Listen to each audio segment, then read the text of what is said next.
Hey, come on. Okay, there we go. Looks like we're good. Alright, I'm gonna plug into the stream on my phone. Okay. Make sure that's going good. Disconnect from Wi-Fi. Okay. So it looks like we're live. Should have just gotten the Loading the notification. stream real quick. YouTube figuring our stuff out. Second.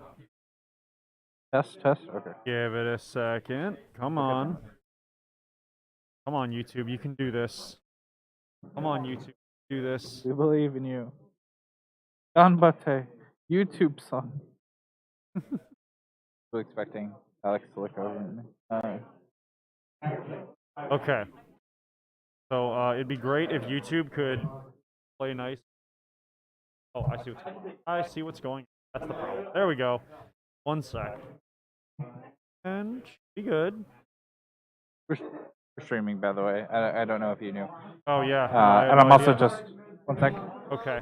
Check. Test. Check. Making Live. sure this Cool. is good. Yes. Good. Yes. Oh. We good? YouTube is freaking out right now. Stream OBS says we're good. All right, our audio seems pretty good. Hey, chat. Are we good? You guys see us fine? We still need to post on NA, correct? Oh no, I posted. All right, cool. Posted everywhere except for Twitter. So I posted on Actually, Twitter. no, I posted on Twitter. Huh? I posted on Twitter. You posted on Twitter? I posted on Twitter. We both posted on Twitter? We just double have post? 2 Twitter posts? Double post?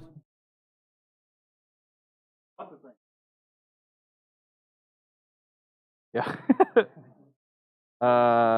Mine's more recent, so screw you. But, yeah, just delete it.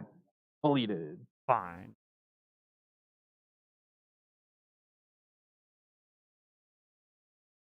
Okay. Yeah, let me go steal back our own link here real quick from our private chat. But it looks like we are good to go. A sec. Ty? Yes? No, I'm going to our chat. Okay. Our private chat. This thing. This. Oh. All right, cool. And I'm gonna keep this up just so I have. Oh. All right. So we're over to on where we have Brian versus Patrick, or Patrick versus Brian, however you want to look at it. So we saw. I think. Did we see Brian yesterday?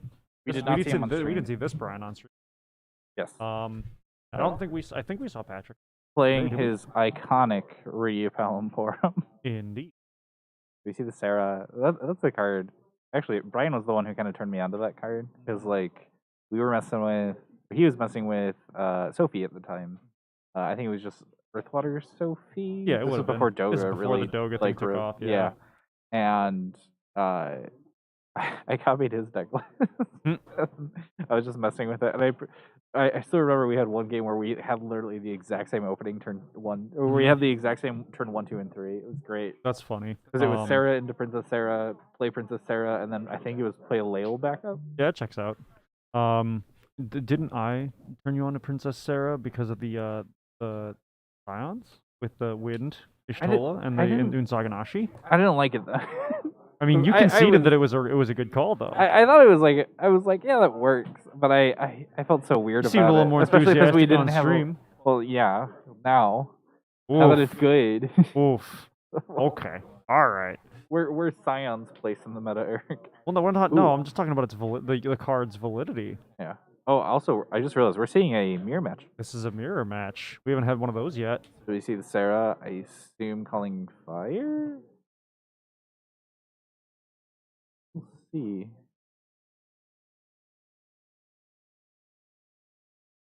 Looks like Brian's kind of thinking. The thing is, you don't want water because of Sarah, right? But Earth is a good choice, and fire is a good choice. So it looks like it can be either or. It's fire. There's fire. It's fire. So unsurprising. It's within parameters, within spec. Yeah. Let's you play Porum next turn. Like, he already pitched the Terra, but Right. you know, if it helps you play backups, it's fine. And then, oh, we see the Prince. Prince of That's Concordia. the Party Attack. Party Attack Prince? I Let's believe. find out. Or no, the King. King of Concordia. King of Concordia, yeah. Put the So break zone 1 forward against 2,000 power until end of turn. At the end of turn, return to owner hand. okay. Pretty good. I'm trying to remember what you used it for. I believe because Brian might be running Leviathan in this deck. I think use it in Leviathan to get the ETB, though that seems a little wasteful. But I know there's another target for it. I'm just having trouble thinking of what it may be. Maybe Titan. You get a recurring board wipe. Yeah, that could work. But I think the main reason you keep it is because it's a Kolka target. Or no, Sure. a Princess Sarah target. Sure. The Princess Sarah target in water, too.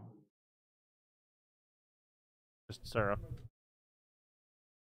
Yeah, Sarah. King, Prince, or Princess. No, Queen. No Queen. Queen. That's a little bit biased there. I can't believe Unfair. Sarah is sex.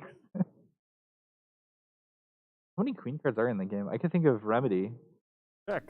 So, cards. Cards with job Queen. I believe it's There yeah, are. Remedy, There's about, Quasha Queen, Brawn. so Oh, there's we have targets. 8. Quattro Queen, Yeah. Remedy, Andoria. I mean, being able to search Remedy, out Brawn would be pretty Alcarnassus. good. Yeah, Brawn. Yeah, Brawn's not bad. Oh yeah, so we saw Patrick play the Rydia. So Brian's paying 4, including a 2-drop Pelham. Mind Flare, okay. Yep, there We're it seeing is. the first Mind Flare. So being in this mirror, that's what you care about, really. Oh yeah. Like it's How much because, can you? especially in the mirror, it's like, do I get a Palamporum? Do I get this? Like, what do I get from Well, this? the mirror can be just as much about playing your deck as optimally as possible, or it can be about, how can I deny assets to my opponent? Yeah. So Mind Flayer helps you accomplish either or, depending. Yeah. So, because here's the other thing about it. So, if Brian just hit a combo piece, he's just going to keep it exiled. Oh, he's going And for he the just Terra. goes for Terra. Oh, okay. Yeah, that's Free a summon, play the free Mind- summon. Play Mind Flayer. That's what you like to see. Yep. Why not? Or you can recur that Mind Flayer, the better. Yeah. That's how we determine better players here. That's the only way. It doesn't matter who wins. This is Judge Tower. Just depending on how many times you This is, or resolve. Wolves. That was Wolves Den. Sorry. Wolves Den, yeah. Wolves Den. Yeah. So we're How many Mind Flayers? how many Mind Flayers can you cast in one game? Oh, that's a good. Wolves Den. How many of your opponent's cards can you play? I think we talked that about one's that. on the Yeah, list. Yeah. I got a good list from Facebook actually. Quite a few people pitched in and gave some good comments. Yeah. So. Because I know I definitely want to mess with like a Mind Flare deck and just recurring. Because Mhm. like that's the thing is Earth and Fire specific, or Earth, Water, and Fire have so much summon recursion. Oh my God, yeah. Because they focus so much on summons. Yeah, even Ice has a decent amount. Yeah. And there's Okay, a Palm. So we see the Palom. Rydia bumps up to 4. Oh. So previously, Rydia's summons was like Kusith, right? Right. So putting it up to 4 heavily increases the amount of options Patrick Oh yeah. has. Well, because you can cast 3 You drops. you get a 4 drops. free Mind Flare. You Yep. could get free Mist Dragon. You Ama. get free Amaterasu. Like Yep. that's the thing is like Rydia is good at 2, but oh my god, at 3 or 4, Rydia is nuts. Yeah. No. Rydia's a nasty card. The And fact that you don't have to burn those counters to summon. Oh, there's Oh, Bahamut. getting the Bahamut. Hey, Bahamut. question Another is strong he one. just going to use the free one to kill the Terra? I would Does he argue want to? no. I don't think he. Yeah. Okay. That lets Rydia swing through. Brian or Patrick can get the first point of damage in, Right. and that's what we're seeing. So we see Phoenix. No Ooh. EX. Oh, that's not an EX. Yeah. No EX. That's also rough because he already has the combo set up for it. He's got Yeah. the Forum and Break. Pretty crucial piece at the moment.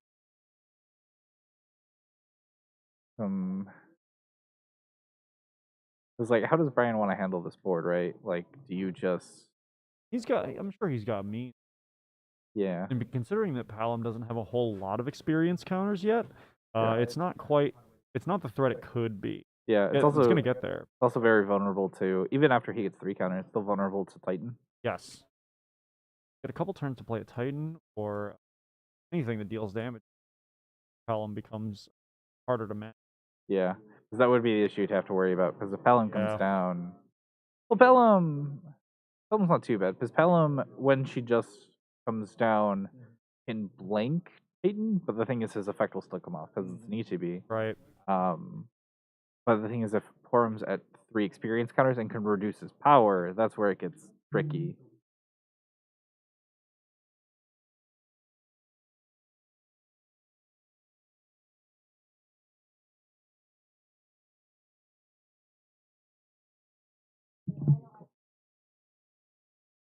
A little bit, okay. I'll just pull away from the mic a little because I didn't move it.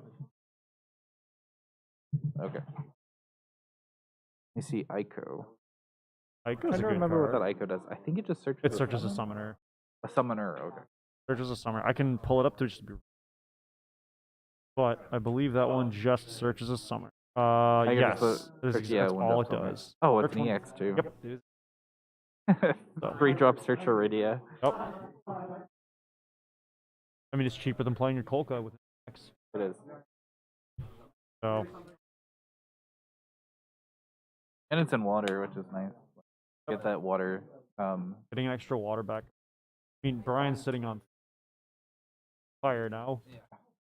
He's at this awkward point where he doesn't have an Earth backup to use, so it's harder for him to. Like, he can't just tap Pitch 2 Iridia. Yeah, but he pitches Iridia for Iridia. So Iridia's got 2 counters. Yep. Plays 2 for the Forum. Iridia goes up to 4 counters. And then gets the free Mind Flare. Mind Flare. Oh, so guessing. Let's see. Okay, seeing funny. 2 interesting targets. Here's the question. Yeah. And Mind Flare goes away. Flare goes away.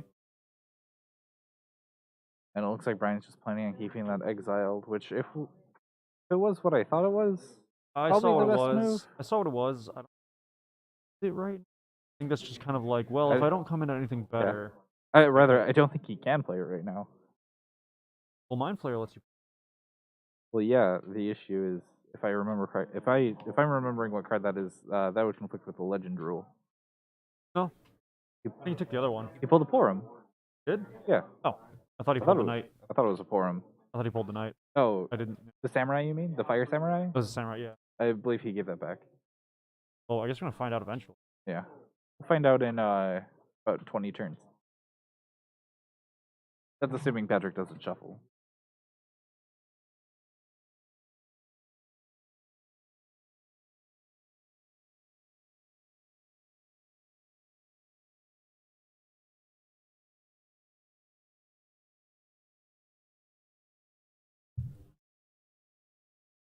Oh, we see the Porum. So that puts Iridia up to 6 counters, which is ideal. So so in response to Iridia's effect popping off, Brian Amateras's the Iridia for free. Interesting. Okay, so Iridia, so basically Forum targeting Iridia, right? So, and then he's Forum targeting Iridia back, and then I don't think the removed card is public information, Brian. I mean, correct me if I'm wrong. For Mind Flare, I don't believe it is. Mind Flare. Yeah, it's look at the 2 top cards, not reveal, and then yeah. This turn, so it looks like it's just going to be permanently. Yeah, it's just going to it's permanently out. Yeah, it doesn't say anything about revealing it, and I don't think it's public information. Because I'm trying to think, can you look up Gutsko really quick? Because that's the effect that we can compare it to. Because I know Gutsko reveals face up. Yeah, remove the top card of your deck from the game. Add them back to your hand. You don't have to reveal those either. You do have to reveal them, though. So do you have to reveal them? It says remove. It doesn't say reveal. Well, yeah, but in Final Fantasy, I know it's RFG zone is public. Doesn't specify the way Lonnie does. Ah. Oh yeah, look at Lonnie really quick. I'll walk over really quick.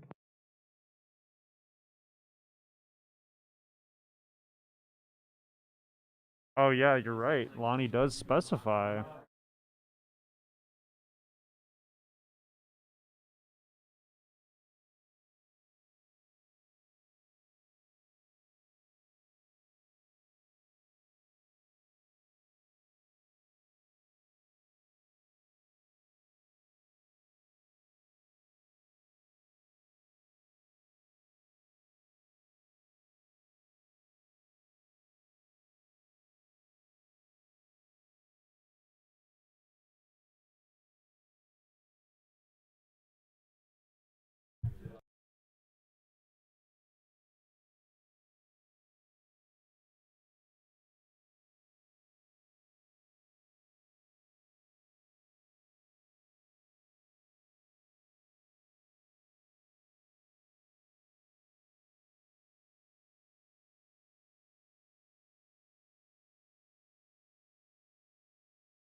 Yeah, we're gonna double check on this one. We're actually going to try and contact a judge, like an official judge, about this.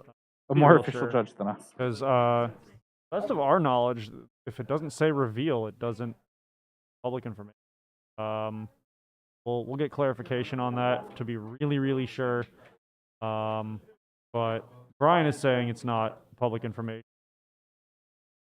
I mean, sure, of course, but you know, we're gonna get real clear on that to be sure.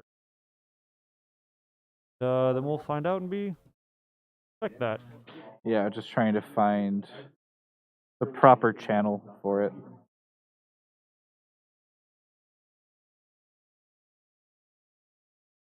I just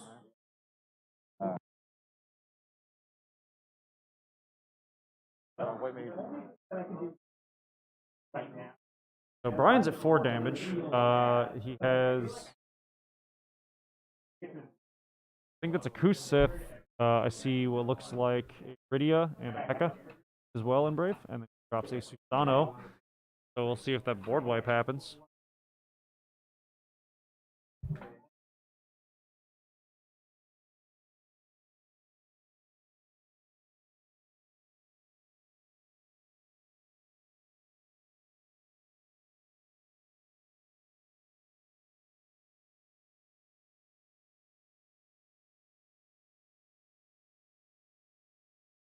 I'm gonna ask Bryce to.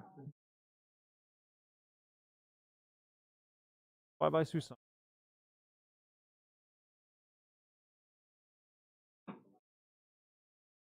Yolani specifies it's hidden. Mind Flayer does not. Huh.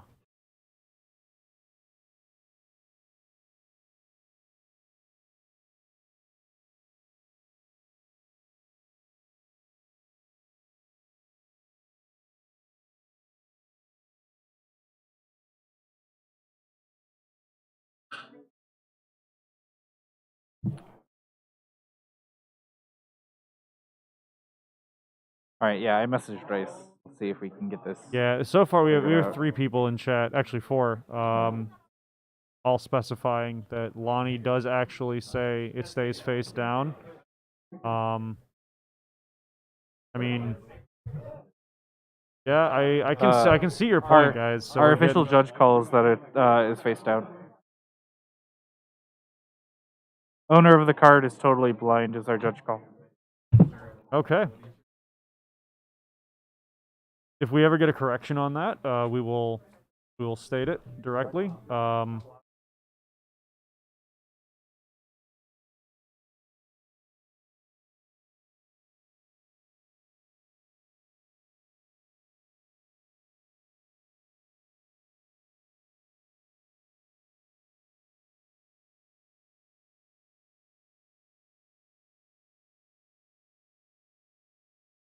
Yeah.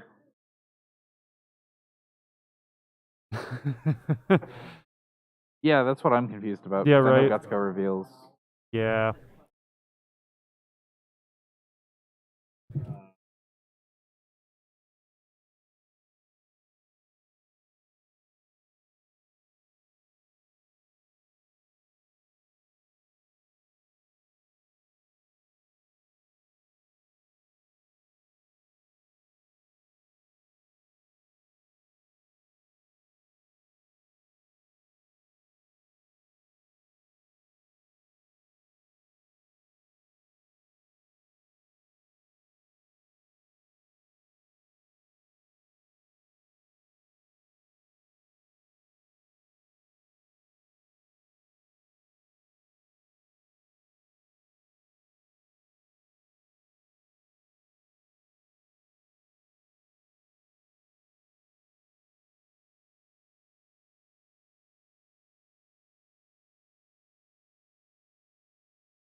Okay, so we have quoting of the advanced rules here.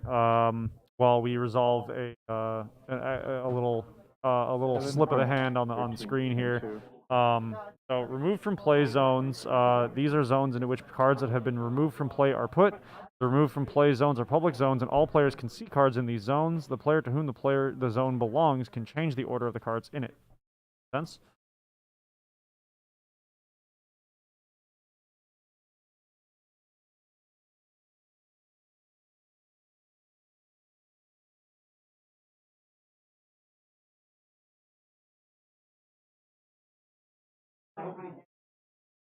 Hmm. Yeah, unless specified like the long. Right. Yeah. Yeah, we're talking to our judge So, about it. yeah.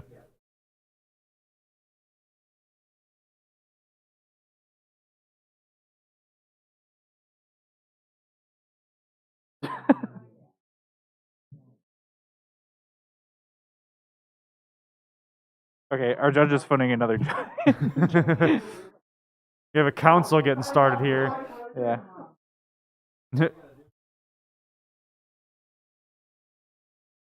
Okay. So there's a Shantotto in damn. I mean, as much as we're speculating about this RFG card, you know. It may be moot Yeah, anyway. it may be a moot, but we'll let them know, especially for like future matches. Right. So, our Brian on stream draws his cards. Okay, pays 4. Remora. Hey, pushed 1 too. Okay. Are we seeing? Well, we can't see. I was gonna speculate that we were gonna see a Miss Dragon, but Miss Dragon won't do anything.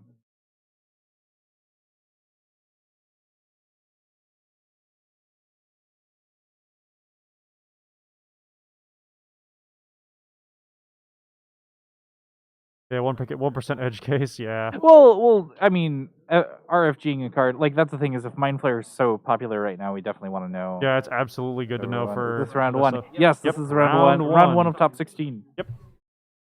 So you can see the timer at the bottom here. That's out of 90 minutes, so it was only about 20 minutes or so. All right, our official judge call from Matthew Rice is removed card is revealed, bottom of deck is not. I'll be right back. Okay.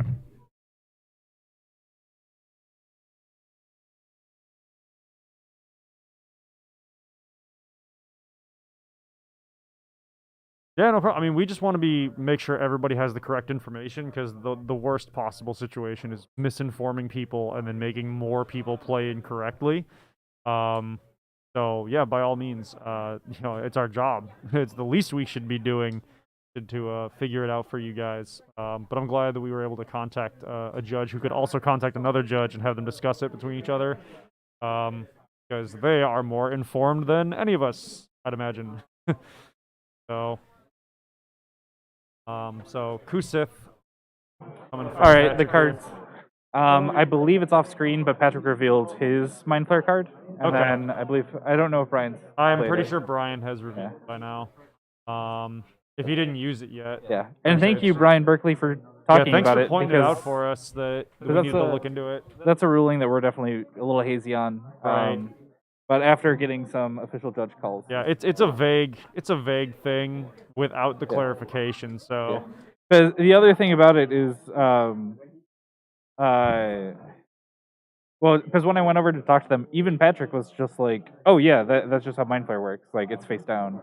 But both of the players. Yeah, both of the players were under the same impression. It wasn't. That it was public, or that it wasn't public. Yeah, no point of contention for them. They were just, they were both blind. Yeah, it wasn't a judge call. It was you guys noticing, and thank you for that. Yep. So, all right. So Brian plays Sarah Mobius, Forum. No worries, good stuff. Thank you. Thank you. Forum gets the experience counter, and Brian passed. So he's still sitting at 6, and Patrick is at 0 damage. Brian's got a little bit of an uphill battle. Yeah. They're both about even on backups. We're used to cards like right? Especially because like Lonnie kind of set the precedent. Stage, because the thing is, Lonnie was the first card that really let you do that, and then because we got Lonnie, and then Gutsko was definitely Right a later after, set, and yeah. then even later still is now the new Mind Flayer. Yeah. Yeah, Lonnie was Opus Yeah, 12. Opus 12. I believe Gutsuko was 13. Gutsuko was 14. Okay. 14. He feels. I don't know why, but He feels like he's he feels older. like he got revealed like 2 years ago. Dude, we don't talk about time. But even 2 years ago, it's still weird. 2 years ago was Opus 11 drop. 2 years ago was Bahamut Brawl 1. Yeah. Oh 2 years god. ago to the week, just about. Yeah. Like, Almost. just about. Almost exactly. Yeah. Wow. I'm so excited for the top 16 photo because now I have a new Facebook profile. Nice. I always wait for these events to do stuff like that. Right. Okay. So I was trying to figure out what wipes the board, but it looks like it was almost Dragon to RFG. That's a pretty harsh card. one, because that means no recurring summons. And this deck, both of these decks, of course, being nearly identical decks, Yeah. definitely like that whole break zone recursion stuff. Yeah. So Brian passes, putting an experience counter on Pelham.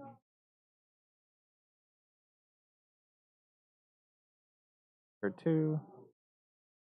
Wait, Garland. Garland. Interesting. Discarding 2 for Garland too. Yeah. Well, that stops a lot of things. Maybe we could have him. Hey, maybe. Well, Ty's been in some. I've been in one. That was fun. Yeah. I was in Summoners Cup 20. I think it was 2019. No, it was that was 2020. after. It was right after the Bahamut Brawl. Yeah, 2020. That was the one that Yeah. was Bill didn't get to hold his Summoners Cup until recently. Yeah.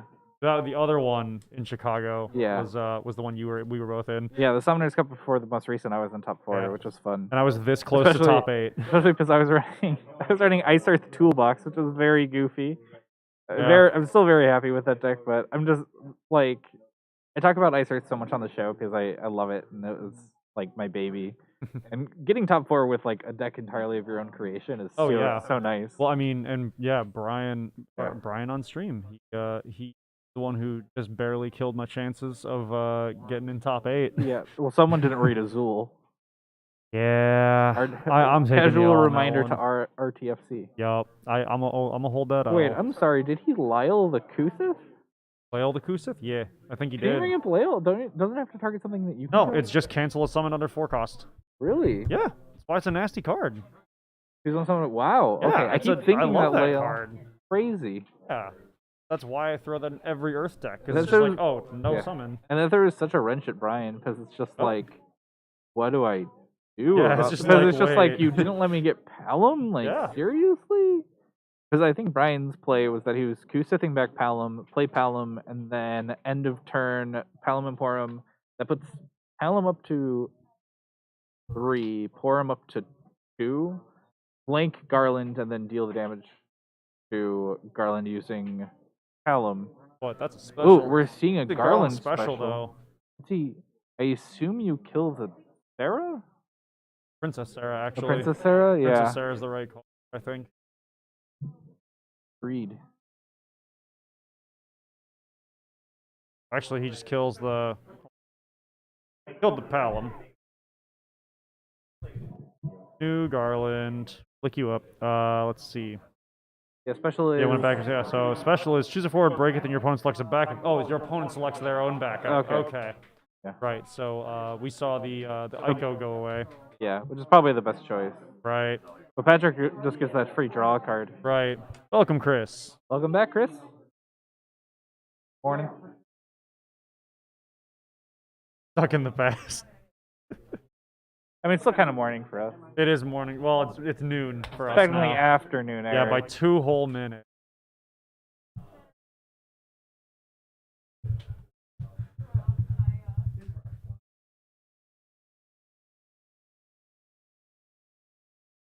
Garland was out for a turn before he got specialed, right? Yeah. Yeah. Yeah, okay.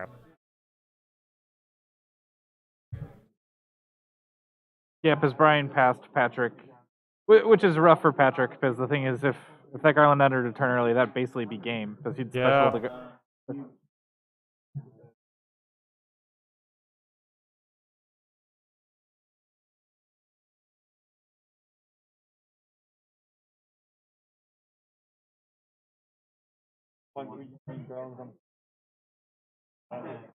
Yeah. Yeah, he was on the field.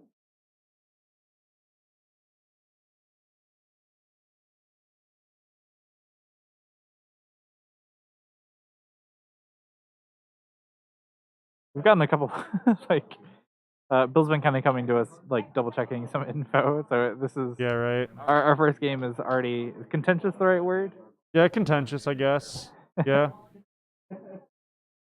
So Citra's back to the Bahamut.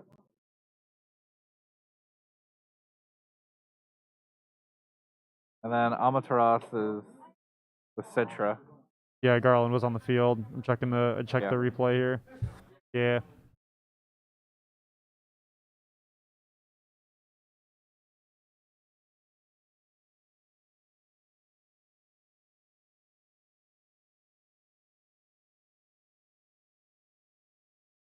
How might Brian salvage his situation? What could Ty? What do you think he could actually play, like directly play, like right now?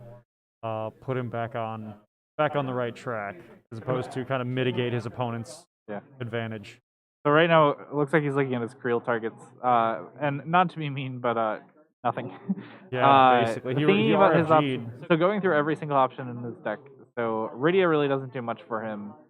Palom doesn't really do much for him. He needs Palom and Porum together to be able to kill the Garland, because Garland, number one, I love Garland. Garland is Such a good card. I love that card. Because one of the things about it is now that removal is becoming, better. Now that we're seeing more damage removal instead of just outright kill spells, like Garland's really, really good. You don't have to worry about Palom unless Porum's on the field too. Like, there's a lot of just damage effects. You basically don't have to worry about the Mono Fire matchup. Yep. And because of that, like, Brian needs the Palom and the Porum to be able to do all the stuff that he wants. There's a Kusith, and I'm willing to bet Lael is coming back. Yeah. It's Citra. That's also fair. I think. Oh, okay. Brian just scoops. Oh, okay. So He saw, because Patrick would have just. Patrick would have added back the Bahamut and then Bahamut the Palom going for game. Yep. Basically. So yeah. All right. So I didn't want to be too pessimistic, but I'm sure. Knowing what's in Palom and Porum, it's just like I don't know what answer Brian has to well, that's the Garland. question, is if there is one, right? Yeah. So the only thing that could have helped potentially is a Titan.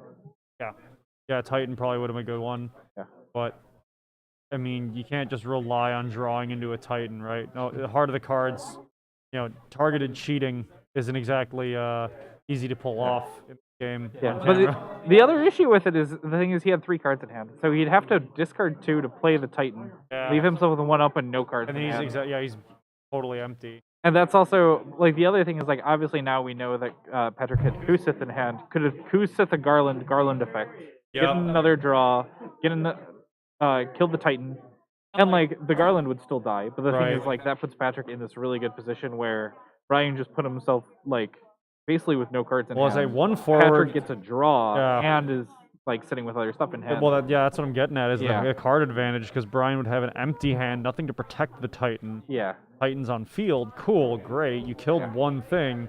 Yeah. But now what, when your opponent has more cards than you? I just think Brian was just in a checkmate position. God, I hate that. Like, Patrick's just, like, stealing my cards. But yeah, when you're just kind of put into that, like, checkmate situation, it sucks. But the higher level a player is, the more they know when they've kind of been, when you've been defeated, when to pull back and try again.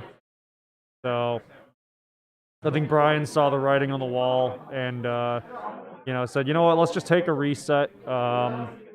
Let's just call it here. I see the kind of thing in StarCraft a lot, where pros at the highest level will. It looks like they're on even footing, but they'll take a really rough engagement. They won't lose everything they have. They'll maybe lose half their army. Yeah. But they figure, well, okay, but the enemy army is so close to my base. By the time that I do rebuild my stuff, they'll have sacked half my stuff at that point. Yeah. I'll just take the reset. We'll start on even footing again. We'll go to the next round, and maybe I can have a more aggressive strategy. Yeah. Or they can shift to a different method of play entirely. Yeah. And that's probably what we're seeing here is Brian just understanding. Yeah, I might be able to come back, but it's so unlikely. Yeah. Chances are so low. It's the I don't know. I just think that Brian had like 0 chance. Like that was an outright checkmate situation, at least to me. And because I also saw that back when I used to play Hearthstone, back when Hearthstone was good. You'd run into these games where you get the slightest advantage and someone would just concede. Yep. And it was kind of annoying because it's like I want to play an actual game. I want to like actually play out this game. And there's been times where like people will fold to a bluff. Yeah. Like people will like I could have nothing in hand, and there were times where I'd say like good game or something, and they just concede. Yeah, I mean, it depends on how cynical they are about this whole situation, right? Someone's own pessimism is so impactful. Yeah.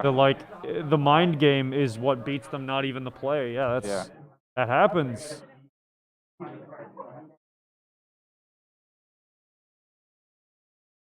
So it looks like Brian's sticking with RPP, which probably the call. Yeah, depending on what his opponent's playing too, it might actually give him an advantage and a means of taking a game and making game 3 happen. So I was trying to see if we had the deck list, but it doesn't seem. Yeah, so. we only have the not top 16. Because I have to wonder 16. Like what. I'm trying to remember what Brian's other deck is. I believe it's Sky Pirates. It very well could be Sky Pirates. Because one of the things is he's not running. Has the Gleam Link come out yet? Oh, we should put that into the chat. Yeah, that's right. Actually, yes, that is happening that is live now. Thank you for we have it. I literally had it on in my clipboard. Yep. Here. So this is the first time we'll link it. We'll draw a winner around 5 p.m. Yeah, we're gonna be linking it between rounds. Yeah, and so that's 5 p.m. Central Time. So if you're behind or ahead of that, be aware. For frame of reference, it's currently noon here. Yes, it is noon. So you have 5 hours. Yep, you have 5 hours to enter. Yeah, we've had a couple of people already retweeting and kind of sharing stuff. So yeah. So we see. So Patrick started out strong with also 0 miss. Yep, and this is a deck that we've seen. We saw one. Yes. There have been a few other people at the event playing it. And I've played against this in locals a couple times already. It's a pretty strong deck. Pretty solid. Yeah, because I think right now Brian's just like, well, he doesn't have like an alright answer to it right now. Yeah. So I feel like it's, do I play something and then take the damage? Do I just... Okay, so he's playing the Polka. So I think Brian's just kind of taking like, I know I'm facing down 2 damage next turn, but I think I'm just going to play it a little slow. Yeah, he tosses a Sarah Mobius and a Remora for the Kolka, search Rydia. Yeah. And I think he wants just to start establishing that summon base. So he can have the tools that he needs to keep all those forwards down or keep them dead. Because the last thing you want to do is leave those guys on the field for a long time. Yeah. Those 2 in particular, pretty nasty combo. But the other question is, so Brian searched Iridia, so so this is my like 10,000 IQ play, right? This is my mind games. So Brian searches Iridia showing, hey, I'm not grabbing Titan. Yep. And then lets Patrick overextend, seeing, oh hey, he's not running Titan, and overextends, does like probably 3 points of damage, and then Brian's able to get the big Titan off. Question is, does Brian have Titan in hand? I mean, yeah, in hand as we don't know, but we see Heka and Miss Dragon. Yeah, those are 2 rough hits. Because especially that Heka would have been great right now. Right. The other thing to know though is that deck lists are public at top 16, so like they know what each other's running, just not what they have in hand. Yeah, but I believe Brian is running a Titan. I can't imagine why he wouldn't. I'm pretty sure he's running a Titan. I think I've seen a Titan in his hand at one point or another. I could be wrong. I could have hallucinated it horribly, but we'll see. I don't know what was in my coffee this morning. Let's see. I'm double checking the list. Also, fun fact about coffee, for those who drink coffee, cold brew is significantly healthier for you, whether you have it cold or hot. Because heating up coffee grounds releases the acidity of it, due to a bunch of the thermal reactions. So if you do a cold brew infusion of coffee, it takes a lot longer to make, but it is way healthier for you and tastes just about the same. Yeah. If you cold brew, you're legally required to talk about that on any public platform. Look, I've just been really enjoying experimenting with cold brews lately. We know. Sorry, that came off way more like toxic than I anticipated. I mean, Ty, venomous. That's the isn't word. that what people are here for, right? Just just hating me, just hating on me. That's what we do here, Ty. Yeah. We just give each other flack. So Rydia's down, gets a Coup Sith for free.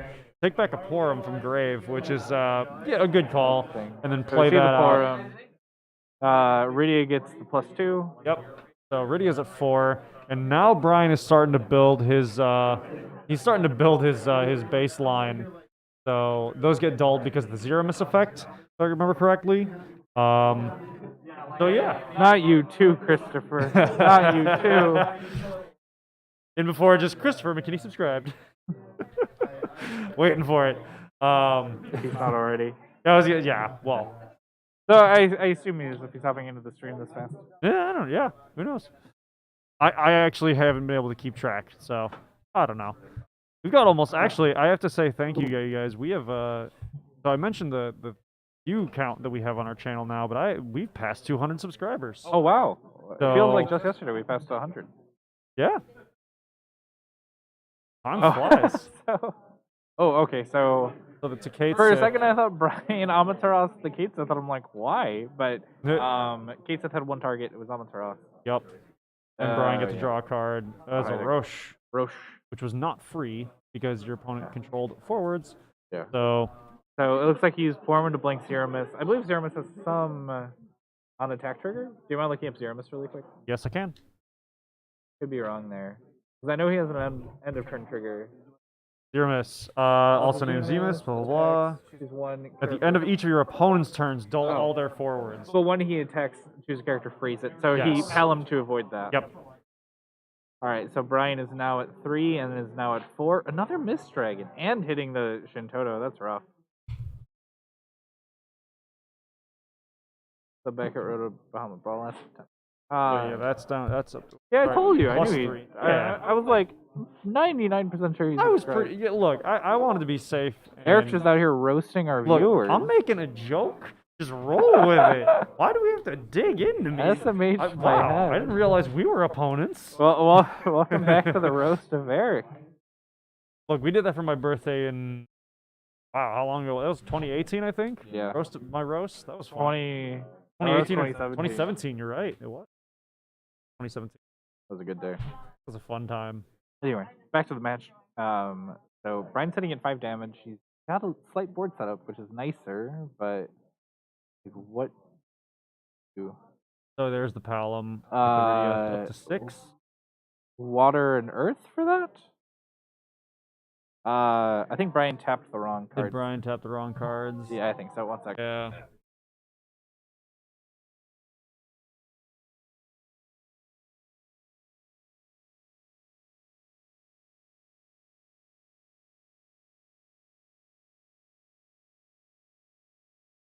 There's the correction. All right, cool. So we're good. We're all on the. Yep, there it is. Yep, we caught it. We caught it. Worry not, chat.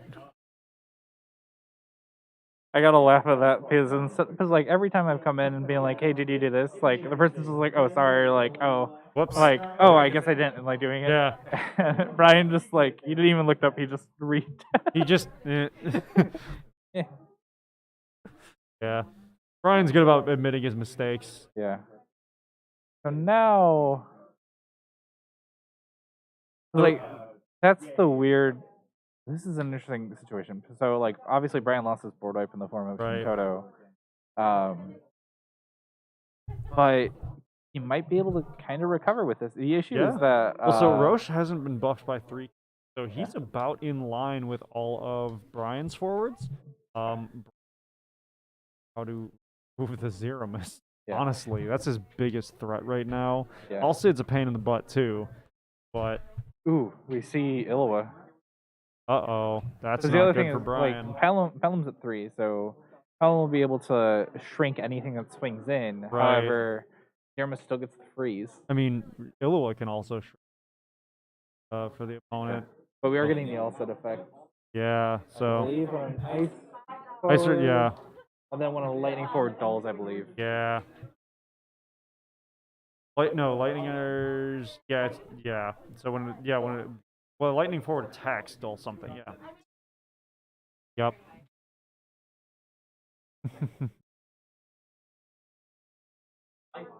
Going on, Dylan. Yeah, ice lightning this and top is- cut. Yeah, no, this is a deck we've spoil- seen once or twice here so far, but Spoilers, the deck is gross. Yeah, it's kinda very nasty. good. Zeramus is an amazing card. Same with the Yeah. Elsid. Zeramis is so good. Which He's an H, isn't he? Zeramus, he's an HES. God, why is that allowed to be an H? Yeah. Because Elsid was the Yeah, L. I know. Honestly, I think they should have been swapped. They could easily, healthily be swapped, but let's see. Can I edit the stream description? No, I can't. Dang. Did you forget to update it?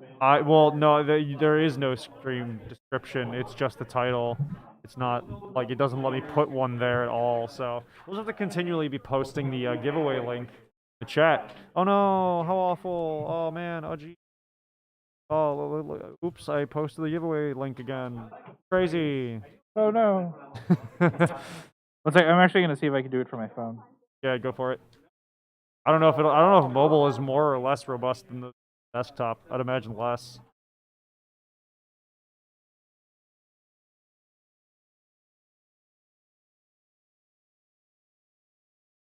Brian takes another damage from Zeramis. Elsid got removed though. Amaterasu there in damage. So Brian's at 6. He's really on the back foot.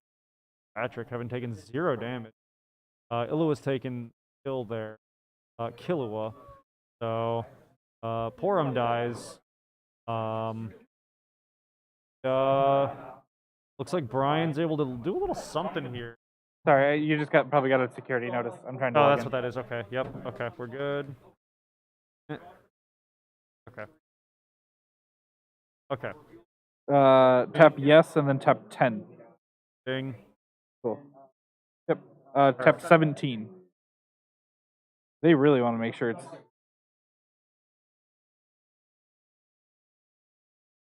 15, 17? 17. 17.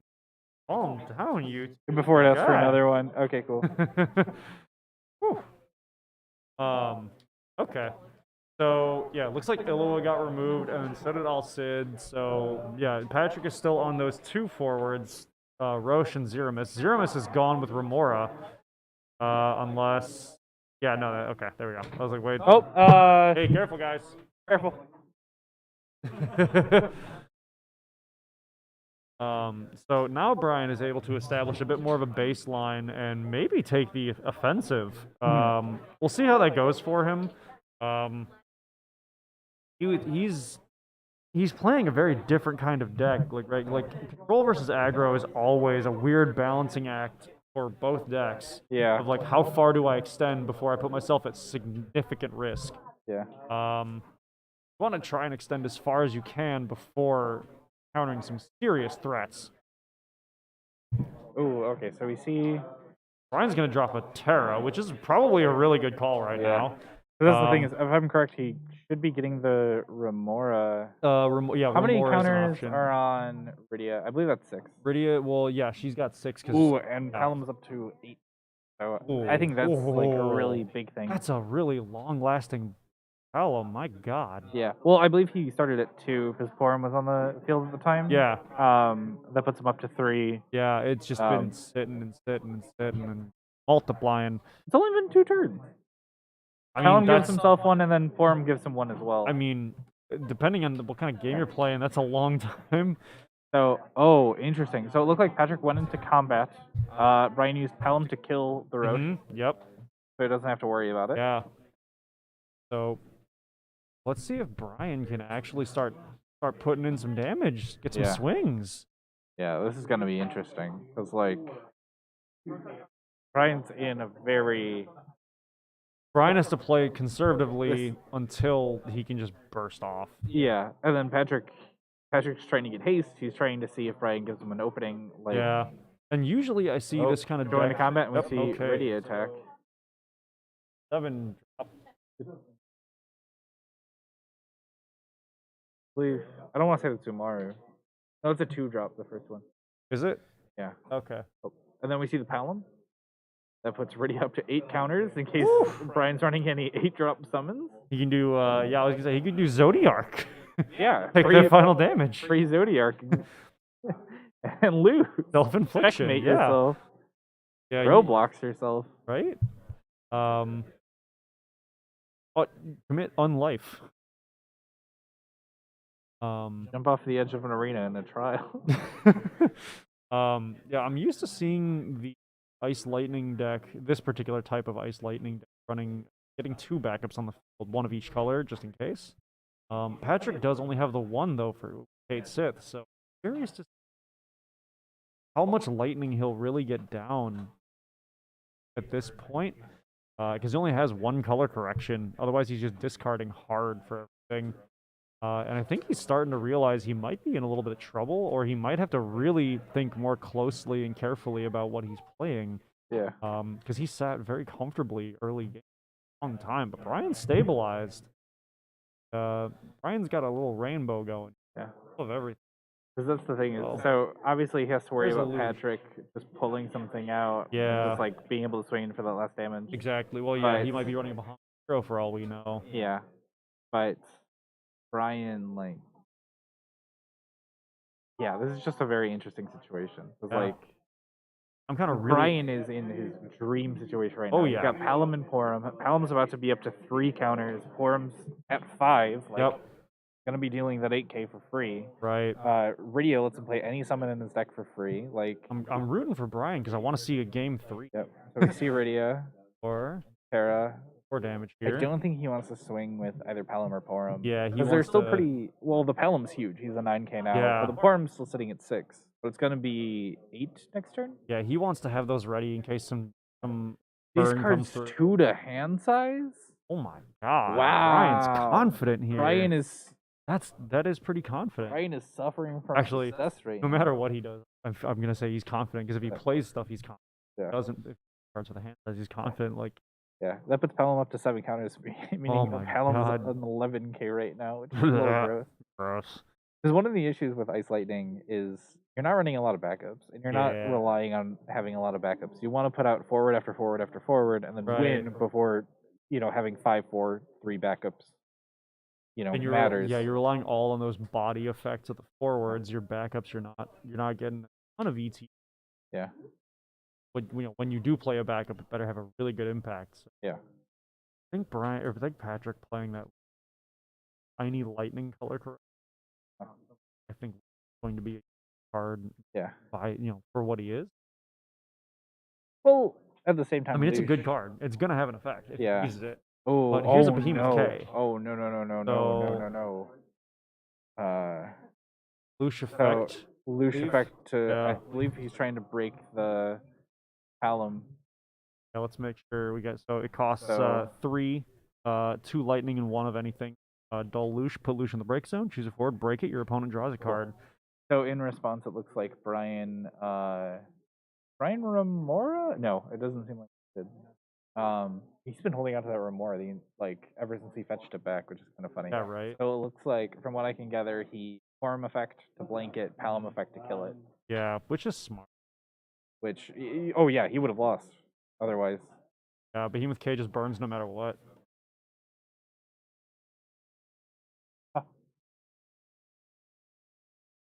One.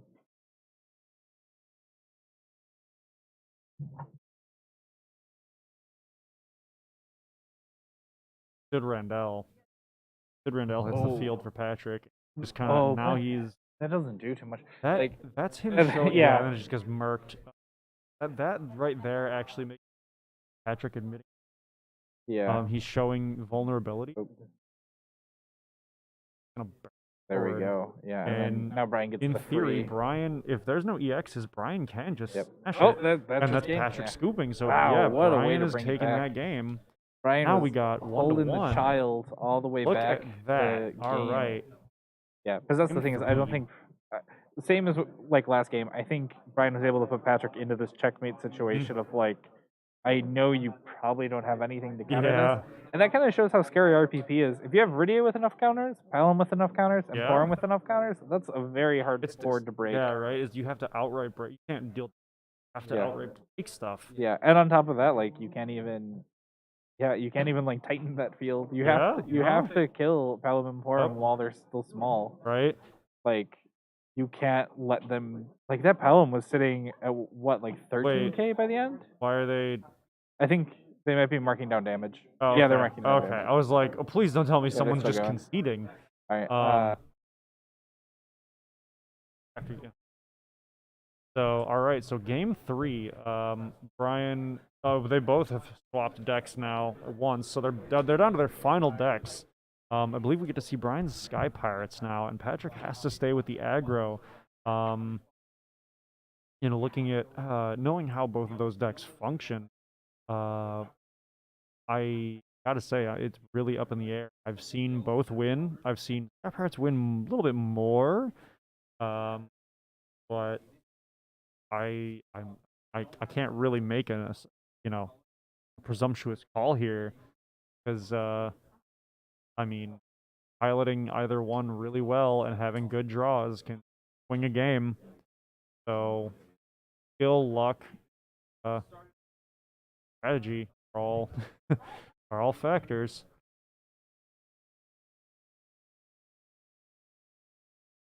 So I think Patrick is keeping the hand. Looks like Brian is going to decide for himself what. Brian is keep as well, so Brian's gonna go first and draw his card.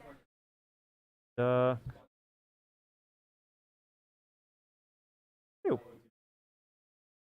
Drop a Jote. Mirn or Fran, probably Fran. Althier. You can probably search Fran here. I mean, Mirn is also an option. But yeah, there's a Fran. That's probably gonna be Brian's turn. Unless he's gonna drop a 2-drop forward, maybe? What to look for. I didn't see his hand, so I don't know what he has available to him.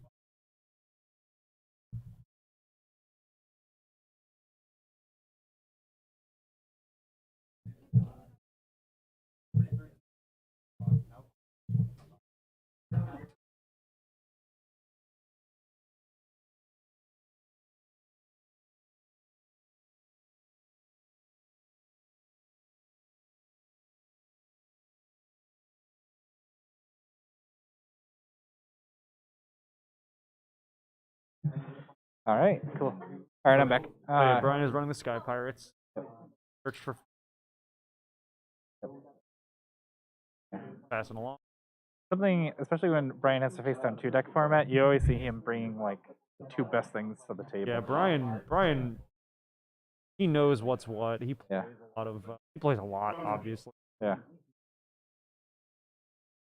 That's the thing is he's willing to bring the best decks to the table, and he knows how to play them inside and out. Like, he does not. Yeah, he learns a deck front to back, side to side, in and out. Yeah.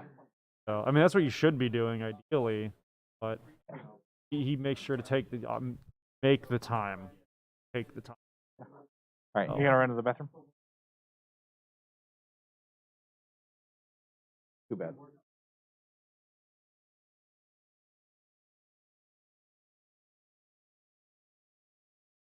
Like this is, I don't want to say that Ice Lightning is a turn 2 deck. Like you don't really care about going second, but having those 2 extra cards for Ulcid to go into the full combo is nice. We see freezing the Fran in case. Why do I keep calling her Fran? Just in case. Oh, slight video glitch. But no haste, nothing fancy. But that does leave Brian only with 1 up, so he can't go into Vaughn. That's why I keep saying Fran. So the question is, what can Brian do on 1 backup? Like, do you go into, like, thinking about what's available to him? We see the Zidane and Breakdown. The Zidane could have been a potential option. Do you just pitch 1 for another backup? specifically like a Sky Pirate, like what do you do in this situation? Because that does put him into a really, really awkward, like, I don't know, at least in my experience, Sky Pirates is best when you have those two backups. Like, a lot of this stuff is very easy to play. You don't have too many 3-drops outside of the Dane. You have the 1-drop Kites, but the thing is, obviously, you wouldn't want to play Kites on an empty field in case it dies. So pitching to the Mern gets Fran, and back. Hello. Would you like to join me for casting for a second? Okay. Hi, Bill. Hi, Ty. Anyway, so we're seeing Sky Pirates, Brian Sky Pirates versus Lightning Ice. Those are great cards. Yeah. Oh, we see the Alba removing a Alexander. You get the haste. Yeah, same. True. Okay, so we see Zeromus freezing the Mern. Is that Mern? Yeah, it's Mern. And then we see an Alexander into break. We see Althea into break, and then finally the Alba who has haste, and then RFG's the Dane. And we get Kucha spell. 3? This is great. This is game 3. Game 3? Okay. Yeah. So it doesn't really have a target for the Kucha spell, so he targets Alcid in case Patrick decides to play another forward. But you just want the card draw. A hard board to face. It is, especially in Weewa where you don't really have a board wipe. Well, like I mean, you do, but not in Sky Parts usually. Yeah, you have your closest thing to a board wipe is Leviathan, and that's 9 CP. Like there are options, but they're not. Yeah, they're not options that you can do easily on 2 backups. You're not on mono fire. Where you're just like, all right, about the board 4 times. We gotta update. Right there. Yep. Okay, cool. Patrick going for the jugular ASAP. Yeah, I mean that's the stack. Like Ice Lightning. I mean, you got it with this. Yeah. Because once they populate the board, it becomes harder for them. Basically, target everything. Yeah, exactly. But They have a ton of options. Like they're not going to run out of anything anytime. But like the minute he populates far enough, is when that thing. Yeah. Or he loses. Yeah, because last game we saw Brian being able to answer it with. We've seen these lightning. Yeah. All right, your whole board's down. Yeah, they really just like start. They just take the game and run. Really. Because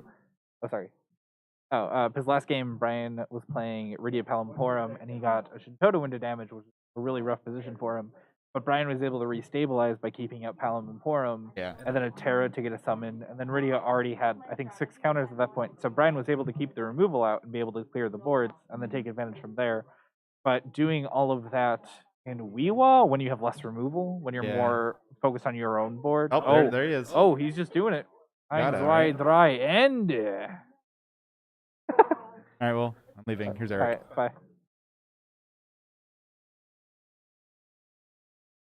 Who is? Okay, cool. Making sure Bill was on. All right. Loves with this stream. Just have your in-laws watch the stream. Yeah, duh. Priorities, right? Duh. Oh, this is still round 1. Yeah, this is still round 1.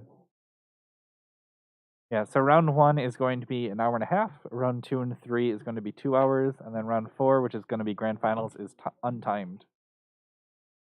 So we're already level competitive play takes a while. Yeah, so we're already an hour into the first round. Obviously, this is game 3.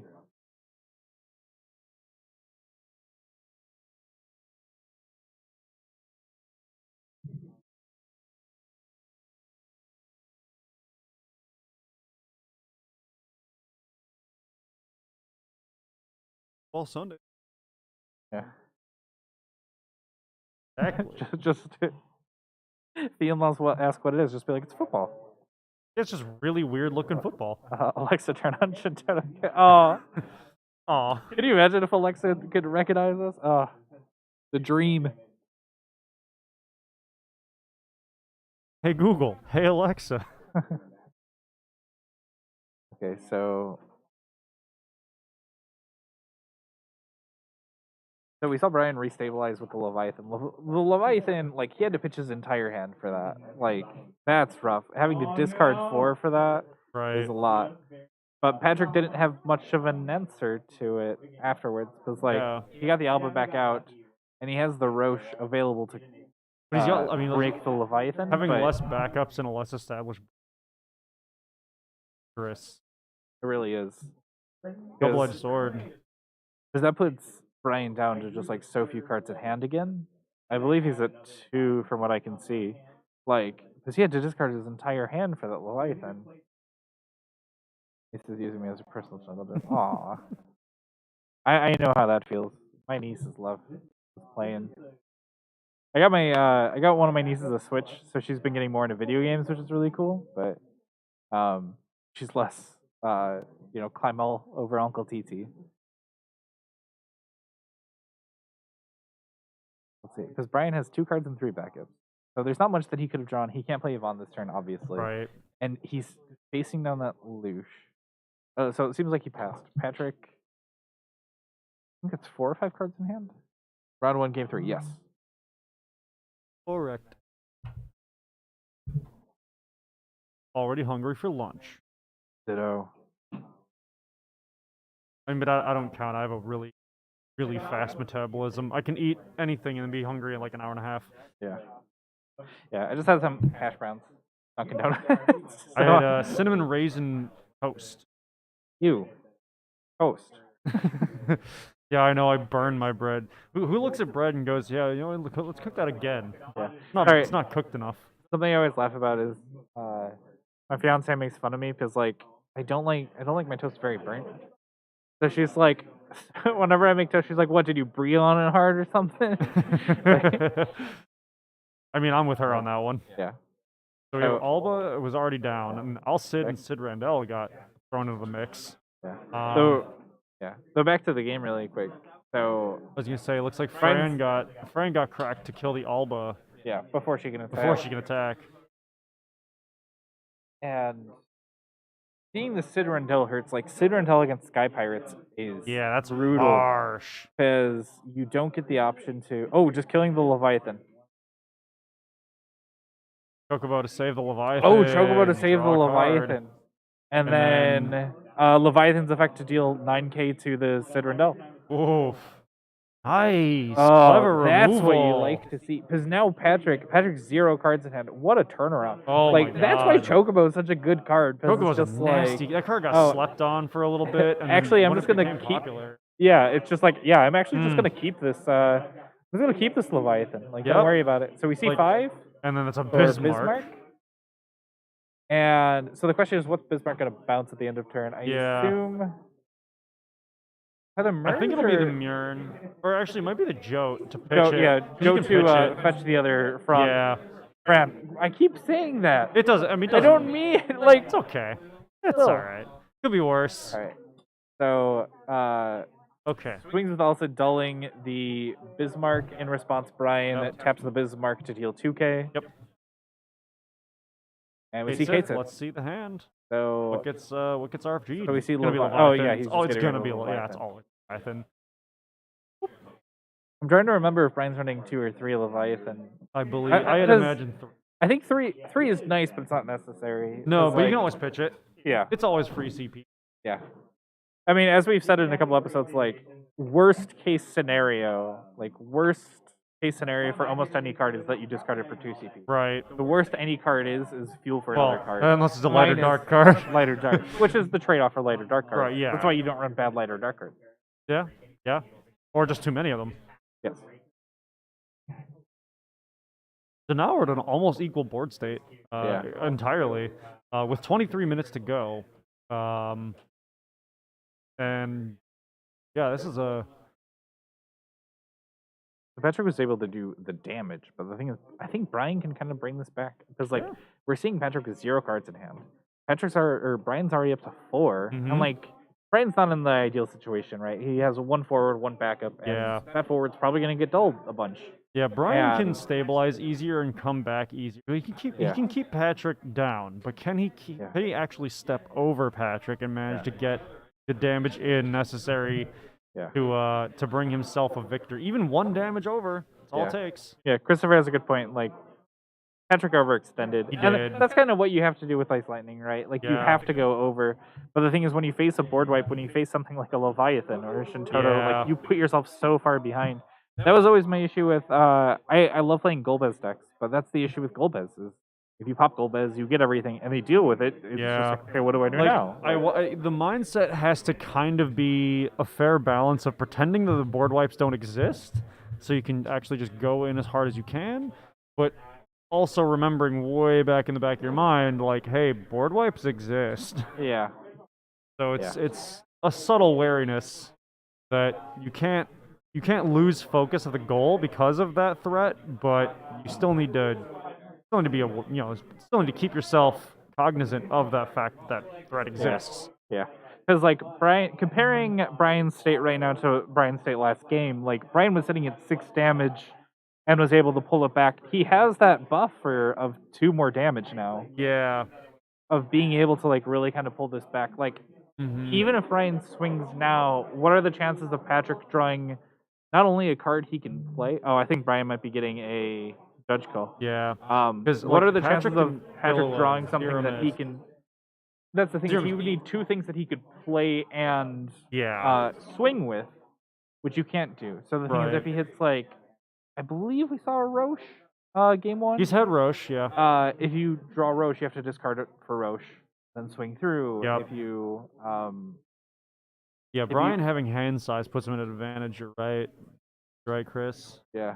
Because once again, even though Brian's at 1 backup, we know he has Jote in hand, which means that he can go into a Fran. He can build his backups back out. That's assuming he hasn't drawn a Sky Pirate backup, you know? Did Brian just run to the bathroom? I'm sorry. He might have actually just run to the bathroom. Yeah, I don't know.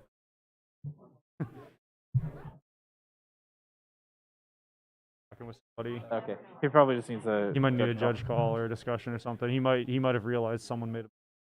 But, well, yeah. He sat back down.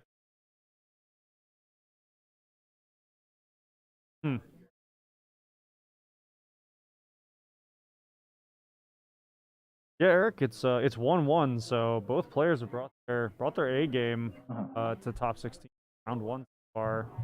They're impressive.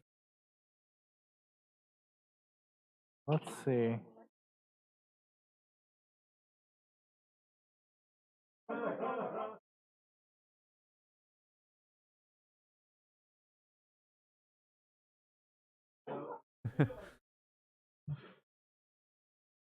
Yeah, Brian doesn't have a lot of backups. The Al Cid can really hurt. Yeah.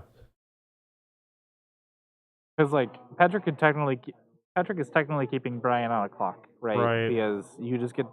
He swings 3 more turns and he doesn't do anything. There's something about a Bahamut playmat giveaway. It's about time to repost the link. Bam! You know what? There it is again. We've been posting the link every so often. If this link doesn't work, the same link should be available on Twitter and Facebook. I don't think we posted on Reddit, did we? No, not yet. No. But yes, we are giving away this Bahamut Brawl playmat that we'll show off between rounds again.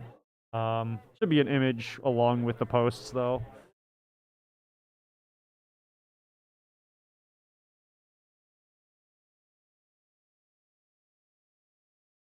One second.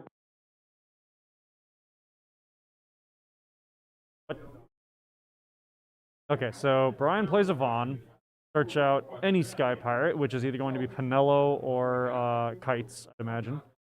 Those are the common targets. So we'll see what he goes with.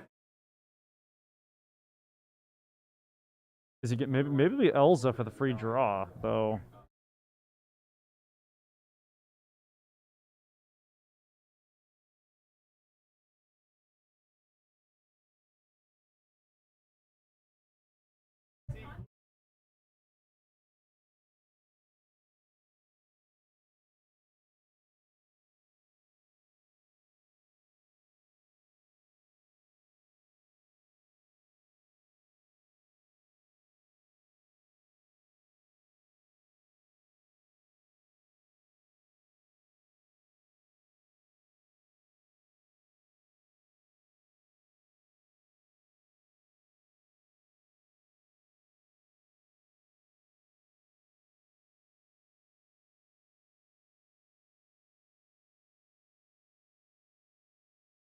Sorry, we had a poo-poo art contest ruling question.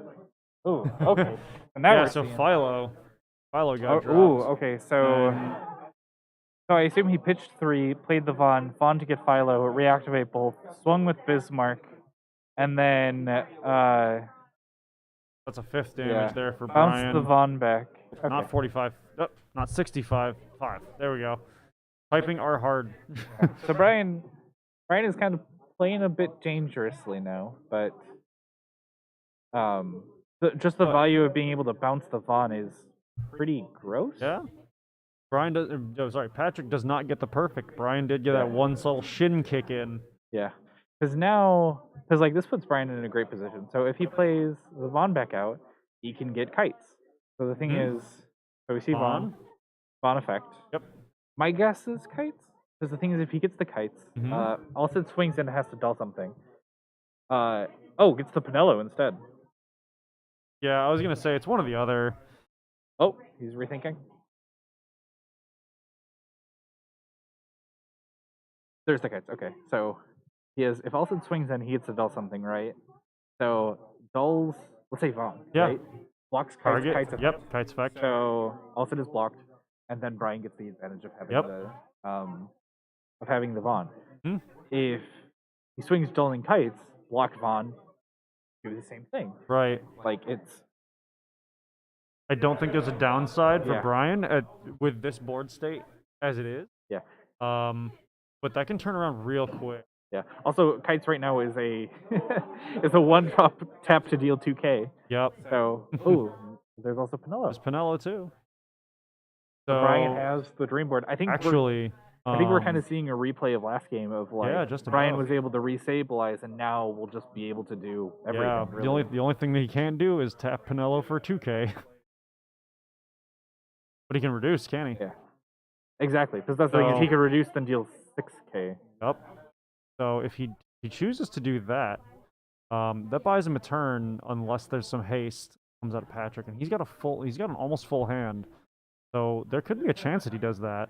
Water CP.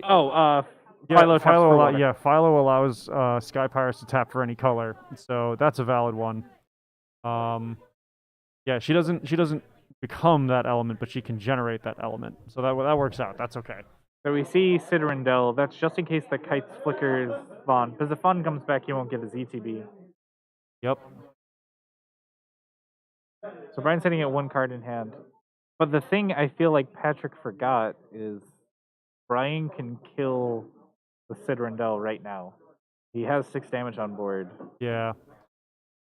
So we see kites. Yep. Kites target for 2K. Vaughn 2K. target 2K. And then Bismarck 2K. Yep. That's exactly what I was That's thinking. a smart. Yeah, that's the way you do that. So that's the thing is now Brian has this machine gun. Yep. And then ready. Remove. Yyep. Vaughn. RFG. End of turn. Bring back Vaughn. Yep. Vaughn effect. I assume he's say hello to another Kites. Yeah. Kites or Elza, but I think Kites is probably the I better. think you'd rather have the Kites just for nothing else than the tap for win. The question is, does he have any? Because he pitched one early. Mm-hmm. He should have. He just plays an Elza. Yeah, I think he realized. Oops. I'm pretty sure he pitched one of them Brian's early. gonna stabilize. Yeah, definitely. Because even if he doesn't have the kites flicker anymore, like it's fine. Yeah, really. and he also might still have a Philo. I think he still has one more Philo that he can pitch for the special. Yeah. To get something double strike. Yeah. We're also forgetting about Balthier. Balthier can fetch back one of the kites pitched earlier. Yeah, that's right. Balthier can do that, can't he? So then he draws a card. Elza. And reactivate. Untap up, keep draw. Yep.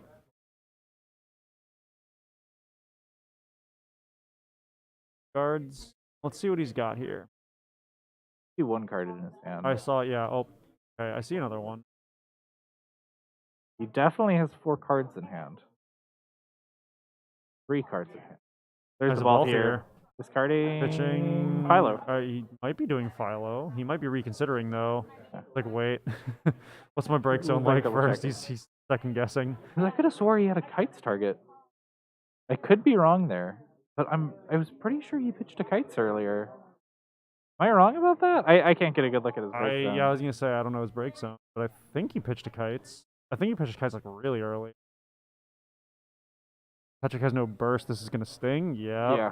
Like that's the thing is I think now's I don't want to say this is a checkmate situation, but I mean, Patrick is definitely in check. yeah. I Or mean, he's about to be in check. we got 12 minutes to find out. We're counting our Sky Pirates here. Yeah. So he's also trying to might, figure out no. like, okay, let's say I both here, can I ping down Ulcid? And do I want to ping down Ulcid right now? Do I want to keep myself open? I think he doesn't, but yeah, Gentiana might have been actually a pretty good pick over Sid Randell, depending. I mean, you can never know like what you're gonna face. Yeah. That's the thing is that both things exist, such strong quantities. Yeah. ETBs or dulling. So you know whether the Gentiana blanks things because they're dull. Yeah. Or the Sid Randell takes care of things when they enter. At that point, if you run, well, you can't run both because then you're starting to bleed into mid-range control. But yeah, no, hard to pick which to prioritize in just aggro. Brian is doing here. Is he gonna Philo special?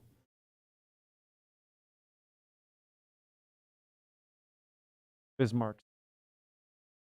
Renoa hit.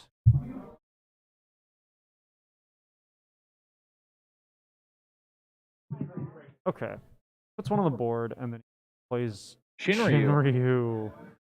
I know Brian's just aiming for the advantage. Like, yeah, Brian's Shinryu is almost like just a victory lap. It's like that's a win harder card if it works right, which I believe it will, because considering Patrick's deck is probably a majority forwards. Yeah, so he Bismarck's back Vaughn, which is probably the play. A fine call. It reduces, or it increases Palom's cost. Because right now Palom's ability costs 3. Palom. But he has Pinello. Pinello. I was like, wait, Pinello's ability costs 3, which he can pay for. Like he's got a bunch of cards. He's got 2 cards in hand. Like he's got 3. 3, yeah. 3, yeah. Like that's the thing is like right now Patrick's just fighting for his life. Like it's. Yep. And the thing is, he knows that if Shinryu survives, Brian's either going to. Brian's gonna flip the top card. Patrick's either losing that Ulcid right off the bat. Yep. Or Brian's drawing 2. Yeah. Neither of which he wants. Mm-hmm. Like both of those would be another nail in the coffin. Brian only has 3 cards and 1 backup to work with. Like this is a rough situation. Patrick. Yeah, sorry. Yeah. I was like, Brian's got a lot more than that. Yeah, this is definitely an uphill battle. Ooh. We keep getting Twitter followers. Oh.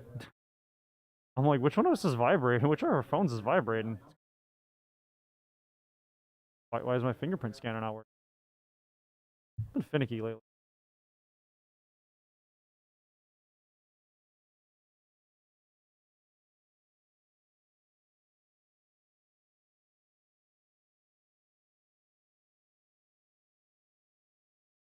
The other thing about this match that we haven't really been talking about is they're coming pretty close to time. Yeah. And if they get to time, Patrick's definitely at the advantage. But the question is, can Patrick stabilize for much longer? Is that a Kadaj? Kadaj to freeze the Bismarck.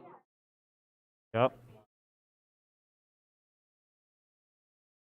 Or can you bring up Ulcid again? I always forget his effect when an ice enters. And then the Kadaj after. So Ulcid, when you can freeze something when an ice forward enters. Choose 1 forward, freeze it. So he's targeting Bismarck for that effect. And then what's Kadaj is you can search a remnant. And then when you sorry, that's not Kadaj. That's the other one. That's the 2-drop. Oh yeah, it's Yuzu. Yuzu, that's it. I just forget their effects. When Yuzu character dull it. Okay. So he's targeting Elza just to remove a blocker. It, yeah. And that gets frozen by Ulcid, I think, right?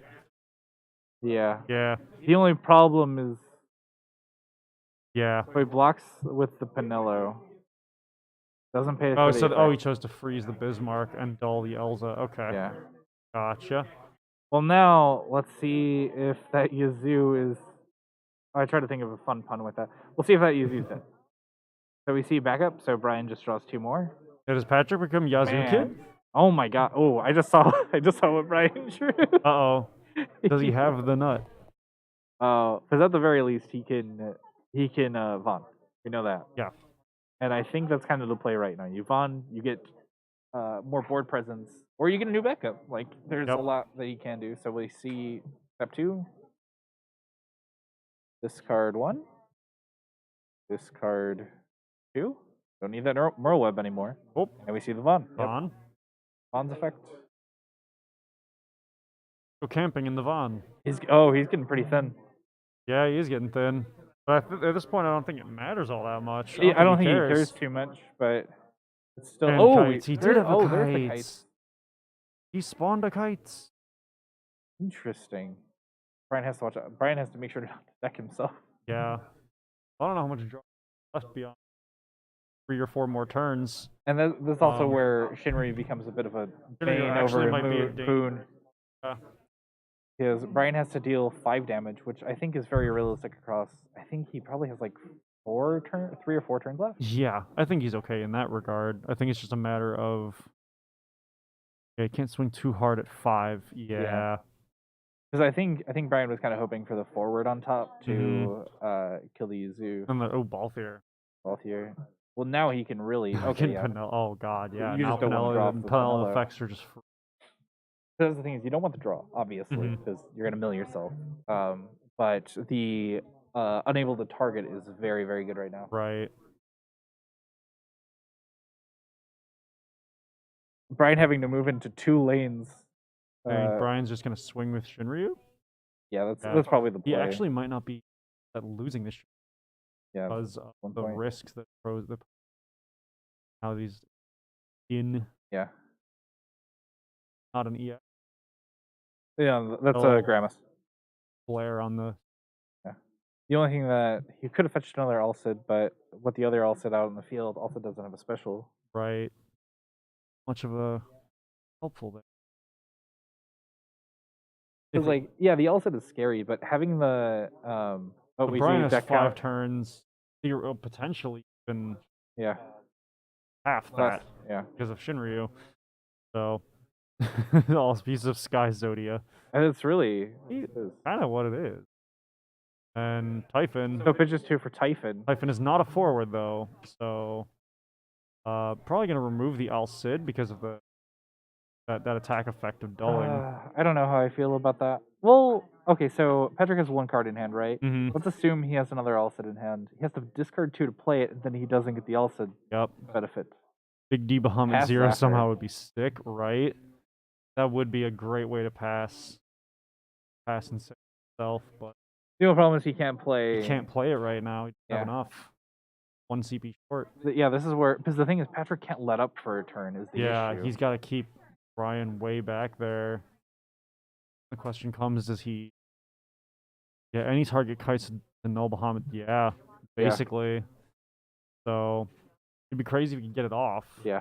Yeah. Oh, yeah. You're right. You're right. And everything that's up right now. Everything is that's up is a Sky Pirate. Yeah. And on top of that, I believe Penelo can make something untargetable. So if it's a Sky Pirate, yeah. Yeah. So even kites, kites doesn't even matter. Because if you target kites, you could just RFP kites. Brian's got layers of ants here. Yeah. Typhon still. I mean, we all see that Typhon isn't a forward. So yeah, it's kind of just Brian's just laying on the hurt bit by bit, and he's playing with his food almost. Yeah, I'm really happy. Well, that's the thing is he has to be as safe as possible. Yeah, Brian's trying to put him into the checkest of mates right now. Right. You have to. This has to be overkill because if it isn't overkill, he might not be able to. No, yeah, he really wants to leave that restaurant in Australia. Heck, mate. Oh, okay, that's really good. Okay, I've been bullying you for your puns yesterday, but that was actually pretty good. I'll concede that one. That's good. I was so confused.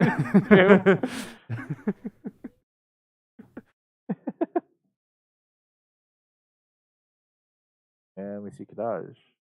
If he had Kadaj in hand, that's actually really rough. Because it's what do you even do?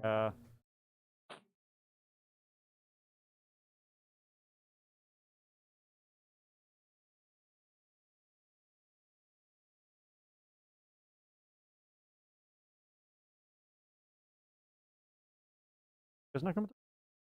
We're good. Okay. We're good.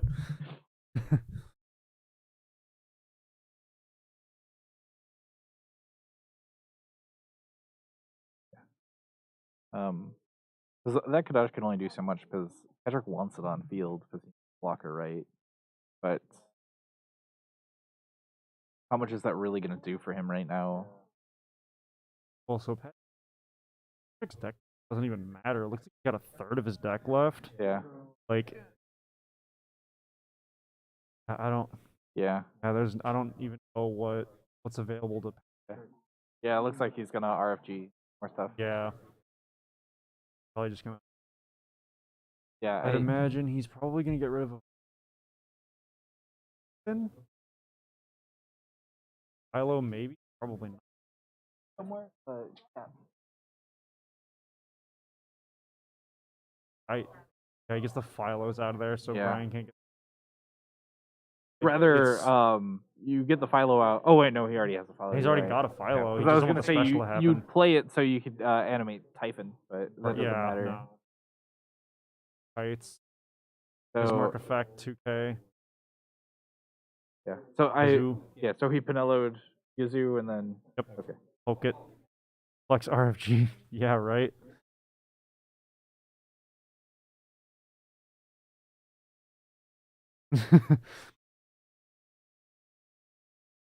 Oh no. Which I don't think Brian's too pressed about that. So he's asking if Kadaj effect is going off. It's not. Then. Okay. Brian draws 2. Then Shinri effect. Steel top.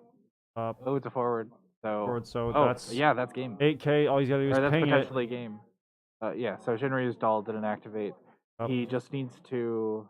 He's. He can Pinello to No, doesn't even need to ping it. Yeah, that's brutal. Going to so combat, now, swing with kites. Okay, so we're seeing 4, 5, 6, and 7. Oh my Brian god, what a clinches comeback. it right as time goes up. Oh, you can thing see gets Brian leaning back like, oh my Brian's god. breathing now. Oh my god. Ugh. Yeah, that was a good run. It's cool seeing Ice Lightning, but like, oh god. It's kind of hard to cheer for a deck when it puts someone at 5, like turn 3, because you're just sitting there like, but now I want to see a comeback. That is a perfect example of how Sky Pirates. Yeah. Like that is like the quintessential Sky Pirates right there. So switch over hosting. Okay, let's go back to us here at the table, here in the studio. Yeah, that was nutty. That was crazy. Sitting here sweating for both players, curious. Like that was just wow, that was tense. Yeah. Literally down to the last second of. Yeah. Oh, Eric, do you know what time it is, by the way? Time for us to post that gleam.io link Let's again. Go. Let's show off the playmat. Yeah. Oh. You know what else we can show off? What? Wearing these awesome. Oh yeah. Look at our map. I gotta. There we go.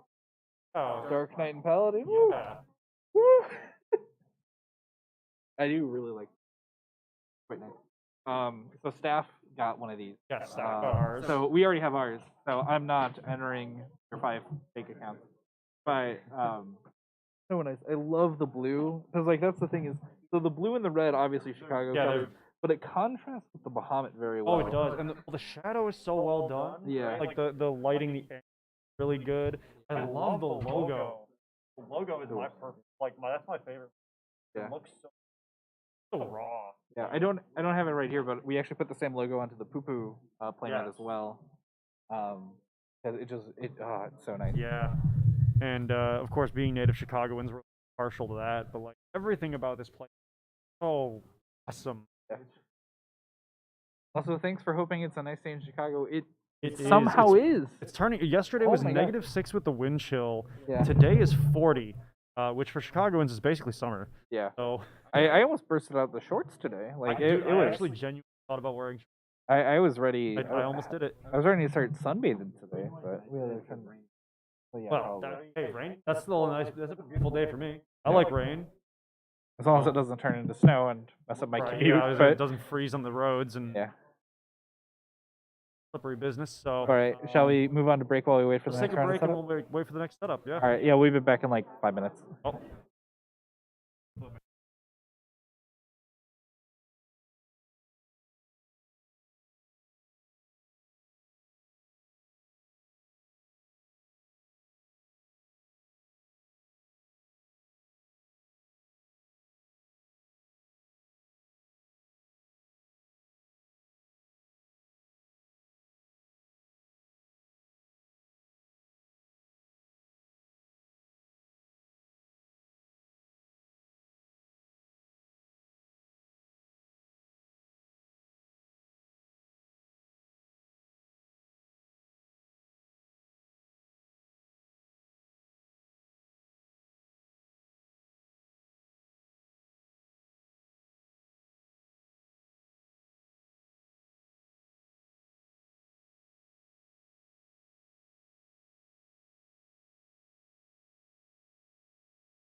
back to hosting. Yes, so we're moving into top 8 now from top 16. So we're just waiting to results and what's coming of that. We'll getting our information on that soon. Get started on our casting. We would have switched to the other game, but they were at a different table, so we didn't have a camera on them. There's one more game wrapping up after Brian and Patrick, so didn't get to take a look at that one. But so far, I think it's shaping up to be a pretty hot top 16 after that first game. That was nuts. Our first match, rather. So thanks everybody for being here. I hope everybody else is having a good time, good day. So far, the poo-poo art contest, we have 1 page of poo-poos filled in. They're looking pretty dang impressive. Oh yeah. Stunning. I like to show all those off before we do the judgment on them. So we can just bring it over and just like flip through the pages or this way. Yeah, as we. I think we'll only have like 2. I mean, yeah. So we have a good amount of people here for the side events. I saw like 5 tripom tables going, so everybody was having a good time with that. I think they're kind of practice. Yeah, learning how it goes. And then we're gonna have title format at some point. Some title stuff going on. I don't know who. I know Avery's running it. I don't know exactly who has title decks. So we'll see about that one. But yeah, we're looking like a pretty solid tournament today.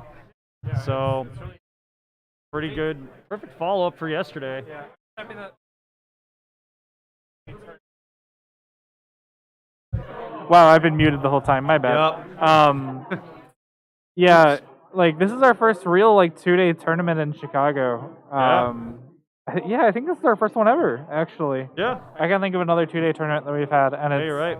like it's very rare that like day 1 and 2 are like just as electric because we obviously had top 16 show up super early, and we told everybody else they could wait till noon to come in if they'd like. Yep. And despite the fact that we had top 16 come in immediately, we still have tons of people from day 1. We have less attendance overall, Well, because obviously because we don't have a 47-person pool trying to compete. But we still have a lot of people here. We have a lot of talking. We've got a lot of chatting, a lot of playing. It's really great to see. Yeah, everybody's there. The energy is pretty great. It's not like, as intense as Worlds or Nats or whatever, but the fact that so many people showed up. I'm going to see who's on table 1. I think so many people showed up for day 1 is really great. The fact that so many people came back for day 2 that didn't qualify for top 16 is really great. That shows me that our side events have quite a lot of excitement for them, and I'm really happy about that. Because I know the work that Bill and Avery put into putting this whole event together is huge. Matt Rice was obviously a massive factor as well. He did his work, and Ty and I are here just doing our casting thing. So we're of course more than happy to assist where we can. So, oh hey there, Jeff. Yeah, totally. No, dude, totally understand. I mean, you put your best foot forward, and you got this close to greatness. So being good is just awesome on its own. So yes, thank you. We will more than eagerly pass on the sentiment of Curtis and we have Curtis and Travis. who- Okay. So yeah, no, we would love to have anybody from anywhere come visit us. So we're gonna hold you to that, forwards. We're gonna keep that down in our ledger of who committed, and if you don't show up, we'll find out where you live. So we're gonna switch over to the table in a minute once Ty gets me figured out on who's who here. I need to reset damage and wins real quick. 0 and then back to 0. Don't want anybody starting with an unfair advantage here. Curtis. Okay. Cool. Did you set the timer to 2 hours? No, I need to do that in a moment. 20 minutes. Coming all the way from California, yeesh. Yeah, right? So Hell, I need to make it out to California eventually. Only a 10.5 hour drive. That's nothing. Yeah. Nothing. no Don't big worry deal. about it. My longest road trip is like I think 9.5 Yeah. hours. So it's not much worse. It's fine. Nothing. NBD. Yeah, no, for a Uh, trading card event, my longest road trip is like an hour, I think. Yeah, Not even. longest for me. A good question. I actually don't know. Well, it takes me like an hour and a half to get to good games after work. Oh, so well, I yeah, guess you could say that's I my guess. that's my It's usually traffic though. The distance is nothing. yeah. It's not that bad. Yeah. Like if there was no traffic, it'd be like half an hour. But yeah, Just for a about. card game tournament, I think the closest I've come to it is when I went to Anime Milwaukee. That's Oh, that's right. that's Yeah. about a 2-hour drive. That's I did that true. for back when Yu-Gi-Oh Yeah. was out, or back when I played Yu-Gi-Oh. Yep. What drive time? What's the drive time when your friends are going to see? Right. Yeah, Drive yeah. time means nothing when Well, that's the case. it still sucks. It still kind of sucks. But like, there's always that one friend who has to stop because they have to pee every 5 minutes. yeah. Plus, I've never been to Chicago. Might be an interesting road trip to Dude, sometime. it's a great place. Yeah, it's interesting. I love the diversity and variety of foods available. Like the ethnic foods that are available here is just Yeah. astounding. Yeah, and if you ever swing through Chicago, I highly encourage you to go to Chinatown. Yes. Amazing ramen at Strings. Mhm. You have Joy Yi, which is just really good, cheap Chinese food. They have like 3 different chain places within Yeah. Chinatown. Shabu Shabu, if you Yeah. really want some good hot pot. Like, there's a lot around here. And then obviously, if you want the true Chicago flavor, you got to get a beef and sausage combo from Portillo's. Yeah, there's a lot of good hot dog places, of course. There's don't stop for anyone. There's there's Greek food, there's Indian food, there's Mediterranean, like other Mediterranean type of food. If you're in South Loop, Chicago Curry House is amazing. Oh god, They yes. when I lived, because both of us live in the suburbs now. But when we lived in the city, Chicago Curry House was like 10 out of 10. Oh Just yeah. going to Chinatown all the time was really nice. Yeah, well, but- it was convenient that we lived kind of close to there. Yeah. So that was nice.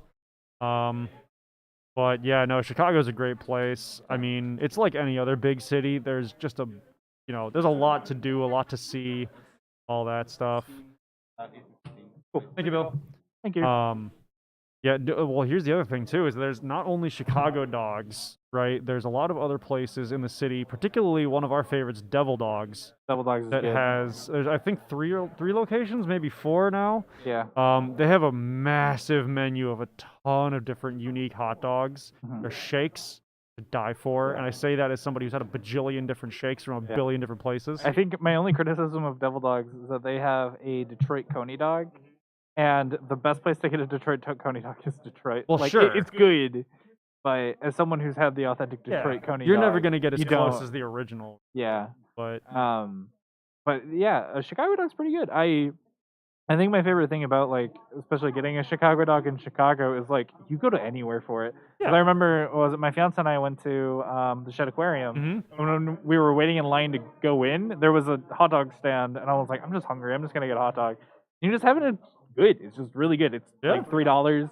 You get, like, it completely stacked up with everything. I also just love celery salt. That's a personal dude, bias celery of salt's mine. amazing. Put that on anything, you got me. Yeah. I've been, so, as you know, I don't really talk about my diet on stream, but I cut out red meat. And one of the things that I've had to cut back on is obviously hot dogs and, steak, etc. So I noticed that Portillo's, they have, like, the veggie dog, and the veggie dog is just a hot dog where they just don't put in the hot dog. It's just a Chicago dog where everything's the same, just no hot dog, and they put the pickle in instead. It's like a salad on a bun. Yeah, basically. but oh my god, it was like, it kind of shows you how good the toppings for a Chicago dog are when it is can like, be its own. Yeah. Yeah. I mean, the other direction of that is Devil Dogs has what they call a taco dog, where they make a taco on taco top dog. of a hot dog. I It's really good. They don't have it I don't think they have it anymore, but Double Dogs once had a hot dog, and hear me out.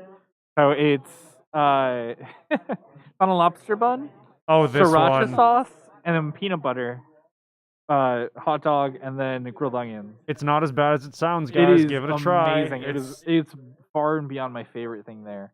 Yeah, Portillo's is like really good. Like Yeah, that's they're solid. because everybody kind of memes on it. When you're from Chicago, you're like, yeah, whatever, it's Portillo's. But like, especially when you go to Portillo's and you You get like just a meal for like $12. And It's so really and good. here comes the roast, right? Uh-oh. Roast of Eric 2.0. Oh. It's been 5 years. I'm due for one. Yeah. We've been to California, Yeah. and I will say that Portillo's is better than In-N-Out Burger. Oh. I'm gonna get roasted. I'm gonna get flamed. I'm ready for it. Here's the thing, Taco Dog. Are you trying to get me to try it out right now? Right? Oh, the Taco Dog's amazing. dude. It's amazing. But yeah. so what you're talking about? That's the thing is most people say like In-N-Out Burger is like the best there is.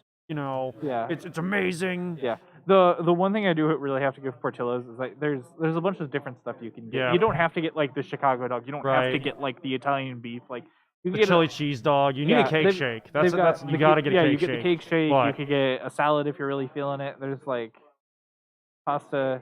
there are very different things. They are two very different where things. they overlap. But at the I same do time, think that Portillo's is better. personally, I love In-N-Out because like I think it's partially because we don't have it very often, obviously. Yeah. But like Well, In-N-Out, speak for yourself. I fly to burger, California weekly.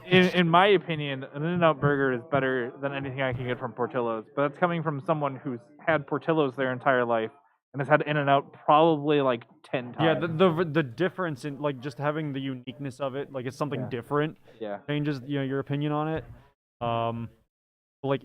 Portillo's is a staple of Chicago. Yeah. Yeah. The other thing is, cool. it's not hard to get Portillo's because Portillo's is like everywhere now. I was My gonna say it's sister's all out in over. Arizona. And she Yeah, has the they spread Portillo's out. by I think her. they're in 7 states. Yeah. Yeah. So Anyway, we should probably wrap up we this. should probably, Chicago let's go to the game. Let's camera. We're wrapping up the mulligans here. God, I'm just making myself hungry. I'm upset now. Right. I'm so upset. I'm starving. But we get to have Hello Jasmine for lunch. Which is Yeah. also a really good place. Yeah, we're down the getting some street. Taiwanese cuisine. That's Yeah, a good. little hole in the wall place. That's just amazing. Oh, especially if you're by Good Games. Yeah, exactly. If you're ever by Good Games, Hello Jasmine's really good. You're here in Portillo's Cali? did make it to Cali? Cool. That doesn't surprise me. That doesn't surprise me. I didn't know. Omaha repping, yeah. So we see turn one backup, turn one backup, and turn one Porum. Just kind of getting those experience counters out early. Derail the train. Oh no, you you're good? fine. There's plenty of other trains in Chicago. They're all over.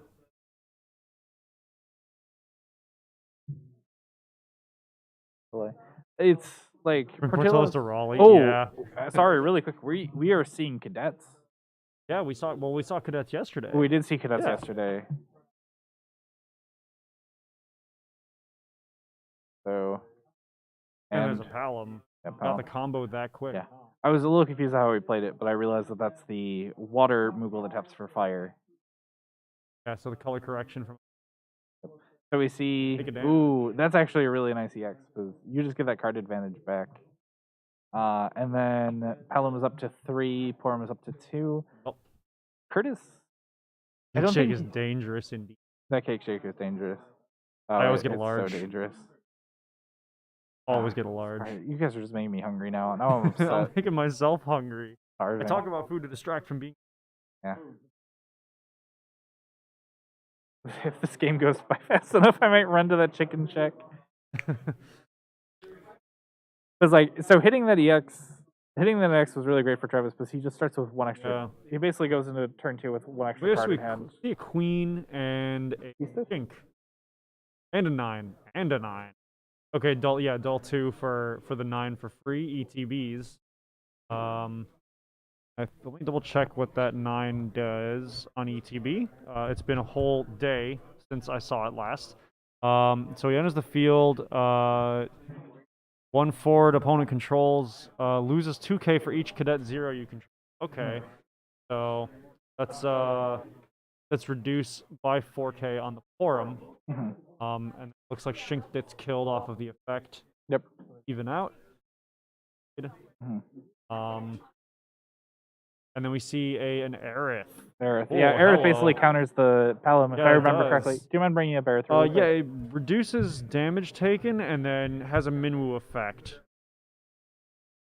So what we see on that one is forwards you control do not receive damage less than their power, which basically reduces the damage to 0 Yeah. based on the new rulings and whatnot. And then if Aerith is dealt damage by a summoner ability, reduced by 2k, which put the field to when she's put from field to break zone, activate all your backups.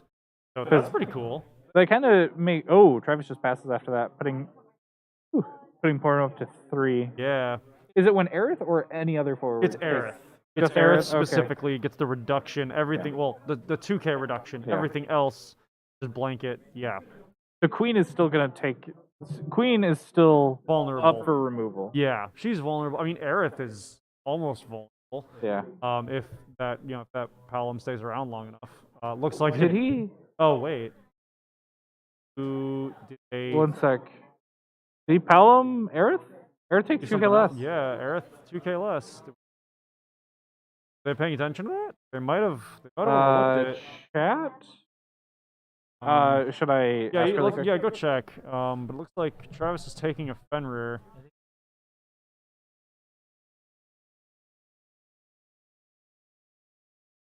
Yeah, possibly. Ty's gonna double check on what happened there. Action.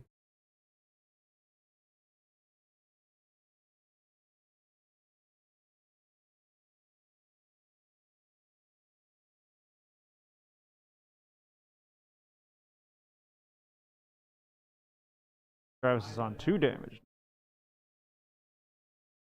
Yeah, so looks like we caught that correctly, right? Yeah, we caught it. Okay, yeah. Cool. So we caught it.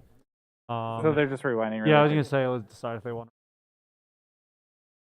Rather, I think Travis technically just let them go through. Shantotto. I think he understands he's taking the damage either way. RFGing your own. Yeah, there's the Toto. Curse, but... Yeah, so now if Aerith's dead now. Yeah. So how many cards does Curtis have? So 2. So Travis is able to Shantotto with 2 cards still left in hand, which is good. And he's got the backward advantage. Yeah. There's an ace. Oh, there's the ace. Okay, so now this is where Curtis starts getting the advantage back. Yeah. 5, 6. Oh, wait, that's 6. That's 7. 7? Aerith, or ace reveal 7. Does he? Yeah. Dang. Yeah, it's a very odd number for a card reveal. That's an aggressive number. Oh, it's nuts. That's bonkers. Yeah, he does. Yeah. Jeez. That's the thing that always surprises me, because we have one local player, Tim, that plays cadets, and whenever he flips 7, I'm like, you should have stopped. Wait, no. Like, oh, it's 7? Yeah. Like, that's happened to me enough to the point where now I'm like, okay, okay. Okay, so Aerith adding back 8, and then 8 goes into field and swings with swings 8. real. Putting Travis at 3. Travis at 3. That's the other thing is, like, Cadets is kind of slept on, because there's other decks that you'd rather run. Like, Sky Pirates can populate just as fast as Cadets really could. Oh, yeah. But that doesn't mean that Cadets can't populate very fast. Like, cards like 8 nasty. and the new, and I don't want to call them the new ace, because that ace is kind of old. Yeah. Like, most recent one. The most recent ones. They do work. Yeah.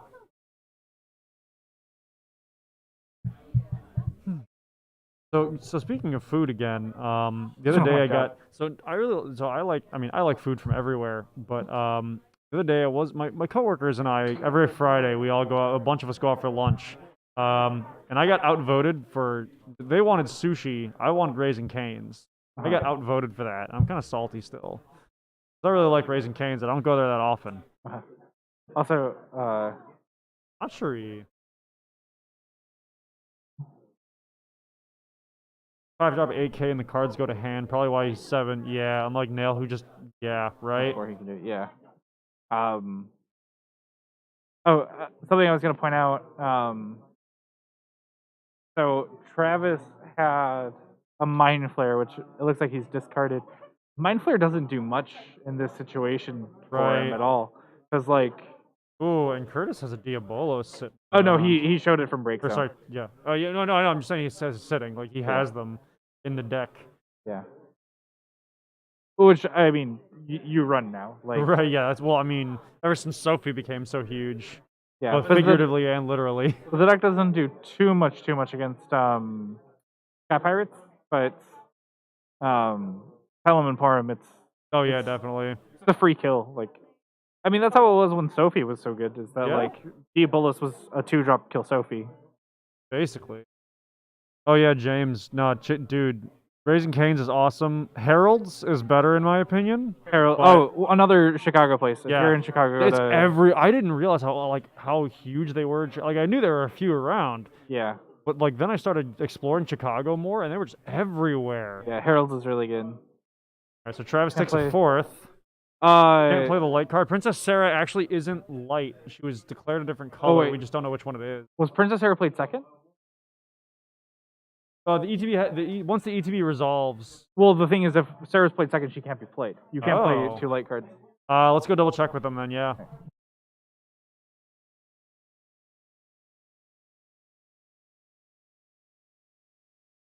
Yeah, we're gonna double check that one then.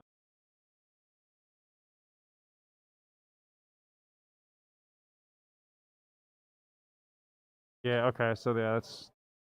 Yeah, she's light when she enters. Yeah, that's right. So that's a legal play. Good opponent. Yeah, they'll Ruling pull that after back. ruling. Ugh. Yep.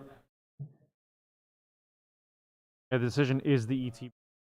Yeah.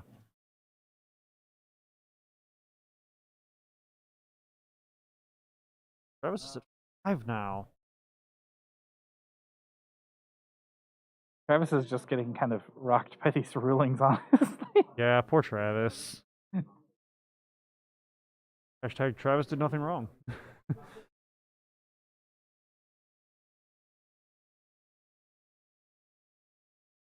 Oh, that's nuts. I mean, like, that's the thing is, we're in top 16. I don't want to say it's early in the morning, because it's not, but we're still in top 16. Like, I'm sure the players are up pretty late. Like, Yeah, I You mean, the know- after party did go, yeah, like 11:30 midnight? yeah. Did you stay the whole time? I had to bounce early. We stayed about, I don't know, what, half an hour past you? Did Arca Impulse start playing? They were just about, like, they were, the previous one They was were setting wrapping up. up right before, yeah, we Really? Wow, that guy's set went long. It went a little, yeah, it went a little while. Because on the so- schedule Bill showed me, they were only supposed to go to 10:10, and I was leaving at like 10:20. Yeah, so, I mean, it was about, like, 10 minutes finished up. He was just about to, he was playing, I think, his last 2 songs, so, Wow. yeah. He went a while. It was a good set, though. That was a really banging set. Yeah. I'm So- definitely going to be finding their Bandcamp. Oh, hell yeah. So Machiri Machiri goes in, deal a damage. So putting Curtis at 2. But I don't think Curtis minds all that much because Travis So we see 4. has he's a heck of 5? everything. Oh, yeah, 4 because of Yep. Mashiri. So that's a board wipe. Get the damage in before he clears, and then there goes a Porum. Yep. Pass. Okay, experience counter up to 1. All right, so that's a pretty good play. Curtis though probably has removal, is what I imagine, because a lot of these Sky Pirates have bodies. Just goes for the 1-drop Ramu. Yep. That's actually a really good Hit play. it. And then we see Scythe. Yeah, Tourney tunnel vision is so real. So real. That's a 7 on field. 7, that's it. Yeah, Someone originally 7. thought it was Scythe. Nope. It is a Oh, 7. we see you see the Pelham back out. Yep. Welcome back. And then the Pelham's already up to 5K. This is like that. It's like that Simpsons meme where Mo throws Barney out of the bar, and then he just Yeah. kind of slides in behind him, and he's just there. There's yeah. always another cadet. There's always another. Yeah.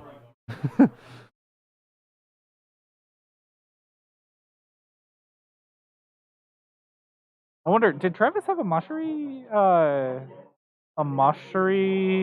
There was one on board. charge? I think it did. Yeah. Ooh, Leviathan into break. Travis is Leviathan up to 6. hurts. It's 6 now. So Travis has basically one last shot to pull this back and stabilize before Curtis just, finishes him off for this round or for this match game. Tapping for now he's gonna put the Princess Sarah down. Probably generate. I'll go for fire. Yeah. I'd imagine. Just so you have All 3 backups can produce fire, 2 can produce water, and 1 can produce earth.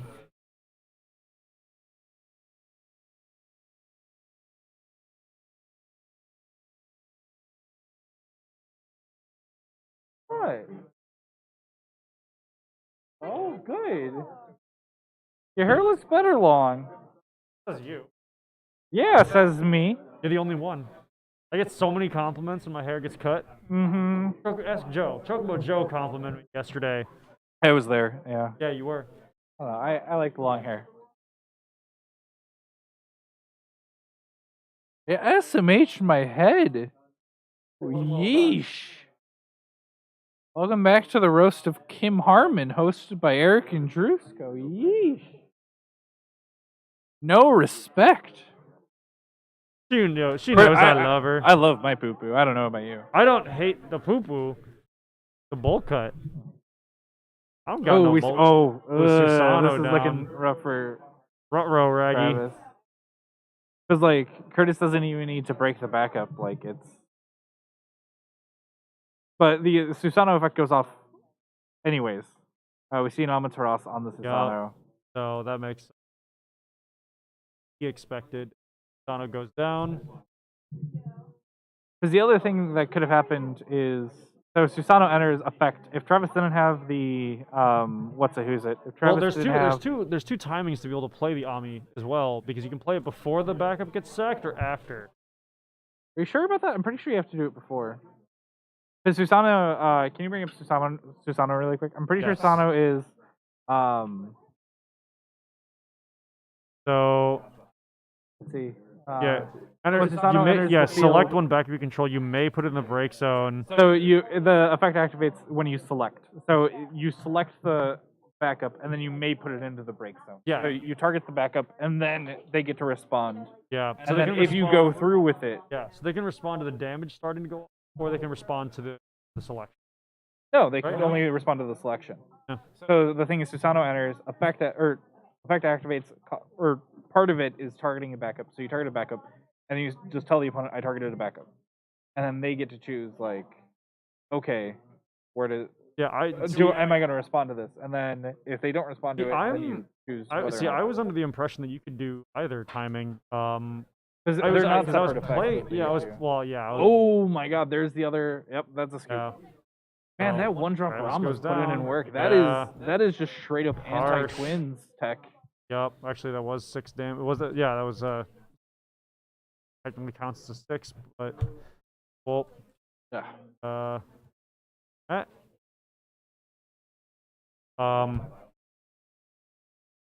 Yeah, the second effect can be. The second effect can be. Okay. I was gonna say because I was playing with Brian. I was playing Samurai against his RPP. Yeah. And he's like, yeah, you have 2 choices to. Oh, okay. Yeah, you have 2 timings. So I was like, I mean, Brian could be wrong too. I don't know. No, but because the second effect doesn't happen if you don't do the first. Yeah, that's how I took it. Yeah, it does have the May. I'll talk to a judge about it because, like, if honestly, if chat's backing it up, then I'm probably wrong. I mean, let's talk to Rice. He's here. Well, we'll have to have Rice talk to someone else. We saw how his last ruling went. Sure. I mean, yeah, even judges can be wrong. Yeah. Everybody can be wrong. Yeah. Because we have Rice sitting next to table 1, kind of watching everything. Yeah. So I believe Travis is sticking with the same deck. It looks like Curtis is switching. Well, Curtis has to switch, obviously. But I was gonna say, I sure hope Curtis is switching. That's kind of the rules. You don't want the rules to be broken so bad you can't fix them.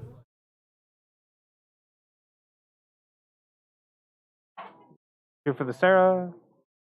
I think I know what Sarah's getting. Yep. As you do.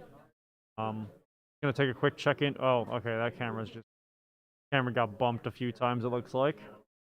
And you try to mitigate how much people whack a camera arm. Don't worry, the other game is a Sky Pirates mirror. I don't want to say you're not missing much. But... Right.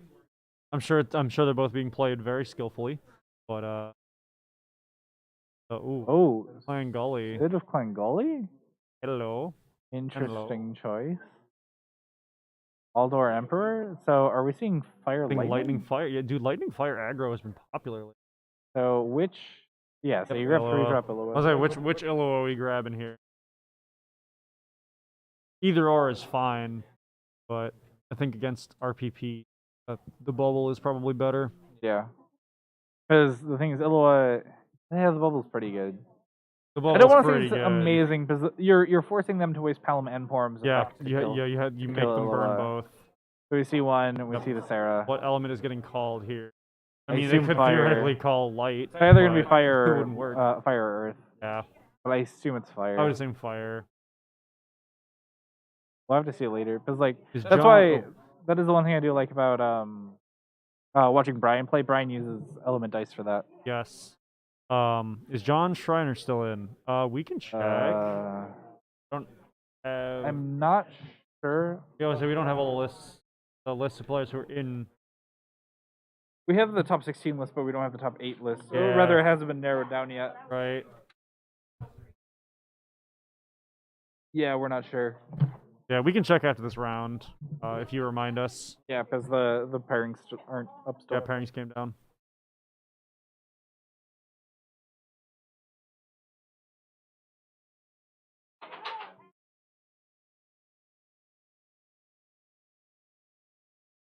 Good gets tapped. Sakura goes down, and Ilola is on the field. Combat swing. Yep. Yep. And Machiry. Honestly, I don't think you super mind that. Like, you don't have the charges for Machiry. I think she'd just be kind of a dead card in hand. I think you just kind of be pressured to like play her out first. You know? Yeah. Because it's like if she dies, whatever.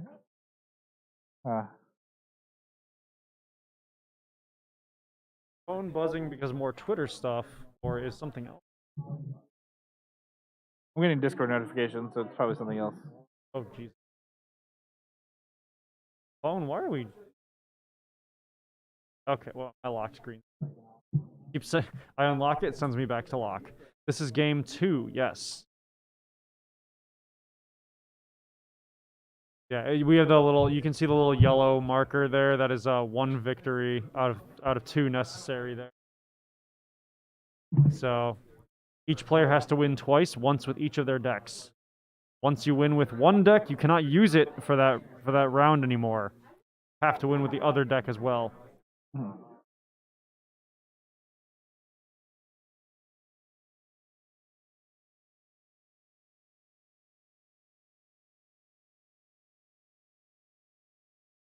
Okay, fine.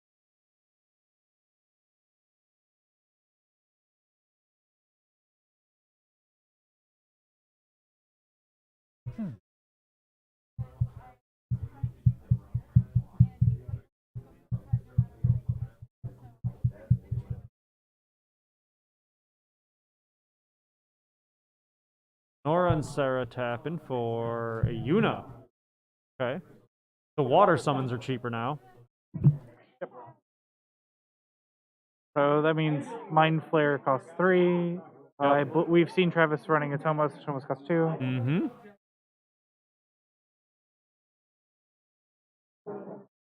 Of course, I missed the stack because I'm fiddling with my stupid phone. Way to go, Eric. Yep. I missed it too. But way to go, Eric. We're irresponsible. So Terra hits the field, Yep. grabs back a summon.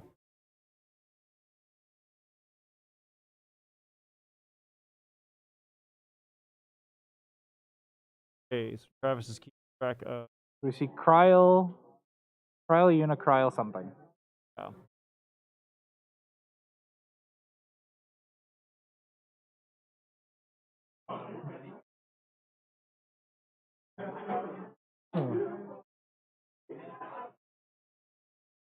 Phoenix goes down. 3.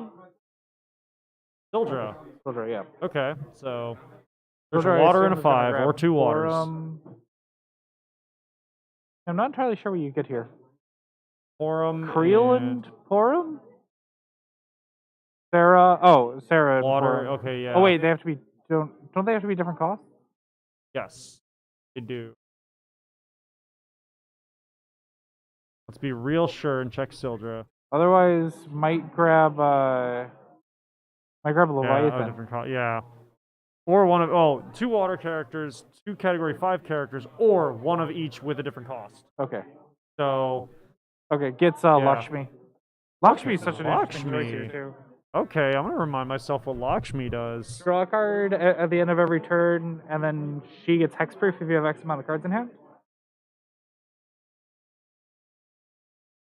Okay. Yeah, she reduces damage by yeah. 2k on herself, and then at the end of each of your turns, draw a card. So that's not bad. Yeah, she's a rare, so that makes sense. She can't be too nasty.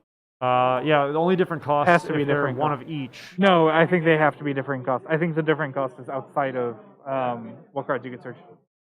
I'm gonna recheck that wording.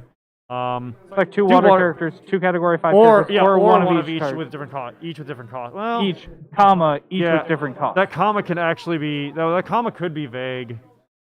I believe it's. Yeah. Okay. Yeah. No, you're right. It is. Yeah. It is. No matter which one you pick, it has to have a different cost. Yeah. Okay. So he paid 2 for the Sarah to crash into the Terra. Yep. And he still has one up. So we're gonna see. Yep. There's. Oh, he's tapping 2 different ways. Ah, I hate it. I despise it. Oh wow, that got really. Sky Pirate's Mirror is still going on. Oh, Sky Pirate's Dancers. Yeah.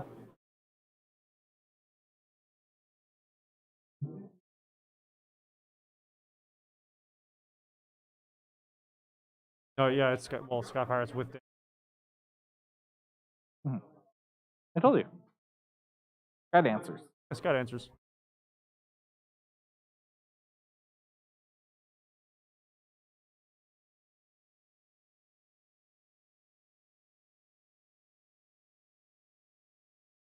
Sandy. That'll be 7k. Doing a self-point of damage. Puts curse up to 1. This has been a kind of slow game so far. It has. Both players are only at 1. That's okay. We got an hour and a half. Yeah. We got time. Yeah. Dude, look at Curtis's tat. That ink. It's pretty dope. That is some nice ink. We saw that yesterday too. Mm-hmm.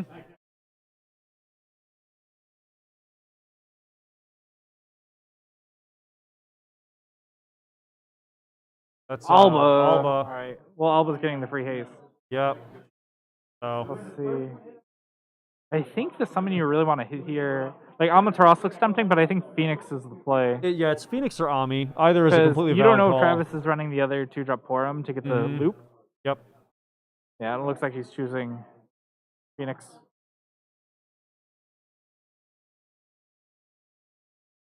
And there's 2 for Notomos. To make sure that Curtis does an RFG another thing.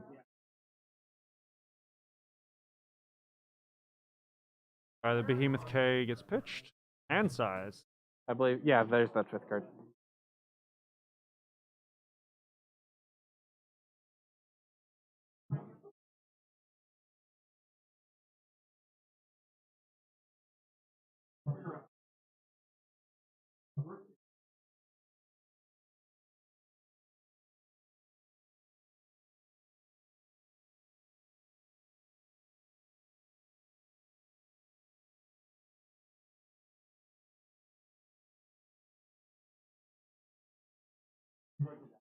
The Porum hits the field. Mashari hits the field.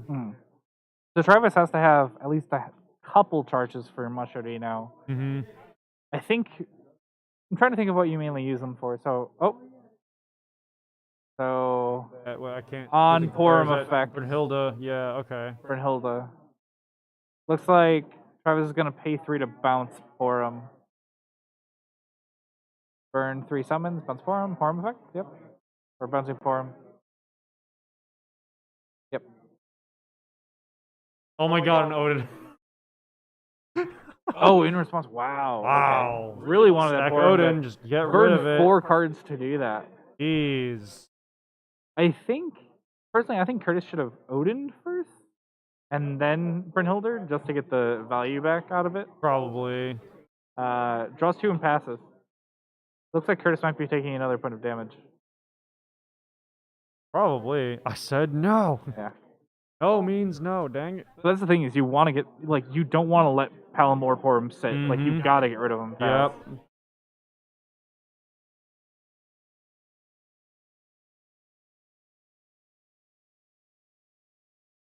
Travis doing a little think here.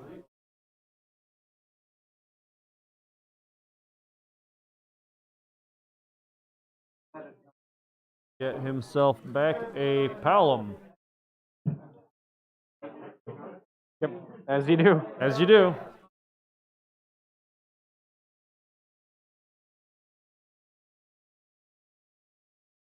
Where's the OG?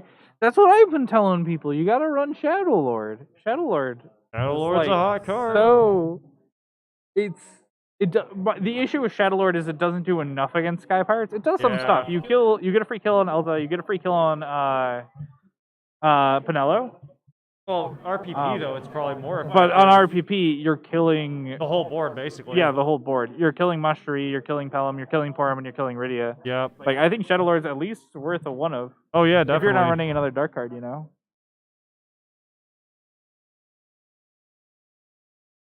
I don't know, I'm kind of thinking about building like mono ice kind of anti-meta, and Shadow Lord would definitely be a part of that. I mean, you've always had good luck, good success with Shadow Lord. I've always had good luck with anti-meta. Yeah. Like I kind of consider my Earth Ice deck that I did well with kind of anti-meta. It had a rough matchup against WAF at the time, and WAF was the deck to beat. But the thing is, like I had really good removal for it. I had more issue against Rampir, if anything. Where? Yeah, which is ultimately what beat me in tournament. Yeah. But you got that far. Yeah, I did. You win. You win. And what's getting poked? Yeah, because the Blaze wasn't enough to kill anything, sadly. But Ewan can probably kill, targeting the Porum. And then Porum in response kills Ewan back. We do ramp here.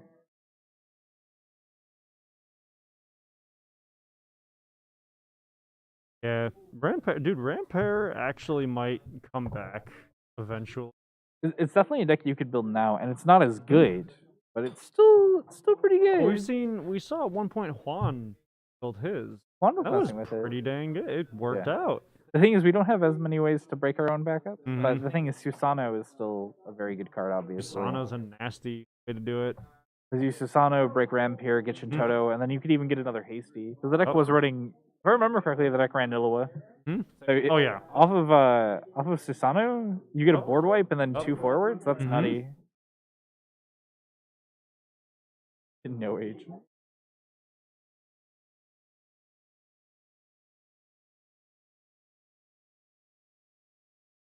So I think if Fenrir targeting, does he have a Iridian break? Sarah. And Mobius. Breaking the Blaze to avoid the 7k. Sarah Mobius effect, draw a card. He's got the Princess Sarah still up, who I believe is attuned to fire. Going with Mashari, putting Curtis up to 2 damage. And will Palom swing in 2? Nope, okay.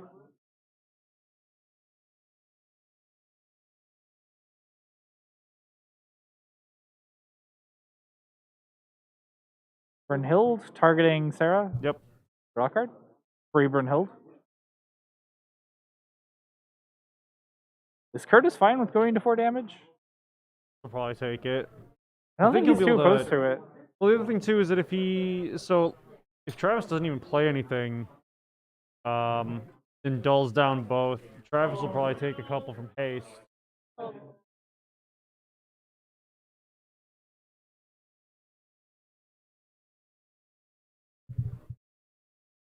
Going in with Mashari, puts him up to 3. Does Travis go in for number 4? Nope. Rydia. Get that 2 counters. Yep. Pass Curtis. Now, what does Curtis do to establish any kind of board presence? Because so far he doesn't have any.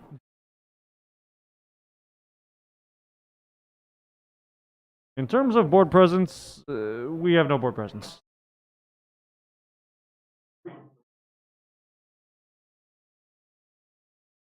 Let's keep Ifrit, Ewan, to kill the Palom, or Porum, rather. Probably response effect break Ewan.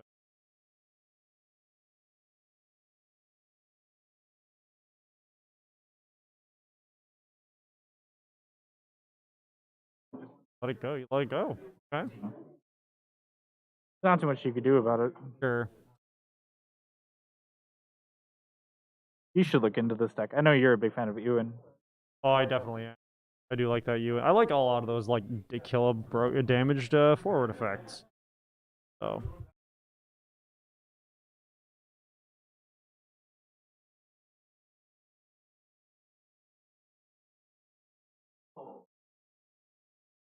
Oh, I keep forgetting about. I keep forgetting that Porum has to target a 5 or less. Yeah. I totally forgot about that. Yep. Oh my god. I don't think. Well, I haven't played Porum, so I haven't been doing it wrong. But Mind Flayer. Mind Flayer. Killua and damage for Curtis. Almost misspoke and said Travis. Out of curiosity, what would be good in Rampare for the current meta? The only good Category 11 card we got in the last few says Robo Akbal. So Robo's a big one. Robo's a solid choice because if you're in Lightning Earth, you could be running the crystal generators. Yeah, well, here's the thing though. Robo is not a 3-drop. Okay. Shantotto plays a 3-drop. Rampire. Oh, yeah. Oh, yeah. Christopher pointed out Gesho, yeah. Gesho's solid. It's not great, but it's solid. Yeah. And if you run Susano and whatnot to break backups. Tenzin's 11. Oh god, to see a Rampire Tenzin's Samurai gonna be deck weird, would be yeah. goofy. That'd be that's a funky one. Yeah, I'm not sure. Yeah, let's see. Let's look up Category 11. the category 11 here. I'm curious. Oop. So Go to more recent sets. yeah. So we have Tenzin, we have a bunch of ice stuff. Don't care about Eshnarl. Yeah, Shikaris, I guess. So we see Mitsuki on field. Oh my god, so much breakstone. Yeah. So it looks like Travis is just gonna kind of kill by just slowly poking at Curtis this whole Curtis time. and Travis are just coasting along. Nobody's really. You ever play Road Rash, Ty? No. An old PlayStation 1 game where you're on motorcycles and you beat each other with weapons as you like race along. Yeah. These guys just never picked up the weapons. They're just kind of coasting along next to each other, and occasionally there's like a punch and a kick, but overall there's not like a whole lot of violence happening. So yeah. What else here? Lilithot? Yeah, you don't have a lot of modern targets. Yeah. Oh, we see a Leviathan. Sorry. This is what we get for being distracted with right. looking up a Rampire deck tech. Ooh, Felthanos. Felthanos. Can you look that one up really quick? Yeah, the new Felthanos. That's a risky one. So the new Felthanos. You need to turn off category 11, yeah. There we go. So when he enters the field, break all active forwards. That's a really But then good. damage 6 at the end of all your turns. Break all your backups. Break all forwards the opponent controls and all the backups you control. Yeah. So that's. So Travis might want to try to rush to put Curtis to 6 just to break all of his backups. Yeah, that's a really risky board wipe right there for Curtis.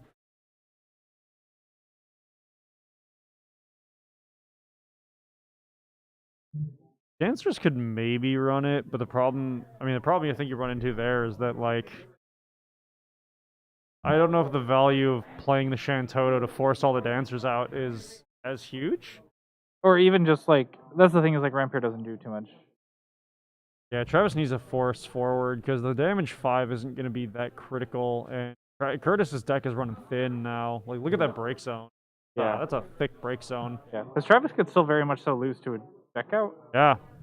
Just mind flayer all the answers. Yeah, there you go. But at the same time, I'm sure Curtis doesn't have too much in his deck either. Right. Oh, there's a Rydia. Rydia. Her counters. Gets her 2 experience counters. Does he play anything else? I think this is where we see a Palomar Forum. Using fire, you can easily Susano the Felthanos. True, actually. Yeah. That's a good point. Yeah, that's true. So you don't have to worry about the damage 6. Yeah. That's assuming he has a Susano left. I think he has one in deck still. I believe so. I don't see one in break. That puts Rydia up to 4 experience counters. Mm-hmm. It's a free Mind Flare. And there's the free mind. There's flare. the Mind Flayer. Mind Flayer. Mind Flayer? Interesting choices. Yeah. Ewan? It's the Ewan. Doesn't Just to even get a care about it. Yeah, forward just a out, body really. is a body.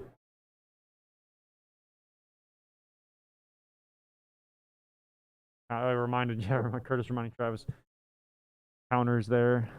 That experience. EXP. So what's Curtis doing here? He can do get a board wipe. But he's gotta be able to even out the damage. Four? Kitchen Illa for Terra. Terra. Okay, and then grabs what? Ifrit? Yeah, Yeah, just goes deal to 5k. Ifrit. Yeah, just to Yeah, go for him. Yep. 2k to Ewan. Get the Ewan Yeah. off Oh, the yeah, field. that's Yeah, just- the extra 2k from Terra. That's clever. That's smart. I mean, sick Mind Flayer with the Phoenix that happened earlier, right? Yeah. Yeah, if Curtis had a forward. And then we see just the free Tomo. Yeah, the Atomic.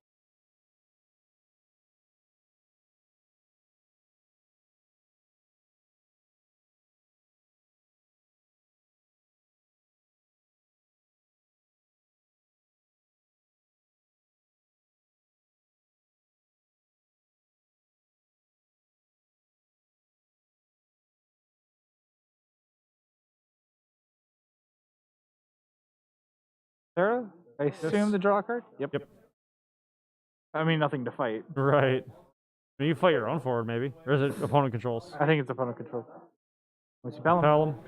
puts Ree up to 6 counters? Sheesh. Yep. See, I want a dice that the 6th point just says online. Oh. Nice. Like, 'cause at that point, like, Rydia's not gonna have. Oh, Judge was checking there. Yeah. Digging for Sophie. Oh, God. Maybe. Sophie dig. The one of. Because we know Travis is running Sophie. It's not a terrible play, because, like, Yeah. just because that free damage on Curtis. Right? So we see Good two. Fenrir, yeah. Let's see. Blaze 5k to Pelham. Sarah here. Yeah. Or maybe even Rydia. If I'm Could be Rydia, if yeah. I'm correct, can you bring up Rydia? I'm pretty sure I she can. doesn't buff her own power. She does not buff her own power. I want to be 100% sure on that. Would die, yeah. Let's see. Rydia. Here we go. So she, Oh, so reduces- she doesn't take, reduces to 0, so she can't take the damage basically. Yeah. But she doesn't get bigger, so Oh, so it looks like Miss Dragon just cancel. Sarah. Yeah, Not to cancel, but to keep Sarah alive. Yeah. She doesn't take damage. effectively cancels But the real reason why I did that to go into combat, swing with Sarah, it. Deal damage. 5. Of Zhang. Curtis at 6. 6, and then here it is. There's the Philthanos. There she is. No, Sophie. Philthanos is at the beginning of your turn.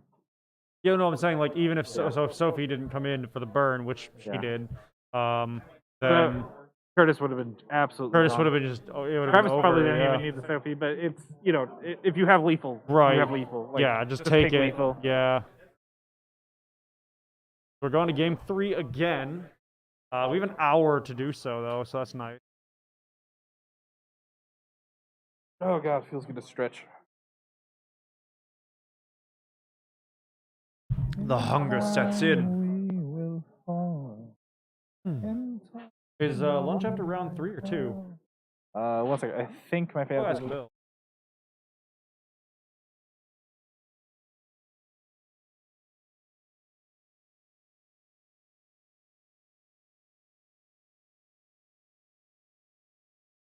We're trying to.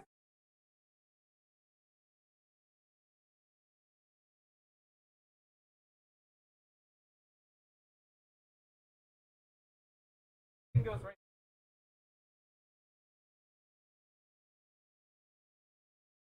Cool. Sorry, just working out stuff for lunch. Yeah, we're getting I keep- hungry. Oh my god, this Remember, shows guys, that I haven't been playing enough. Feels like I totally forgot about Porum's effect, and I forgot about Rydia protecting herself. Yeah, I was gonna say Rydia. I feel like Rydia protects herself or something. Remember, guys, take your ShantottoCast hosts out of the cage sometimes. Make sure to give them ample water and food. Yeah. We do need our food pellets every so often. Yeah. And we need to actually play this game. Yeah, well, as I say, we do so much other stuff we don't get to play as often as we like. Yeah, I mean, we were talking about that a little bit yesterday. We both got promoted, or you're on the precipice of getting a promotion. I got a promotion, so Yeah, we just have less time. Yeah. And I have wedding planning and a bunch of other stuff. Oh, turn 1 Noctis, hello? Turn 1 Noctis. In Sky Pirates? Sky Pirates. Excuse me? No, I've been seeing Luna this. Freya, excuse? I've been seeing the Noctis Sky Pirates. Can you bring up Luna Freya? Yes, Because I I know can. she can't attack or block unless you control Noctis. I mean, she's a 1-drop 7. That's pretty nasty. Uh, If you don't, she can't attack or block. Luna Freya has the field, she's one category. 15 forward other than her, as long as the friend has the field against 2K and forward cannot be chosen by abilities or summons. Opponents' abilities or summons. That's tech. I've seen that in one other game, not on stream. I was walking around. I mean, it might have been Travis. I don't know. I've seen somebody running it. Yeah, that's a tech. So that's cool. I don't know what. I mean, this is an interesting Sky Pirates build, but I'm curious to see how this is going to go forward. Yeah. Okay. So, Cordia. Or no, it's She gives benefits for party attacking. Oh yeah. Oh, Boko. Local. Oh wait, going into combat. Yeah. Combat. Party attack. Party attack for 2. And then I believe Noctis to draw a card. I don't think there are any other relevant effects really. Can you bring up Noctis again? I always forget his modes. Oh. Noctis. Let's see. Select one of the 5 following actions. If 3 or more forwards, okay, then select 2. So choose a forward, deal at 8k. No. Choose a monster, break it. No. Choose a character, dull and freeze it. Maybe a backup. Yeah, it looks like he went for the draw. Noctis gains haste. Well, yeah. Not relevant. And then draw a card. Yeah. Yeah, So he went for the draw, which is the better play. Yeah, there's nothing else to do. Ooh, and then now we're seeing Garnet. the starter deck Garnet. Yep. Garnet untaps Luna Wait, Freya. that's a starter deck, Garnet. Yeah, that's a starter deck Garnet. Oh, it's just a common? It's a common. There is no starter deck. I mean, that's the starter deck Garnet over there. When Garnet That's an enters field, choose ancient one one. forward activated. If forward he controls dealt damage by summon, reduce that damage by 5,000. Yeah. Ooh, So that's Philia, not a summon. That's not a summon. Philia forwards with pain. Not Curtis convinced is this at is 2, an by the way. SPs anymore. Yeah, right. It's I don't know if it's Sky Pirates. Oh yeah, we were on. So That was a really good Philia. that was a nasty. Because that leaves Travis, like, obviously Travis has a handful of cards in hand, but, like, just kind of getting rid of a very early value engine. It was Andoria, not Doria. Yeah, that's. I knew that. I knew the name of the backup somehow. Stupid sexy Philia. Yeah, right. If that's what you're into. I'm not judging. Hello, Zidane. Yep. This is. That's Yeah, the this thing, is Travis- Sky Pirates. Travis Mutsky needs has to a lot of activate. cards in hand. That's right. Yeah, something died. Well, rather, I believe Travis is at 4 cards in hand. Next turn, be up to 6. Zidane's unblockable. Yeah, Mutsky was untapped at that point. Oh, Odin. Oh, Yep. Odin. Wow. Okay, so Bring Philia goes Philia. in to Ooh, take losing a the kite. kites. Harsh. That's a critical piece of the puzzle there. Yeah, you see Philo and you just assume basically a duel in this. Yeah.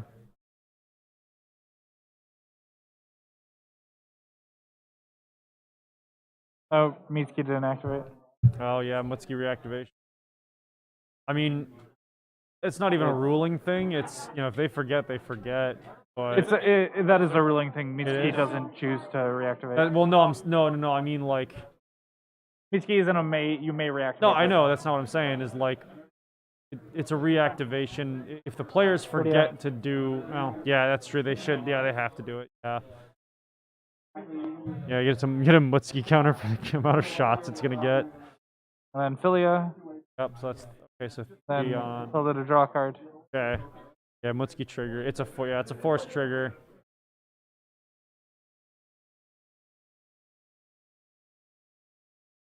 I love Mitsuki. Mutsuki's a I'm cool sad card. She doesn't see a lot of play now. Yeah, well, because 1K ping isn't that big a deal anymore.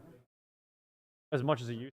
Like, it's good if you ping Mutski, Ewan, Mutski, activate. Cool. Oh, we see Y'shtola. Joel is hot. Like this drinking game. Yeah, that's a dead. You're dead.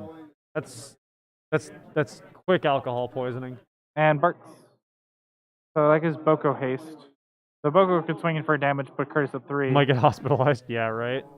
Actually, so we're actually not too far from where the hospital where my mom used to work. Oh, pitching so tried to Brynhilder Boko, pitched the Y'shtola. Yep. And then now Travis gets the White Mage. Supreme cancel Y'shtola. So deals damage, and then Travis gets to draw a card. So Curtis and Travis even on damage now, even on forwards just about, and the backup situation is pretty close. Yeah, we're actually in Lincoln Park in Chicago, which is not too far. That's actually where the hospital my mom used to work at was. And she, when I was a little kid, she always warned me against drinking too much because she would every single night see at least 20, 30 people to, coming in for alcohol poisoning because they drank, way too much. But it is a college area, so it's not surprising. Here. So now we see a Sky Pirates. Yep. Sky Pirates, plural. And pass. Okay. Wait, didn't go Ultros. Yeah. Yeah, Ultros is a choice. Yeah. Because I think your target for that is just Philia. Like, putting Philia on the bottom would be nice. Yeah, I'm surprised he didn't go Ultros. Because I think Travis kind of seems like, I could really push for game next turn. Yeah, he wants the aggro potential here. Sky Pirates, but it's... Oh, I read Travis's mind there. I knew what he was about to do. Then realized that he couldn't. I'm slightly more convinced. Yeah, because Travis is definitely a threatening game. Yep. Obviously, if Curtis doesn't block, but can you go to Bartz really quick? Sure can. I think it's whenever he attacks, so he might still save up the Ultros. Form as a party attack, you may search. Oh. Yeah, search for. Okay, yeah, so that plays kites. Or actually, no, he played the White Mage. Play the White Mage previously. The party attack? Yeah, now he's party attacking. He'll get the and free then one. Bart's effect. Pinging Bartz. Okay. I don't think Travis cares about that. No. I don't think he cares that much either.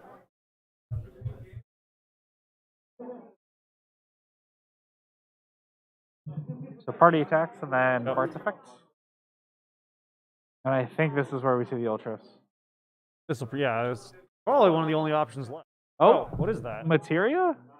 Yeah, it's a Materia. Oh, Materia to get Noctis? Yeah. Start get some more party attack benefits. Oh my god. Double check on Materia real quick. Yeah. Pay to Play. Or, okay. You may pay X, search for light, put it on the field. And then I think, keep scrolling down. I think it's whenever a light dies, you draw a card. Yeah. So he just pitched something for played now. Board. Because if Travis puts in another party attack, then you could just give Noctis haste. He wants all the party, dude. Party's nasty. Yeah, I'm just so surprised that he didn't go with Ultras because Ultras target. So we have it's Kalia Cheval. I believe it's Kalia Cheval. He fears no Susano, right? Oh, passes after that. Let me see. Yeah, so that is really fears no Susano. That is in fact a Kalia Cheval 4-drop. Yeah, from Opus 5. Yeah, you search Mitsuki off of it. Yep. Oh, so draws 2 passes. I think. Is that? No, wait, no.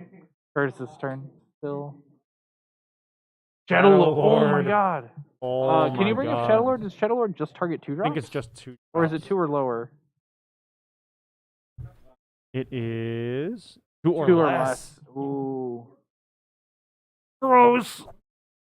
We were just talking about this. That's nasty. So the odds are kind of evened out.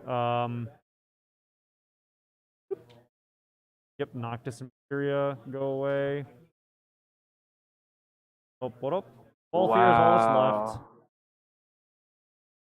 No, he killed Balthier off of all the Shadowlord triggers. Oh, that's right. Oh my god. Oh my god. Oh, Curtis is at 4 damage, by the way. Curtis is at 4 damage. Those two Philia in his damage? 2 Ewan, right, okay. Wow. Oh, that might be a little. I'm having trouble seeing it. Okay, yeah. Yeah, it'll break parts. Yeah. Balthier. Hi, Balthier. Welcome back. What's Mutsky for giggles? Yeah, right. Oh, so in response, he kites Balthier away. Yeah. Okay, that makes sense. This got a lot more interesting now. This just twist after twist in these in this matchup. Gee. Yeah. White mage protect the Barts. Oh. Oh yeah. Yeah. Okay. That's fair. That makes sense. For that white mage actually.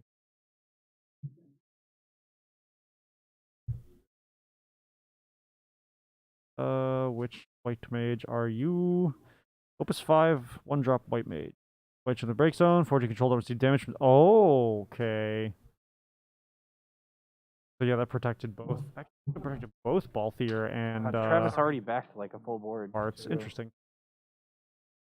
For the Bart, yeah, but he wanted the Balthier re-enter.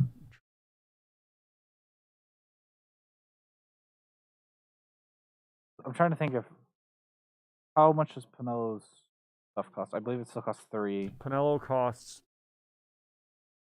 You can pitch one and dull the Andoria for it.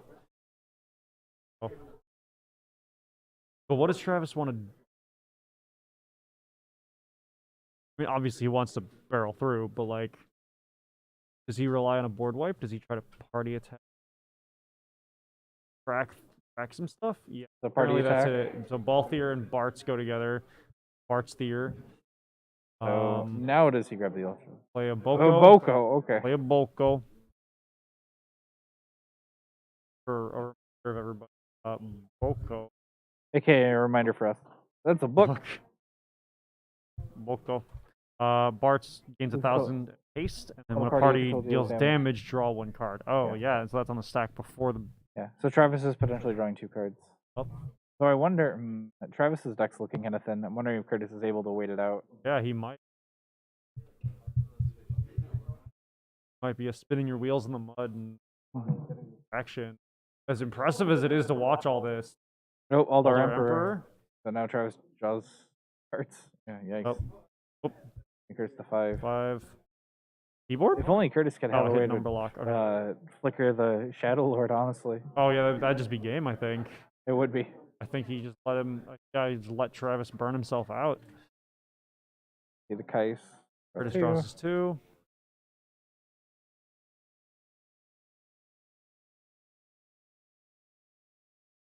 Because I'm wondering if Curtis is trying to set up like a domino effect here, right? Because if he kills something, Shadow Lord is able to ping something, right? And then you can keep like this ongoing like effect of that. Can you look up the white mage again? Sorry. Yes. You can it basically is effect that you can back it to affect your damage. That was Opus 5. Yeah. So you just put it in the break zone. Boards you control don't receive damage. Summons your abilities. Okay. Yeah, that's the issue. Is like you could try to do the domino effect, but it won't do much. Yeah, he basically. And Travis is just gonna get constant value by party attacking every turn. Yep. Sorry, is the name of this deck Sorry for Party Rocking? Because if it's not, I'm gonna be very upset. Would make sense. If it's not, I'm gonna be very upset. Rydia and Friends. Noctis Balance. Boo. Gotta go for Sorry for Party Rocking. Dang. Or not Sorry for Party Rocking. Curtis still has the wristband from yesterday. Yeah.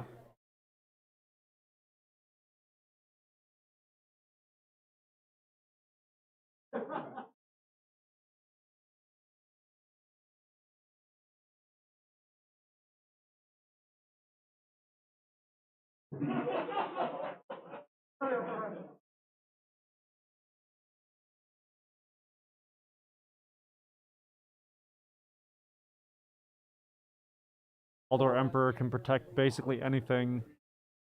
So, but the damage 5, he gets 2 effects from all. So I think. Secret chest spell. Yeah. I think the white mage goes to protect 2 forwards. Yeah. Oh, Well, I think rather, they don't take damage. I believe Eldar Emperor gets to kill something. Still. Yeah, there goes the Boko. Yeah.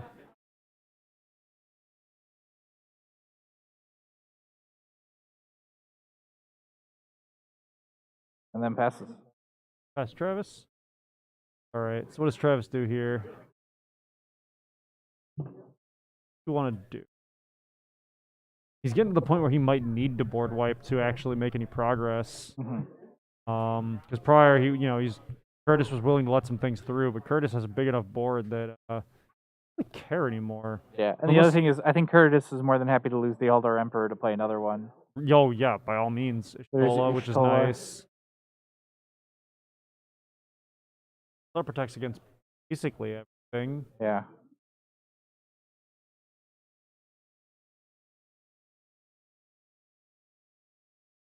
Check that break zone. I think there's what, like 16 cards left in Travis's deck.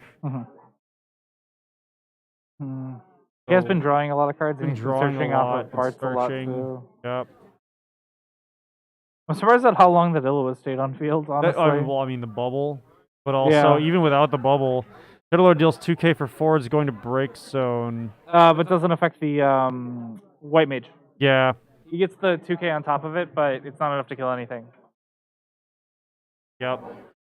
And white mage breaking protects everything from damage anyway. Yeah. So that's the thing is white mage. Visca Holland. Oh. Oh, screwed. Oh, okay. Yeah. So either Holland. So we get the party attack. No And targets. Ooh, Fail to find. Fail to find. We're throwing Eldar Emperor in front of it. Yep. Block. I assume the damage to both here because it's like, oh, if I don't have to worry about the 1-drops again. Yeah. Holland, no fun for you. Choo-choo, no fun for you. Fail to find is rough. That hurts. That really hurts. Yeah, that quick, like, oh man, I lost track and I just miscounted by 1. Like, oh, I thought I had 1 left. Sorry, we just saw Keist effect. Can you look up that Keist really quick? Keist, yeah. Keist, whatever his name is. Alright, so it's the... Forward controls form to party the costs, blah, blah, blah. Party call check, activate him. Okay. So activates on party attack. Yep. No big deal. This is the Balthier, but it looks like he... Yep. Yeah. So... Yeah. RFG'd the kites to... play another... Look at the Balthier. Yep.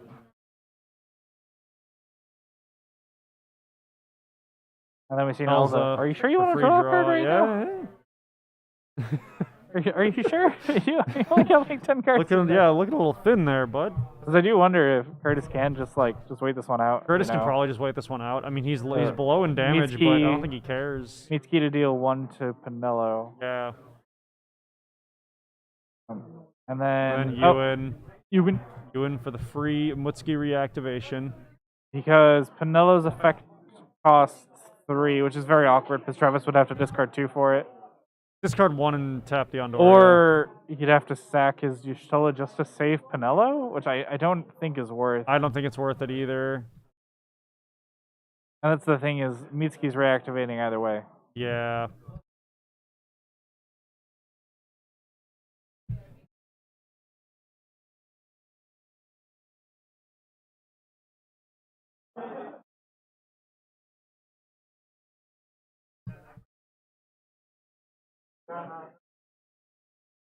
Reading Mitsuki. Yep. He's just sitting there like, is that seriously just a free 1k ping? 1k kill. Or 1 cost kill.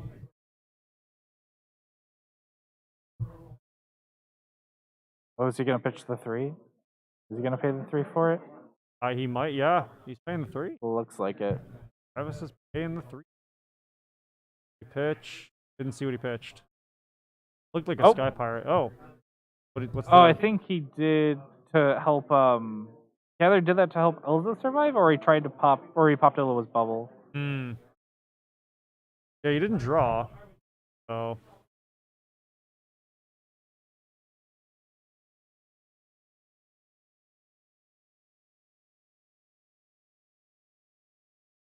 Oh, Shadowlord gets to do some ping.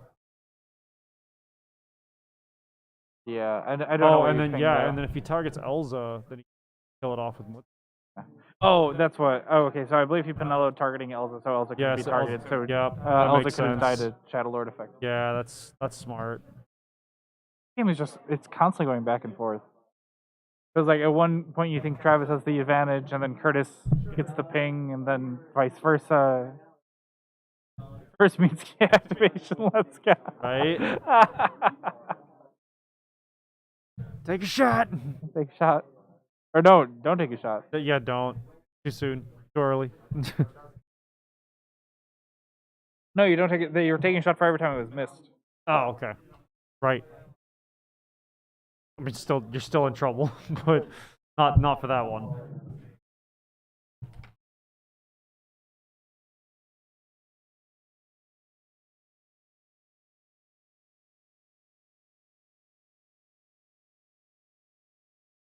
God. I hope you guys are enjoying this as much as we are, because damn. These games are getting intense. This is getting tense. We But still have 55 minutes to go round. Travis can't have many cards left in deck. Like Curtis has been drawing, but hasn't been drawing that much. Now we see the Vaughn. Oh, thinning the deck even more. That's one, two, Pirate, three. but That's like, 6 what's cards. left? No target? No Oh target. my god. Yeah, nothing I think left. Travis just wanted the reactivation. So fair.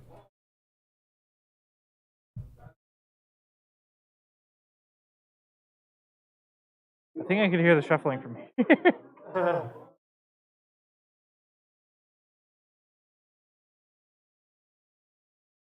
Hey, can you hear it?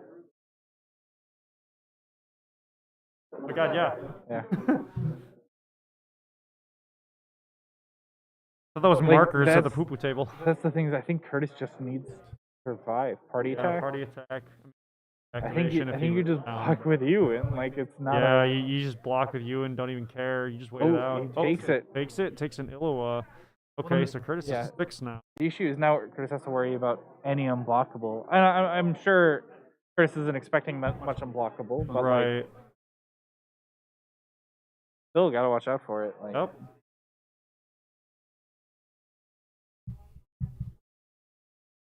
Two.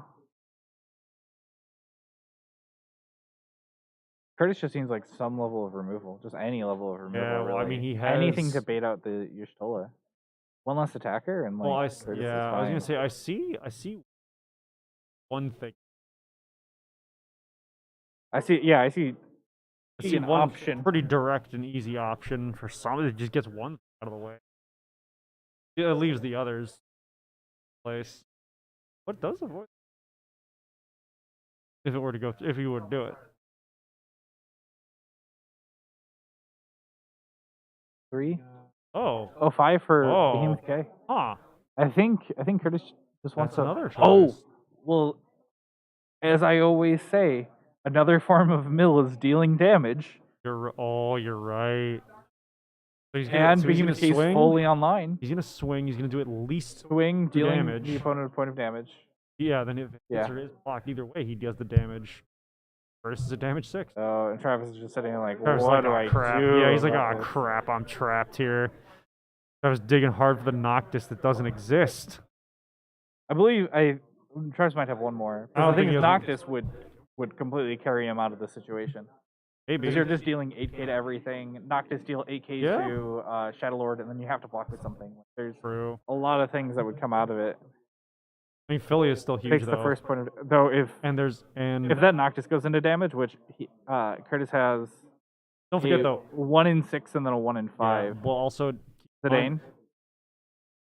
Keep in mind that I'm guessing we still have a couple either lightning or not lightning because we all those, but and then Yuna, but no Noctis.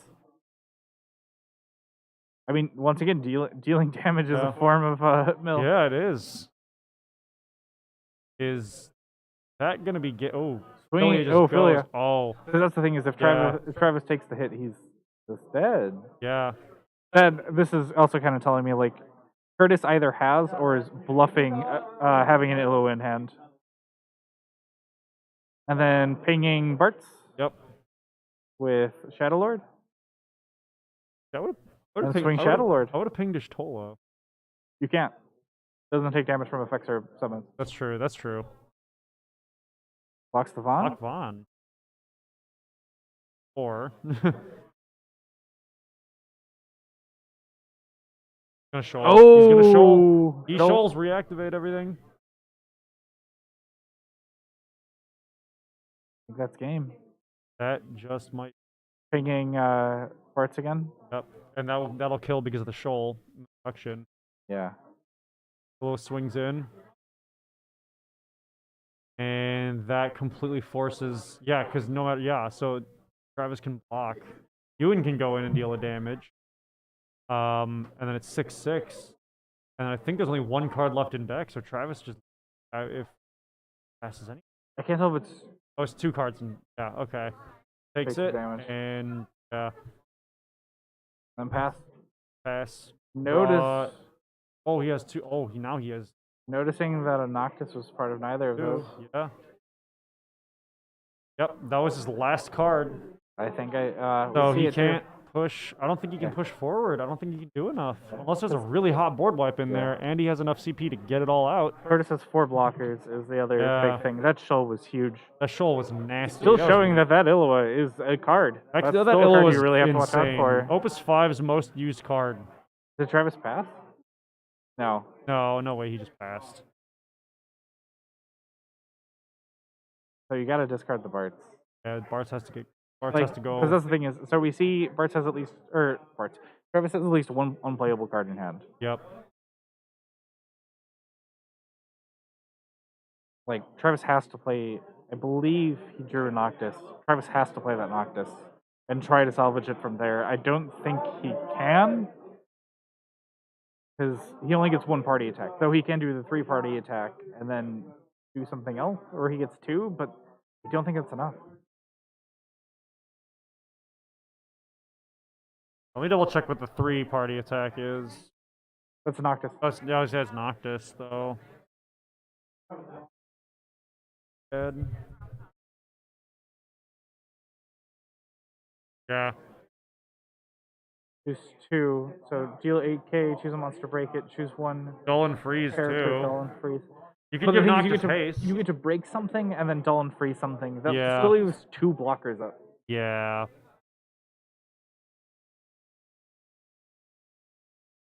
I hate being like, oh, well, that's a game, but like, yeah. I really kinda don't looking see a like good. checkmate. Dude, yeah, I don't see a good result for Exit Travis. out of this, yeah. Yeah, he's kind of cornered. He's trapped in the room of spikes, and the spikes are just coming from the sides and the ceiling and the floor, and it's just you're looking kind of trapped there.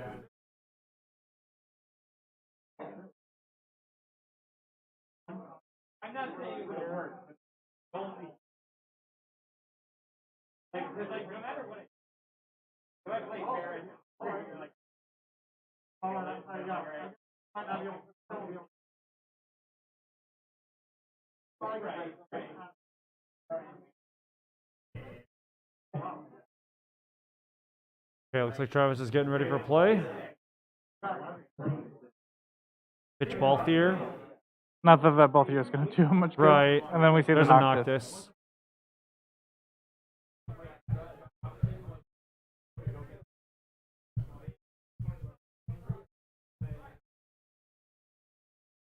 Sucks that we've lost because we missed out on 2 damage turn 2. Yeah, Bart's passive haste on White Mage and Materia later. Yeah.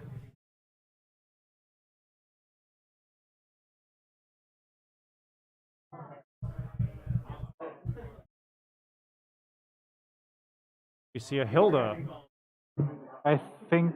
What He's does got that Hilda- Hilda. yeah, what the I hell remember does that Hilda he do? draws It's- cards. So this might be. Hilda. Damage Draw 1 5. card. Yeah. Oh, she plays a break zone. Damage from the break zone of the field. Or sorry, forward. Break zone from the field at damage 5. But the forced draw might finish him off though. I think. You Travis have might have had another card in hand. Or might have had another card in deck. But one last one, maybe. Yeah, I thought he was at 0.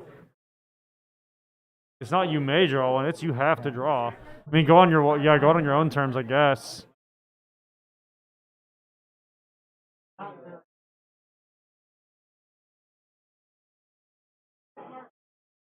Luna Freya for Noctis. Oh, he gets the haste. So now he's got the haste for free. Ishtola died, though.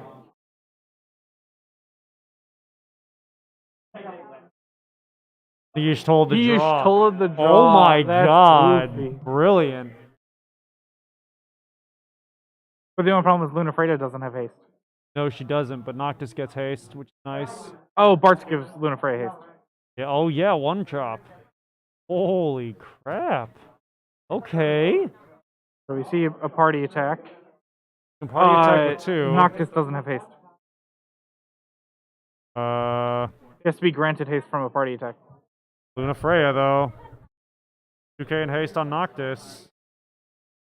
Oh, 2k in this forward cannot be chosen by your opponent's summoner abilities. Yeah. Oh. You just block you. Yeah. Yeah, Curtis has this. Yep, I think Curtis. Yeah, Travis put up a good fight, but I think Curtis has this.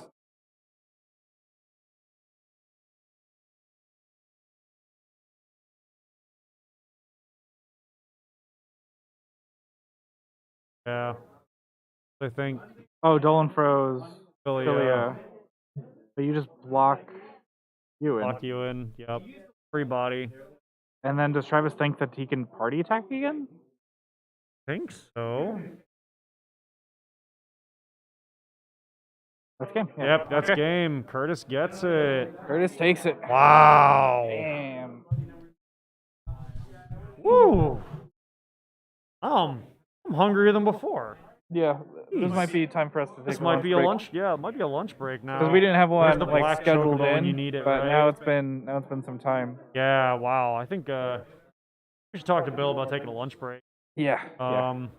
So in the meantime, should we put the stream on pause while we'll throw we wait out? We'll throw the lunch break thing. We'll drop the link one more time in here.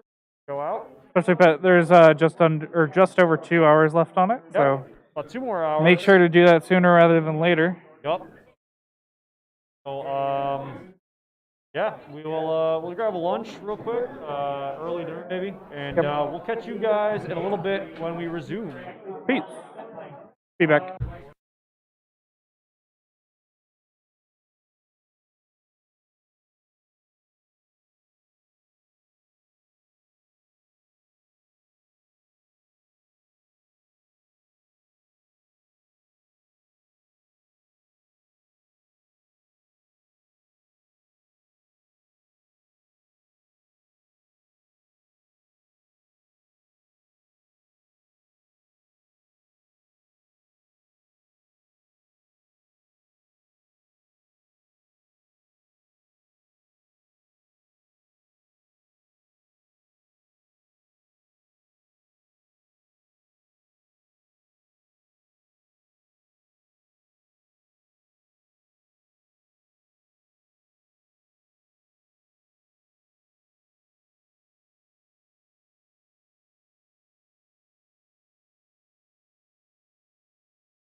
Hello.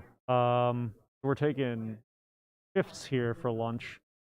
So Ty is taking his lunch right now. I'm gonna be covering solo. We get someone step in, and we'll rotate. So for this round, we are in semifinals. We versus Brian G. If I remember correctly, the winner of the last Bahamut Brawl. Shown that he knows his stuff. Formidable player. Brian too is a local player. We has some skill, some knowledge. He's been in Nats plenty of times. And yeah, both of these players got some chops. So we'll see if who comes out on top. Pardon the rhyme. And let's just wait while they resolve their mulligans and shuffling and all that business.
All right, so reset the timer and round begin.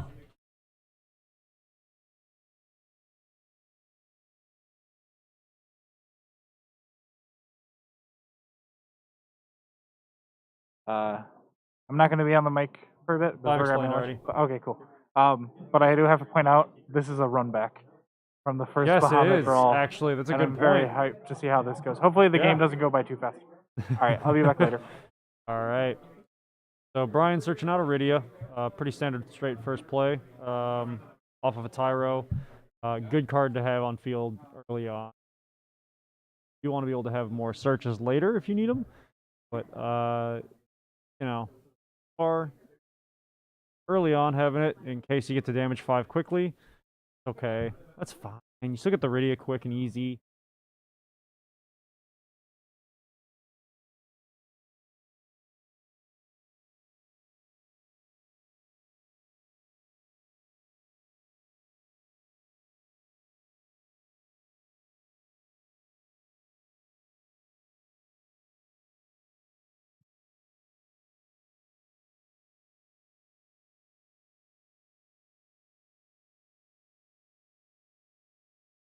He's gonna drop 5 for Thornton. Also, I type Thornton correctly while I'm searching for it. So Thornton the 7th. One card and any card. Just field a break zone, draw a card. Okay. Been around since Opus 6, man. 9 sets, and I haven't seen that card in a minute, so I had to double check. Didn't see what searched because I'm looking at the card. It'll be apparent in a minute, I'm sure, though.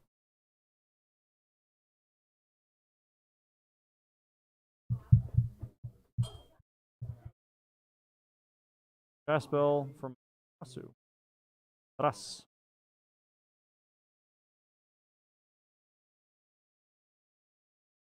He has a momentary backup advantage, which means basically nothing when the opponent has also no forwards. Both these players taking it real calm and cool, slow. Take their time.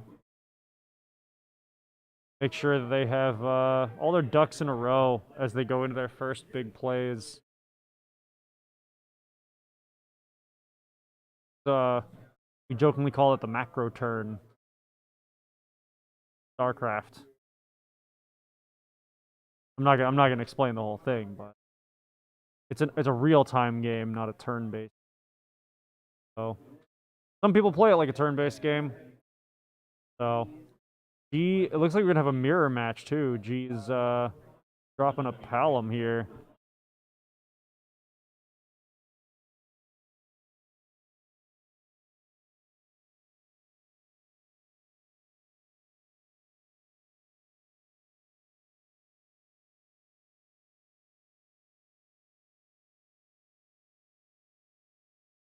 Deciding what to play. King of Concordia looks like. Down.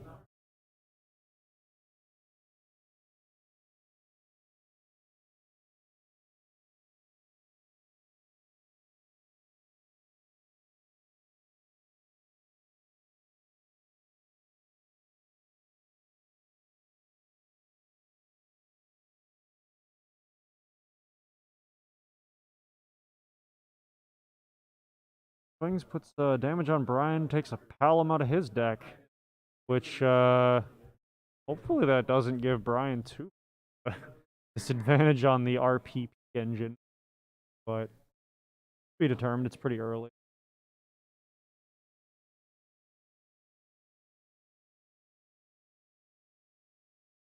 G running Edgar to support Terra later on.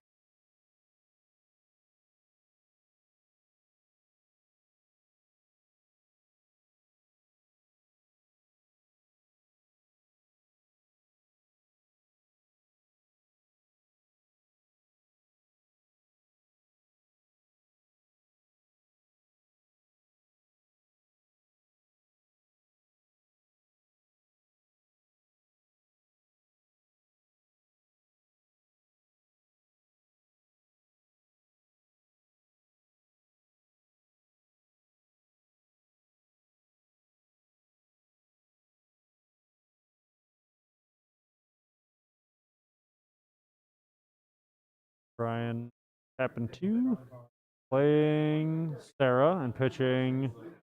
Okay, pitching a Terra to play Sarah.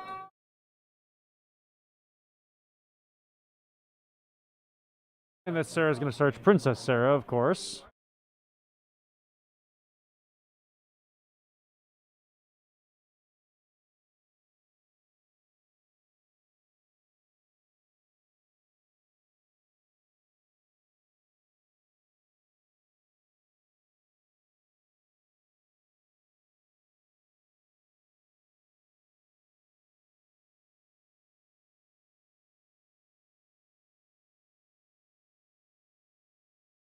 Ooh, search Sarah Mobius. Okay.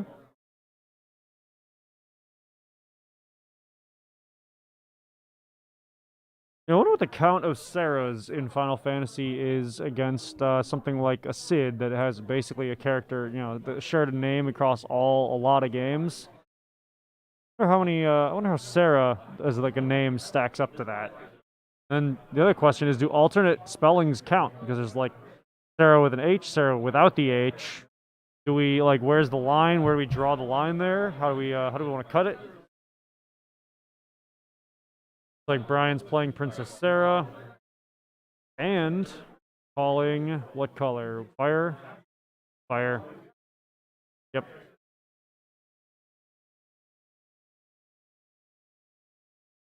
Cool, then a pass. He's gonna take another damage, most likely, off of the Palom.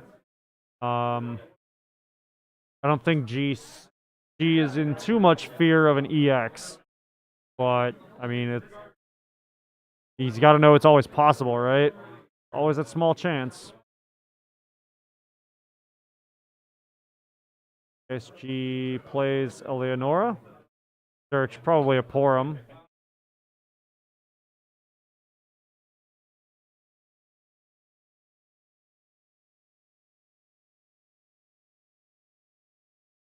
Yep.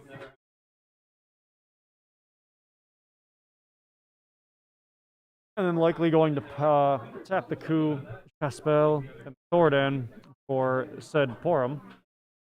Get the synergy started up, real nice there. And swing in with the Palom. Boom, Kusith. Brian's probably gonna grab back. Duty grab back. Susano. Nice. Cool. So Brian's at 2. Too early to say if that matters, really.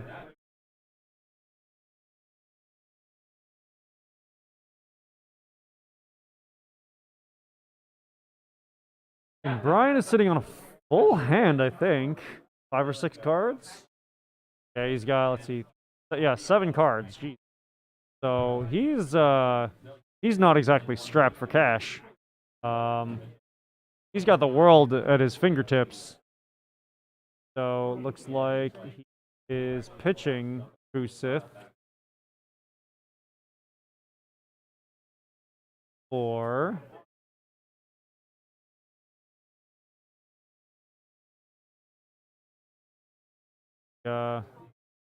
pitching 2, pitching 3.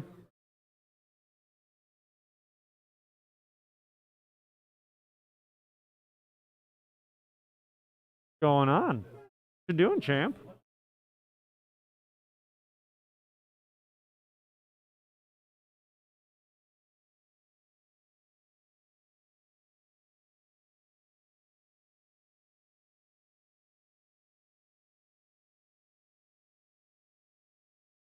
So Terra goes down, and Brian is probably tapping 2. Yeah, so pitch a Tyro, tap 2, Terra, and then Remora goes in. Great, yeah, pull Remora back rather. Goes into hand. Words are hard. And we have Sarah Mobius getting pitched. Wait, was that fire card? Pitched. Remora goes in. Trying to do that research for. I think Sid outdoes Sarah. Someone gives the name Sarah doesn't exist, where Sid seems to be a constant. Yeah, that checks out. I'd believe that. I'm sure Sid vastly outnumbers Sarah, but I'm thinking about 2nd place and maybe 3rd place here. So Remora, the Porum or Palom out of the way. Terra goes bye-bye.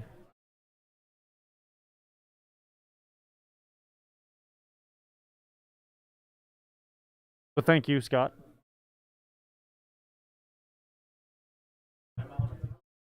There's a Porum.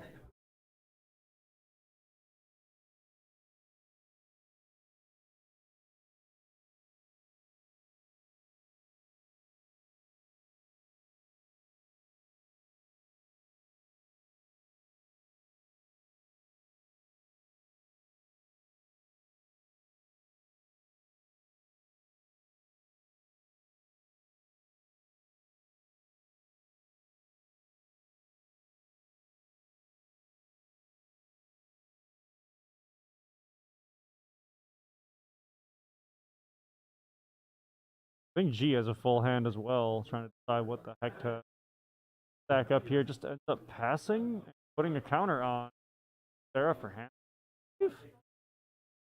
Jeez.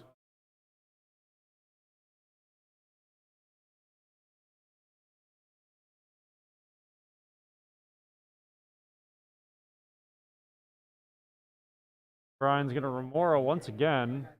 Pitch and tap 4. Get rid of the Porum.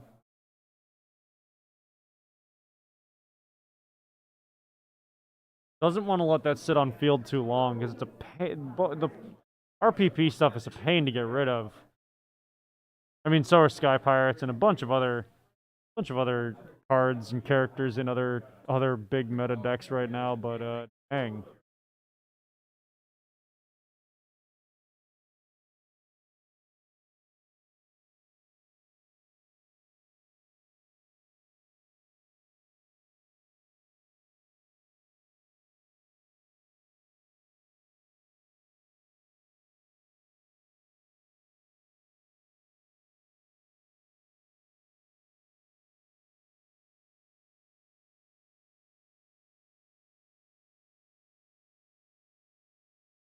He just drops like another pair.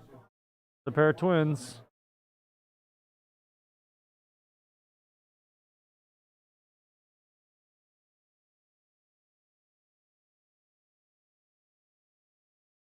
Pass, get the experience count. Does Brian want to remove, or does he want to play some forwards of his own? Oh, did he pay 3? Not.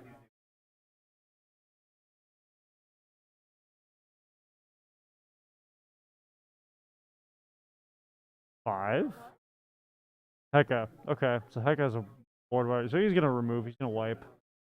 Not much response he can have here, but these guys at some point are gonna run out of columns and porums to play on the field.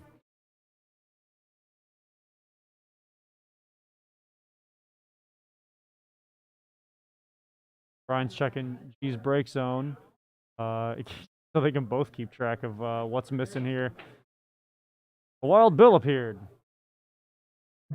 Hey, what's up? G keeps playing stuff. He's removing stuff. That's all right. That's just all that's happening. Check the other stream or the other match.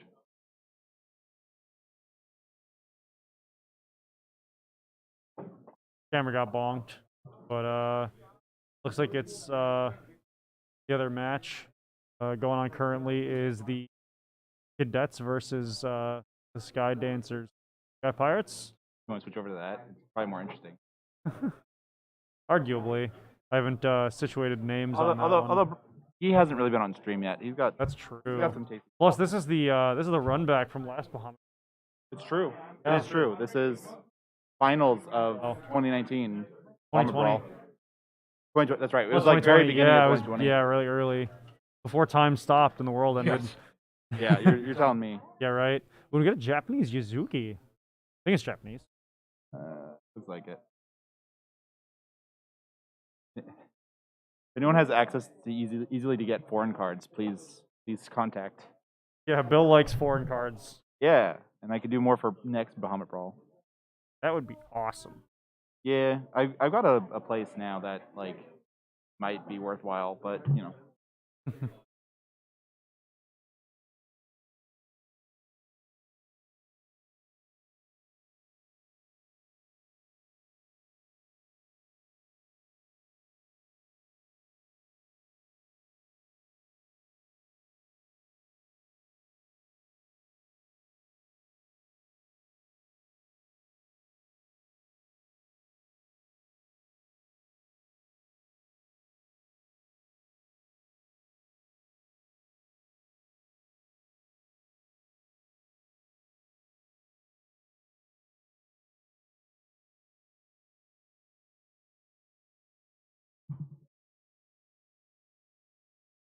Now Brian has to get over that. Yeah. Drop support.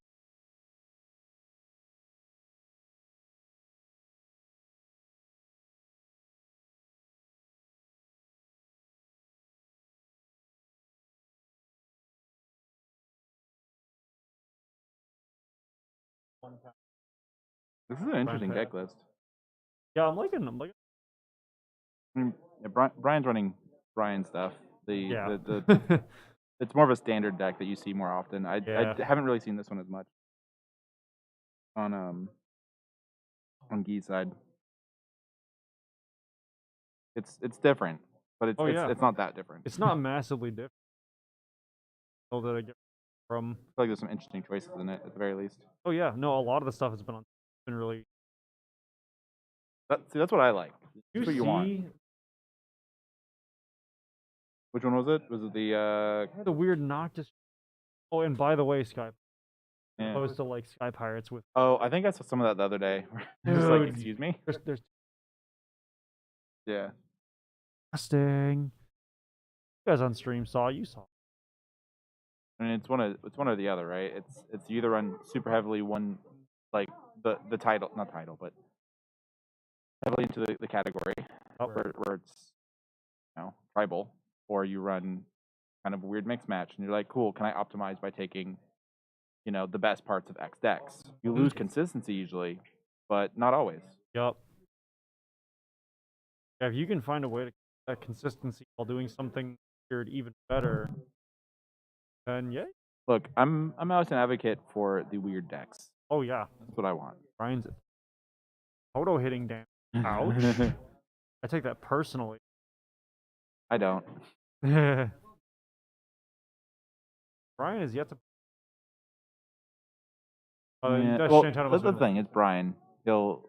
He catches up. We've seen him come back from The thing he's grip he victory doesn't. from the draws of defeat. It's not over till it's over with him. Yeah, absolutely. More often than not, it's a hard fought battle. Yeah. Dude, one of the proudest moments. Played dancers. Yeah. And got him to. Well. I blocked. It's just not, and that's the only time I've ever seen him. I think. Hmm. I don't think I'll ever do that again. Yeah, there's definitely a handful. I remember the one time. This was like years ago. We were still relatively early on here. Yeah. And we did some sort of win a box, and I ended up beating him. And it was before I really knew him, because like now it's a curse where like whenever I play Brian. So you remember the curse that I used to have again when I played Ty? Oh yeah. Now that curse has moved from Ty to Brian, and it's stuff that I know. It's stuff that I know how to do. It's like I just my brain cells go out or something. I'm just like, what am I doing? Yeah, right. It's rough. Well, I mean, the intimidation of playing against such a it's not an intimidation. I don't know what it is, because like I never had an issue with either. Right. But it just my brain turns off. Yeah, that's fair. So Remora to get rid of the Yuzuki, Porum of Brian's comes on, gets the XP counter, 1-1, guys. It doesn't matter. Brunhilde's there. Yeah. And it's gone. YouTube dropped you down to 240p. Oof. Jeez. That's not good. Yeah, no, that's right. Check your Wi-Fi.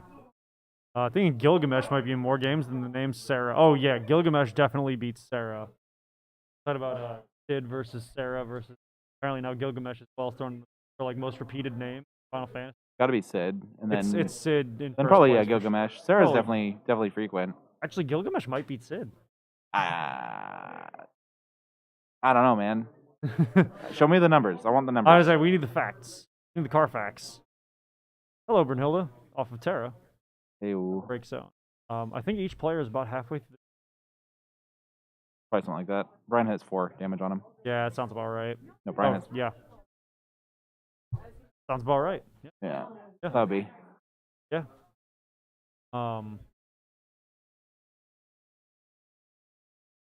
Yep.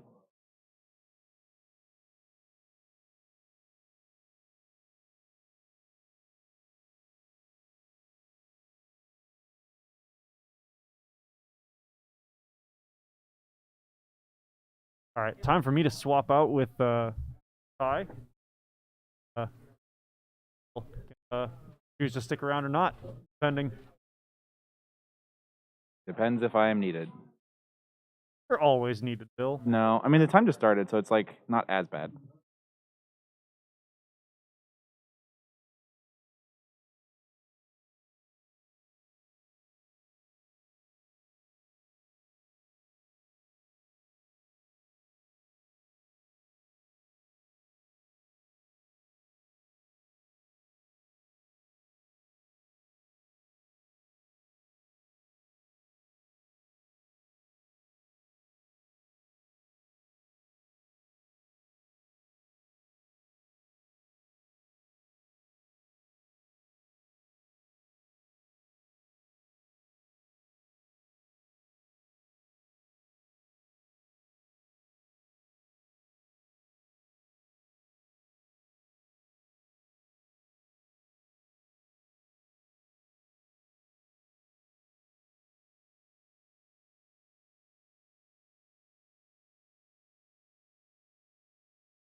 Hey everybody, I'm back. I'm going to be eating, so we're going to be kind of muted, but we'll be commenting occasionally, and then really quick.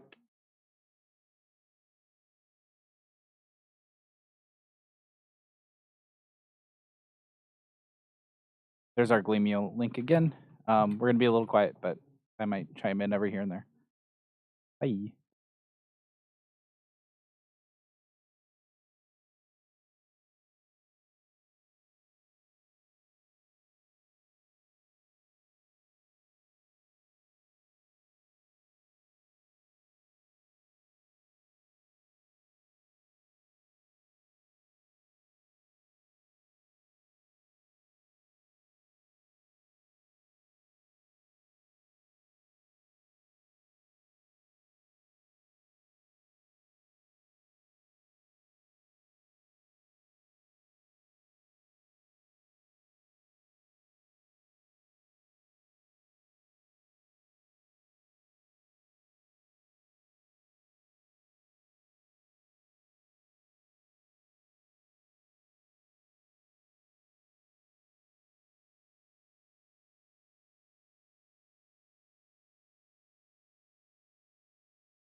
All right, I'm done eating. Back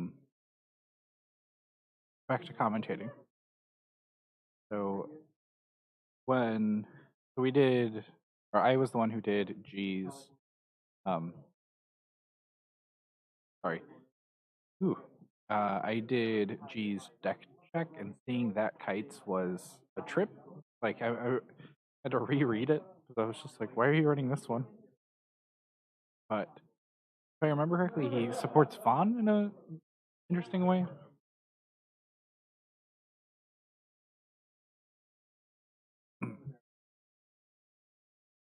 Brian's running Alamporum. I believe he was using this last game too. Also, just checking with you guys, we have the game score, right? Like G won the first one, if I remember correctly. We were kind of eating, so we weren't paying super close attention. But I just want to make sure.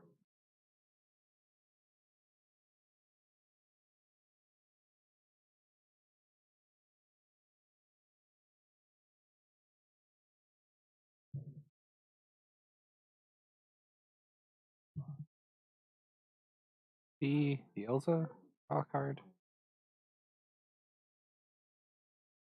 Like Brian just doesn't want G getting advantage right now. He did. Okay, cool. Thank you. Thank you, Scott, Dave, and Kane. Evan. Devon.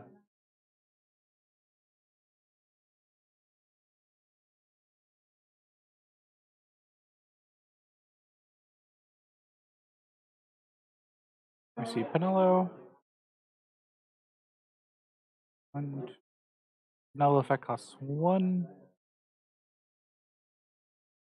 And then I believe that's reducing Palom or targeting Rydia. Be an assert or reactivate? Trying to figure out like what got planned.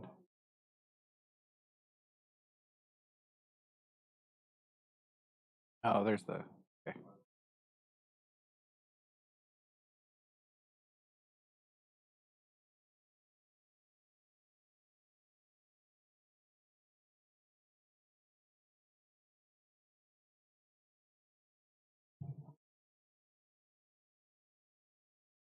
Also loving the Street Fighter sleeves G's using. If I remember correctly, it was from Universal Battle System or like whatever the fighting game card game was. Universes? I think it's Universes now. Or UF Ultimate Fighting UFS, I think it was.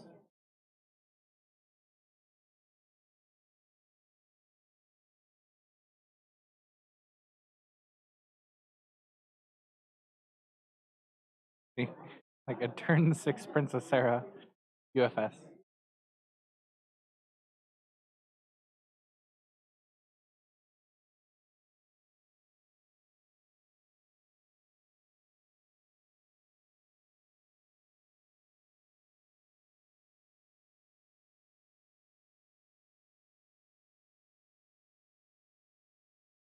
The Palom effect. I mean, technically, Porum gets a experience counter as well. I believe. Oh no, she's white mage instead of apprentice mage.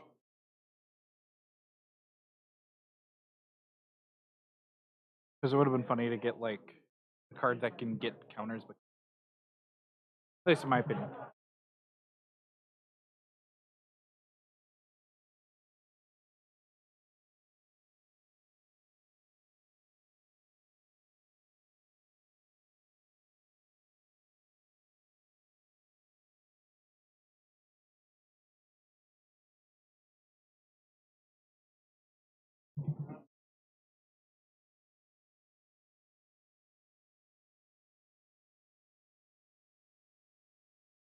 Farm goes down, fetches the Kuseth off of it.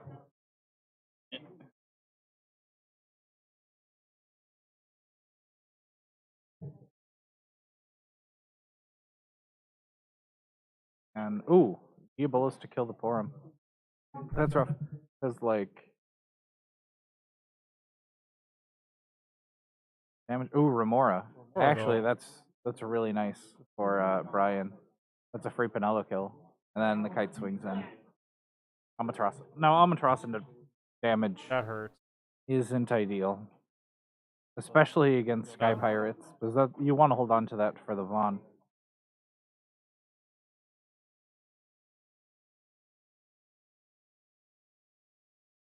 We are a little bit quieter.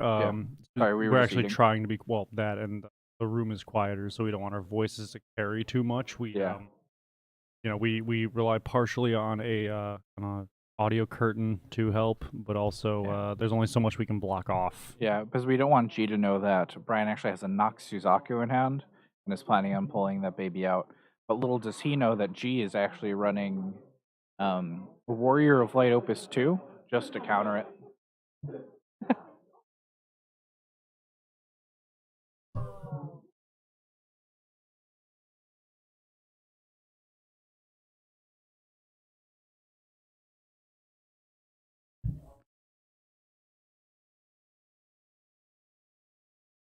Step 2, there's Kusith to add back Pelham. Then are we seeing the tap 2 for Pelham? Yep. And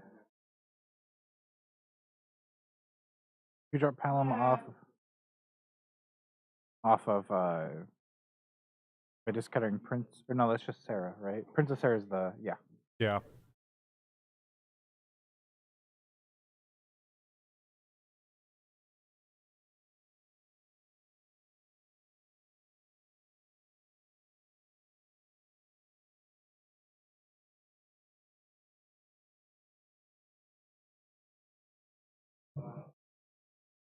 Elza goes in, blocked with Porum.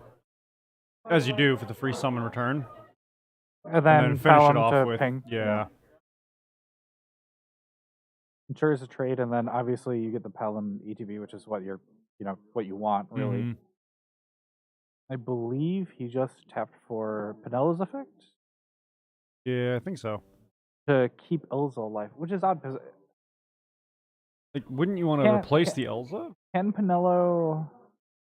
I'm thinking, can Penello blank something? Can you bring up Penella really quick? I always forget her mode. I can bring up. Hello. She can Draw a card. draw a card. Choose one Sky Pirate, can't be targeted. Choose one for it, loses 3,000. Okay. Okay, yeah. Oh. And then Brian gets the Kusith. Kusith effect.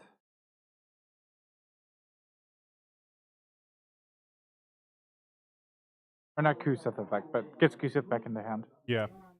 Probably gonna use it though. We'll see. Because the thing is, if Brian gets Iridia going, then that's just a free Kusith. Like, don't have to worry about it. But that's the question: is number one, does Brian have the Iridia? Number two, Brian have an easy way to get the Iridia? Right. And three, like, would you use it? Because Kusith, you're really Kusith and Colin are your only two real targets for a Iridia with 2 experience counters on it. Yeah. I mean, they're good targets though. Yeah. They're good targets. Also, does G have 1 damage, or is that Typhon not? I believe that Typhon's Typhon's off on the side. Yeah, the Typhon's just off on side. Okay. Unless G's putting.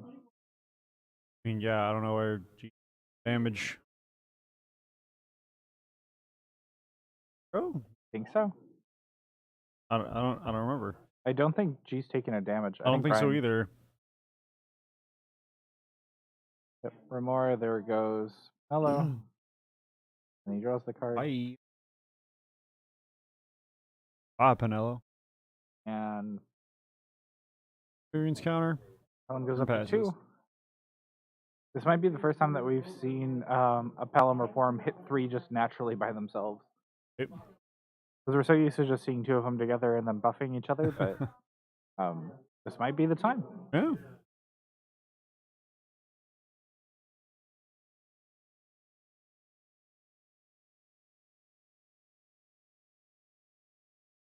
I can't physically hear it, but in my mind I hear Brian shuffling his I card. know, right? It's just Because every time I just hear flap, flap, flap.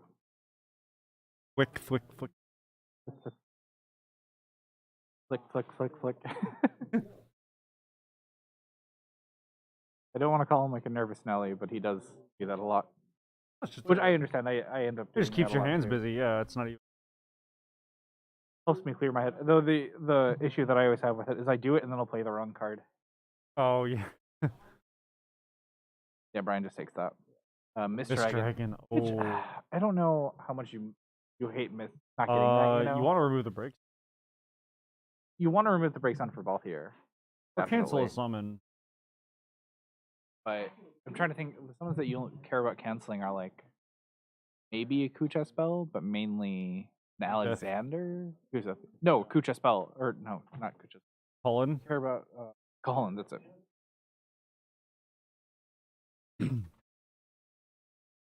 Did Brian take a game or was just game one really long? I think game one was really long.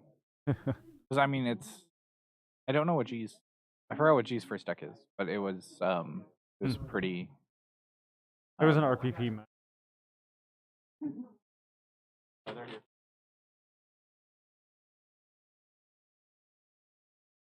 Okay, so there's a full art Vaughn.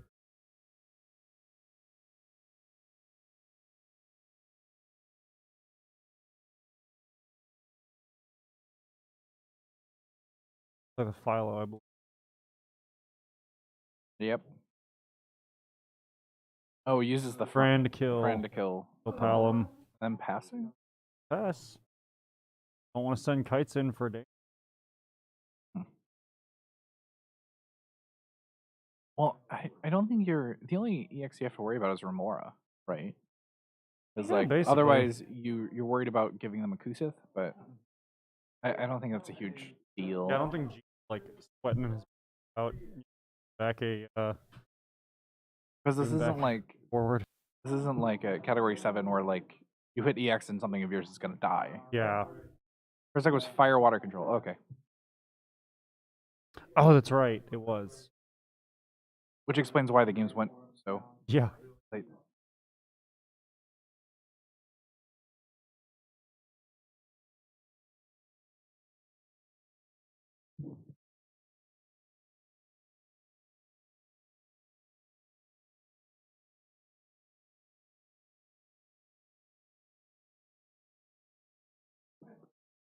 Yeah, G has the same. They both have the same sleeves on both decks. That threw me off too. Mhm. Like Ooh, hecka. a target. He doesn't have the good he doesn't have the good Oh. kites, so. Oh, yep. Oh wait, can you bring up that kites?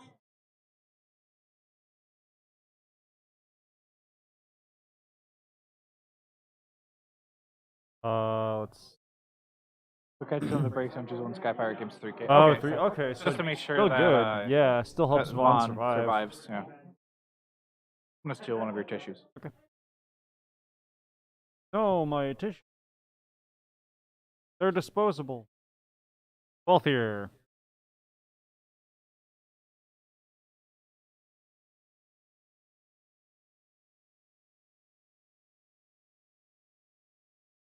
Oh. Sorry about Oh, okay. So we have that. Oh, okay, yeah. Was that That's the play. Was that a what's her name? I forget. Oh, No. Avelia. Avelia, yeah. Thank you. I almost said Oh, we're seeing an Alma. Avelia special. Yeah, Avelia special. You get Balthier back.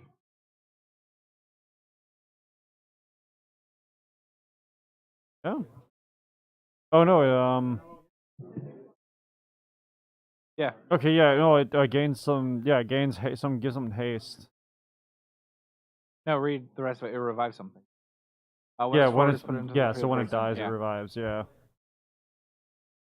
That's rough. It's like that's basically Amaterasu that just got negated. Mm. Like, mind you, oh. Hello, Susano. Brian is just putting out one thing after another to wipe this board. Mm-hmm. Then breaks the Ico. Yep. So I don't think G doesn't. Yep. G just takes that one. I think his hands out. He's got one. Yeah. Because I think Brian is just like trying to be like, there's the first damage. Ooh, a blue worm too. Because I think Brian right now is just like, I need to clear the board. I need to start getting some points in. Because obviously he's already down a game. Yeah. Like, if he's not going to get it to draw, but the thing is, he needs to win this game. and it's been enough turns of him not really being able to budge. Right. Passes with 3 cards in hand and 3 backups. 3 backups. Yep.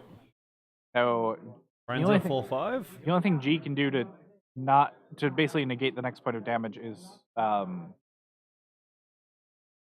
nothing. He Right. doesn't have many options.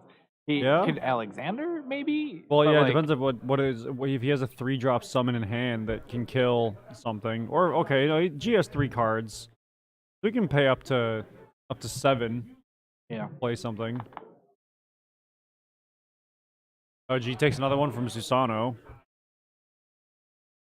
And then Brian passes on that. Brian passes. Probably gonna play. Oh, sorry. I was gonna say, he's probably gonna play a little safe. I'd imagine he doesn't expect another Ovelia special for haste on something. So Fran 3K, God, every time. Fran to 3K to Susano? 6K. 3K on ETB. Oh, on ETB. Oh, yeah. Okay.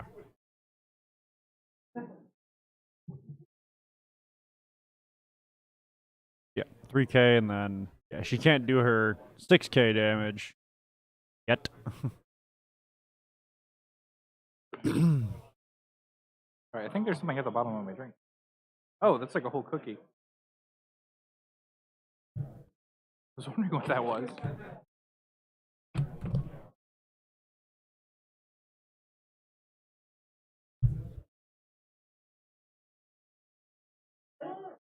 Ah. Brian looked like a phoenix to bring out the Oh, paladin. that's just a straight up Ori. Nice. Okay.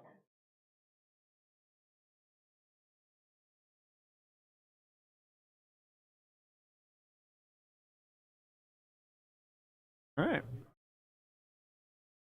Brian's sitting on a Palom now, and the Susano. G making sure the hyphen is out of the way of the damage track.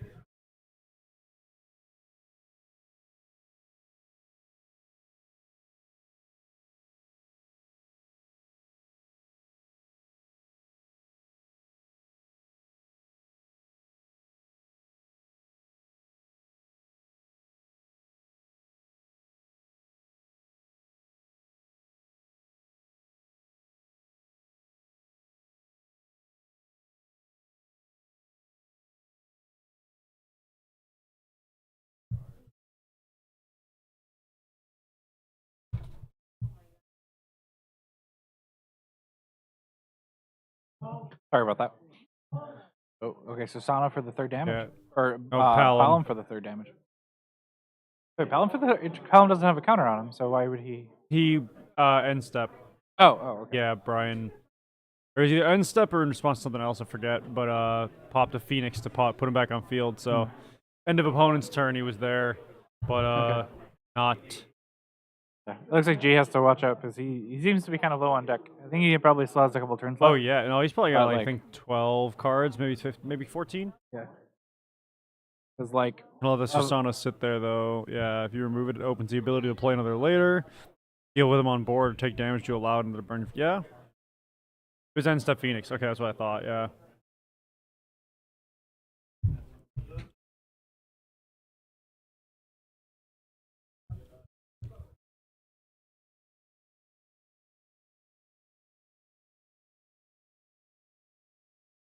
Susano.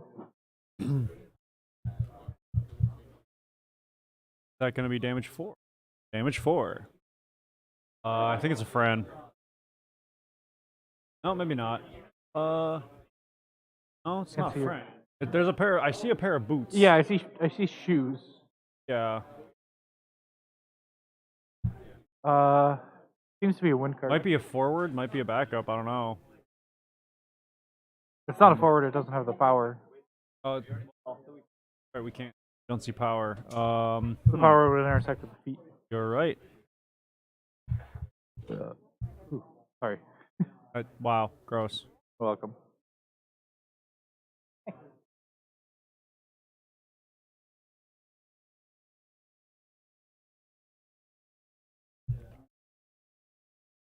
Oh, they have it up? Oh, Oh, yeah. Oh, okay.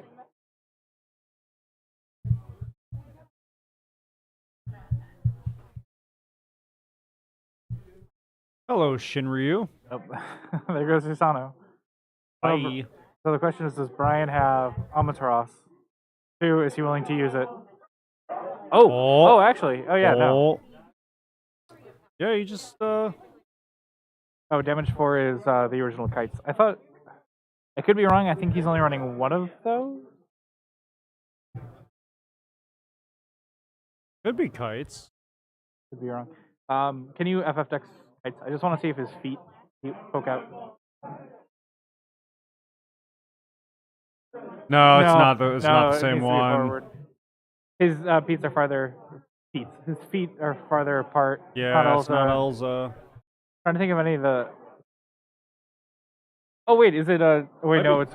Yeah, it seems to be wind. Sorry, I love that like they have a whole match going on and we're focused on whose feet that is. Right. 10 feet picks. It's not Pinello because it looks to be a wind card. Dude, let's check wind backups. I'm bringing up his deck to make sure.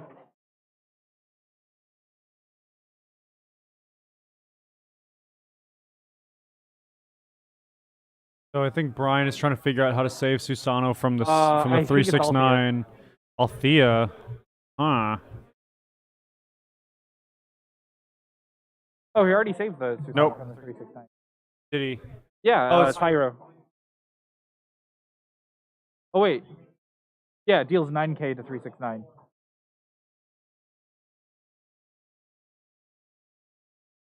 Yeah, that's right. Yeah, he buffed it. Okay. Tomaj? Might be No, Tomaj. I think Tomaj is on the field. Yeah, Tomaj is on the field. He's only running Yeah, one. no. What is that? I'll be right back. I'm too curious.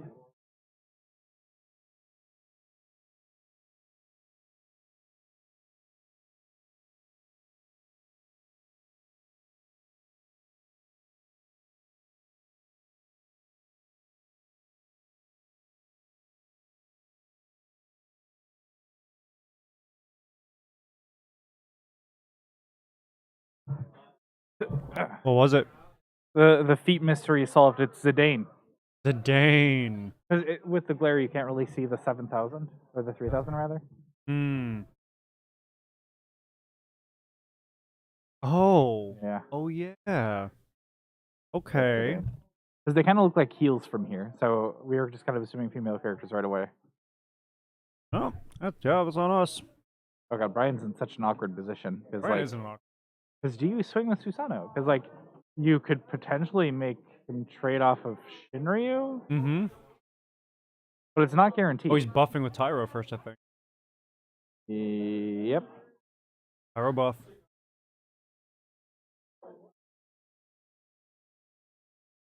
Two. Phoenix? Oh, Pitch for a Phoenix. Okay. that's actually quite nice. That's cool. What's he grabbing? Pal him? Pour him? Sarah. Oh, okay, that's actually hype as hell. Nice. That's actually really smart. And then you have Sarah have Susano fight Shinryu. Yeah. With the buff. And he can, I mean, he could have buffed again, but he paid for the Phoenix. But still. And it's good. Sarah. Yeah, Zidane's Susano Androd. fight? Yeah. Yep. So now the question is G gonna burn Fran to deal the last 6k to Susano? yeah, arguably. But I don't think so. I don't think so either. Does Tyro give 2k or 3? He gives 3k, right? 2.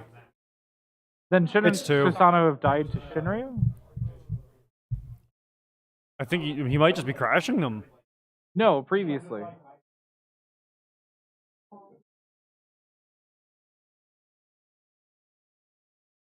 It's 2k, yeah. I think the first time he had both Princess Sarah and Tyro. Okay, yeah. Yeah, this time he's just crashing them.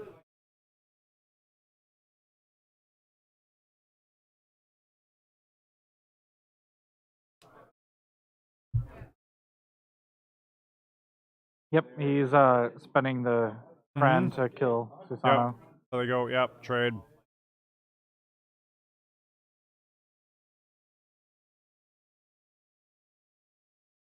I'm wondering if Brian should have. Let me see. I'm wondering if Brian should have swung with Susano first, because obviously G would know, like, oh, if I block this, Shinryu is going to die, and then you don't need the need for the Sarah. Right. But that's to make. So if he didn't block, G would be put to 5 damage, and then Brian goes Sarah into the. Yeah, I think the Sarah was to make sure that Brian had a forward left at the end. See the Fran pinging. Oh. Well, actually.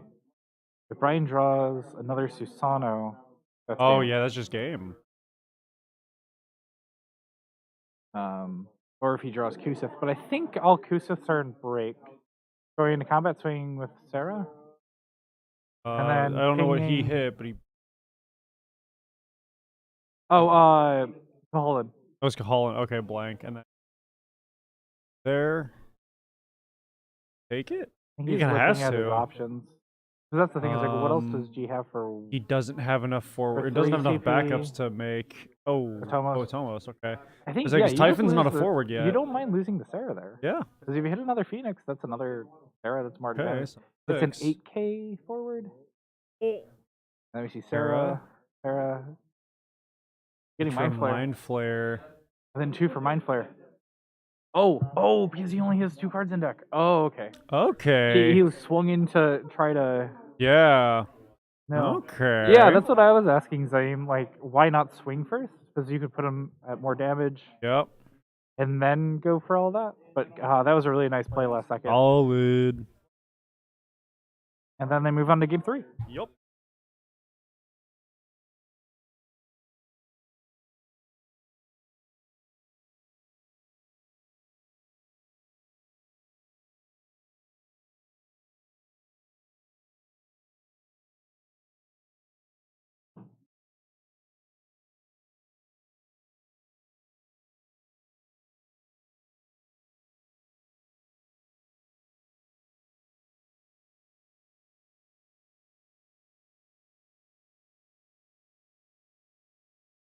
Okay, wow. So Brian now switches to his other deck, which is basically going to be.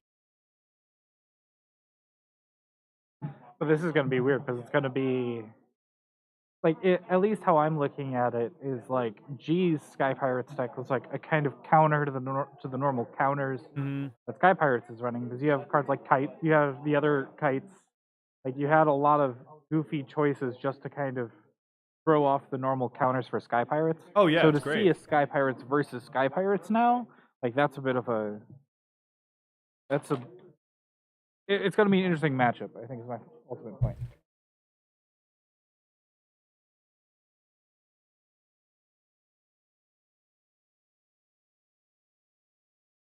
And in about an hour, we're going to be drawing for the winner of the playmat. So make sure to get your entries so you can win that.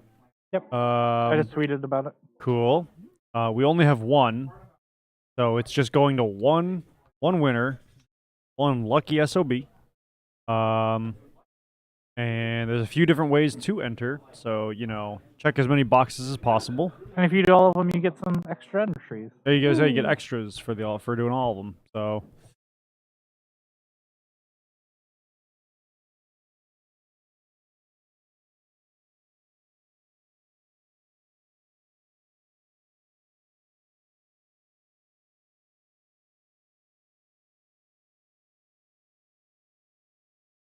I'm very excited for this mirror match, I'm going to be honest.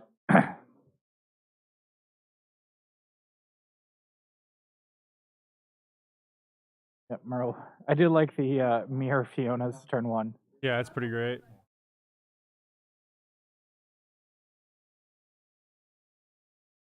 Run to the bathroom.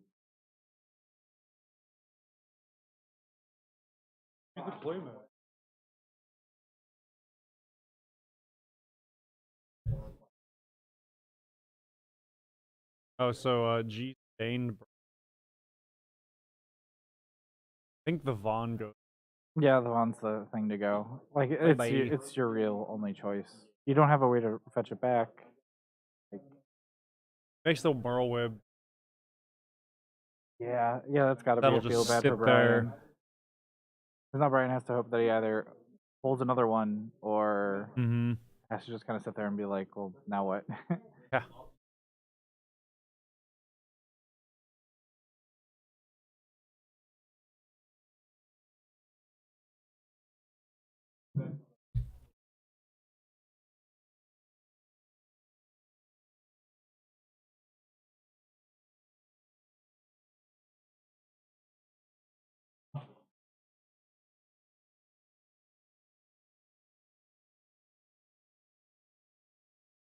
So now Brian's like, dang, now what do I do?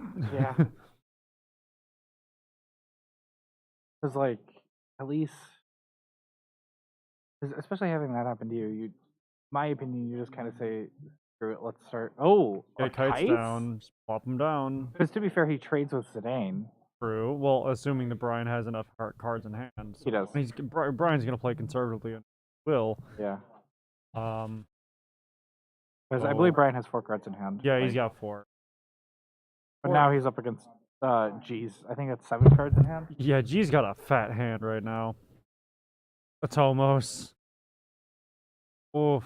Really? Yeesh. I mean, he doesn't mind burning. I don't want to say it's a waste, but like... There goes a That's Murn. Yeah. But Atomos onto a 1-drop? I mean, you're just losing value, which is why I'm like, really? Well, he's keeping it away from Zidane, I think. Maintaining any forward right now is, probably G's priority. Yeah. Oh, God. I see these I see these. Oh, see? It's just, hey, welcome back. Not? Put more into the break zone. Yep.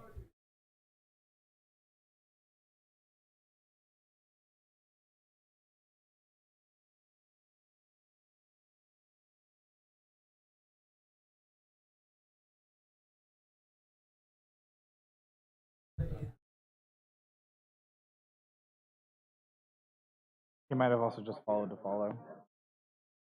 I believe that's him. Actually, is that him?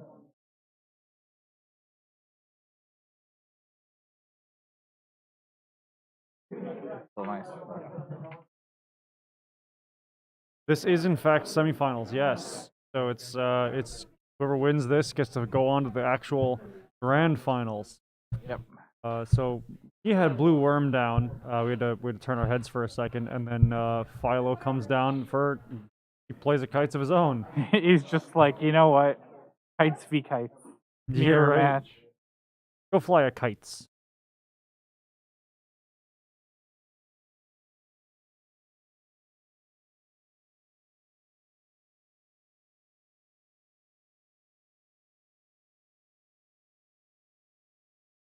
He burst off, and he still has 3 cards in hand.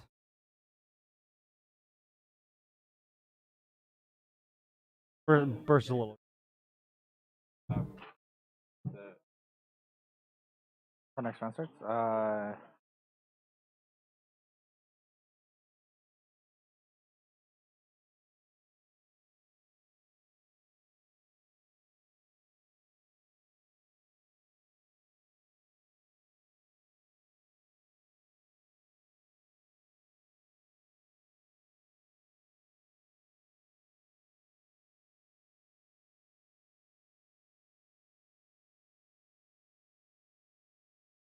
So Brian plays his own Zidane, decides if he wants to get rid of Shinryu, Shemhazai, or Aerith, all of which are actually decent options. He goes for Aerith. I mean, we're gonna see if that's the right choice. Exactly. Yeah. Oh, this is gonna be good. And considering the other match is done, so they're not under the camera. We have nothing else to switch to. So this is our sole focus and attention. Unless people come over here and bug us and slap us and dump drinks on us or whatever.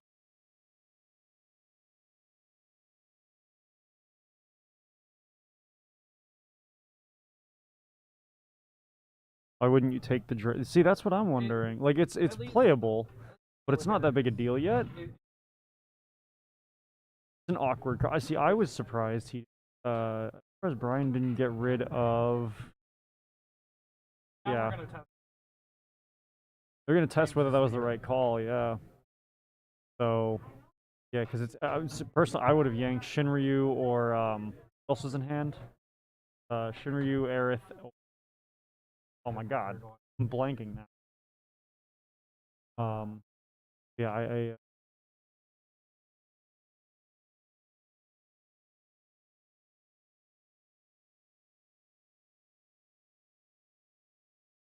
he's baiting to Leviathan. Ah, yeah, that's valid. Okay.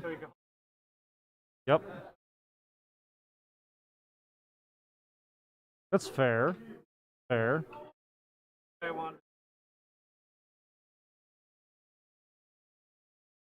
Mhm. And Brian's got enough cards to play a Leviathan if he has one. Like, I don't know. See, Brian might also see that too. Have to cool and Philo.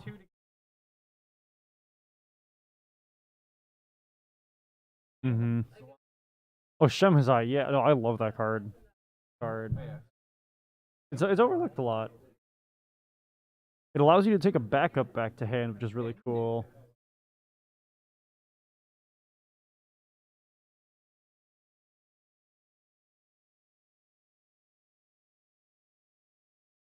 Yeah, 2-deck format is really cool. I love that it's like the official like big tournament like event format.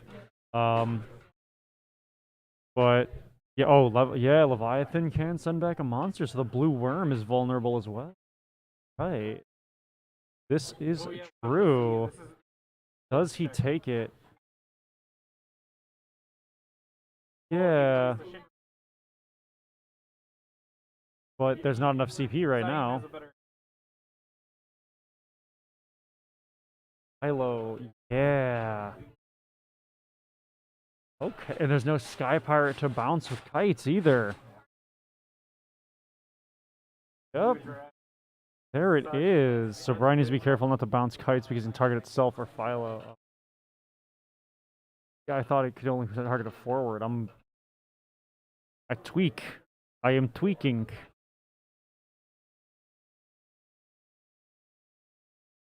Not jites, kites. Computer, please. Yeah, it's just a job Sky Pirate for kites. Right. Okay, so Brian puts damage on the board. He replaces... Yeah, it was Philo. There's no other Sky Pirate target besides himself. It's any job. I literally just said this. It was yeah. I just looked it up. Yeah. So job Sky Pirate. Ding. Yeah, blue worm says hello again. Nice. Nice. Yep. Yep. That's why I didn't kill. Mm-hmm. Yeah. Kites can't target itself. It says besides kites. No. Oh, remove kites from the remove something against so you can't see his own. Yeah, that's right. You can target Philo. Yup. Still gross.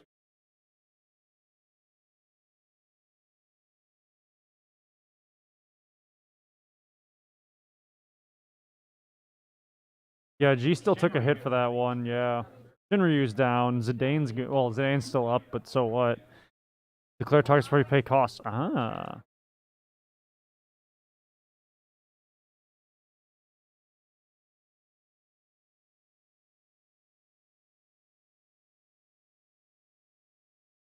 Wait, though.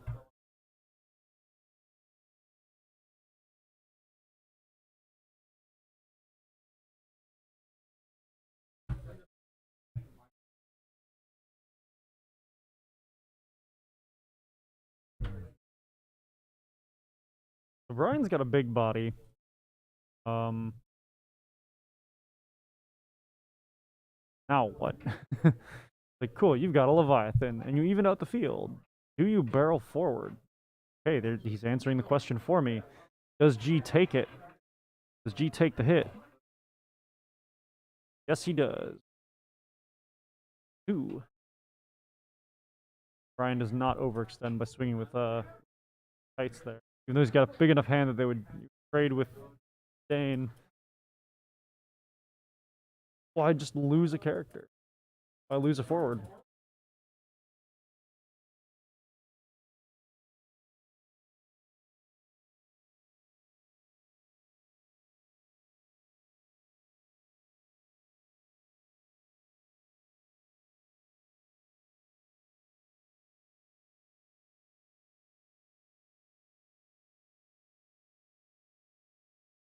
Ophelia.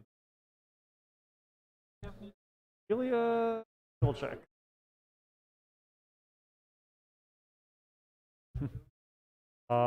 When a category tactics enters control, is put in the field of break zone, draw a card. Okay.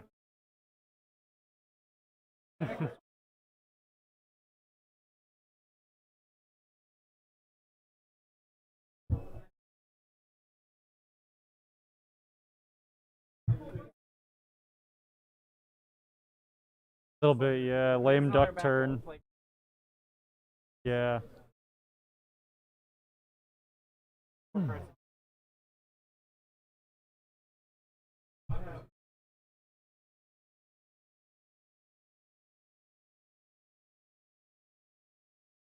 Right. Third damage.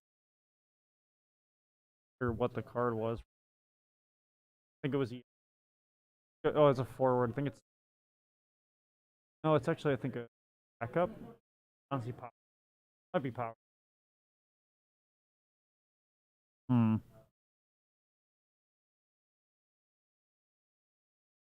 That's a Bismarck. Yeah, right.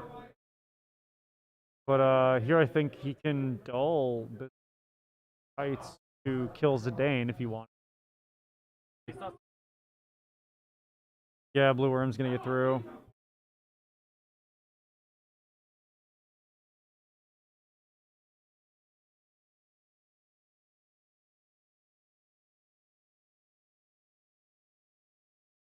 Yeah, no, it's 2K per dull.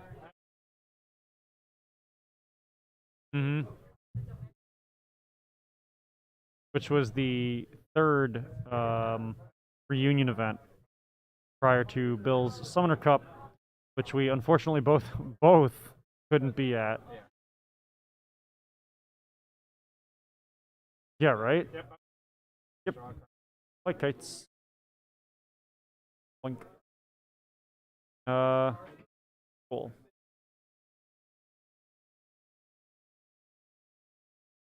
I think he dealt 2K off of. I think he dulled it for before the bounce. No. Oh yeah, that's right. Okay. Having two. I think you let go with. Well, maybe no. Actually, yeah, because you can play Bismarck again for cheaper than it is to play Leviathan. Even though they both have really good effects, Leviathan is the more playing another Leviathan if you have one though.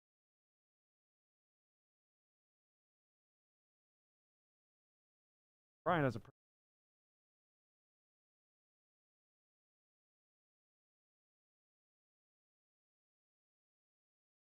Yeah, I would be worried about that too.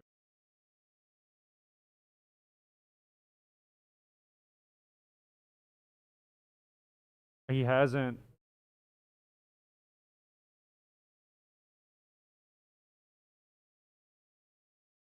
Right.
Oh, okay.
Brian takes the Leviathan.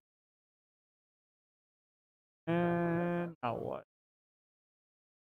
That was the 6-drop Leviathan. G.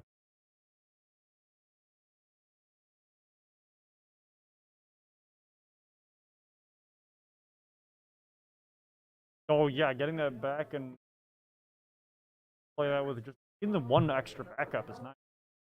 The Balthier effect. Elza, yeah, Elza for the draw. He just wants some gas.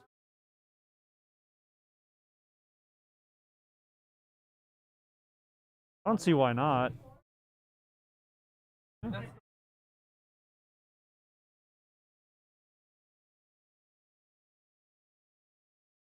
Mm-hmm.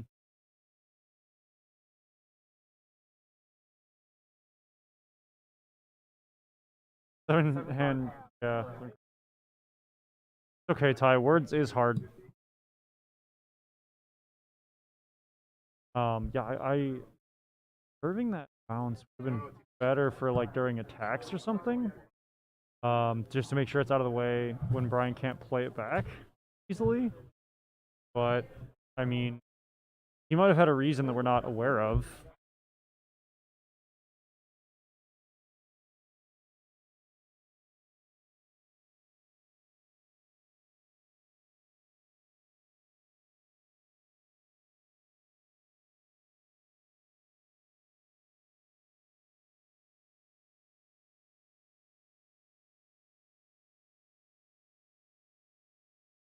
Brian's considering paying.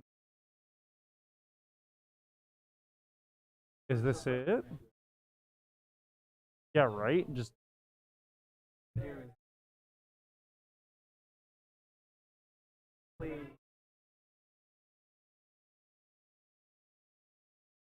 Well, he can take care of file. I would think he would hit file. Worm.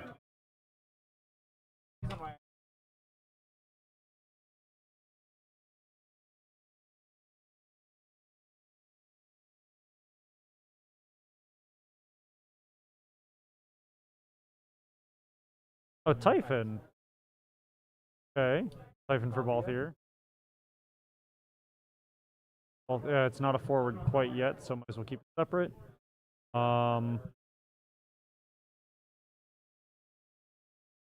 Yep. Go.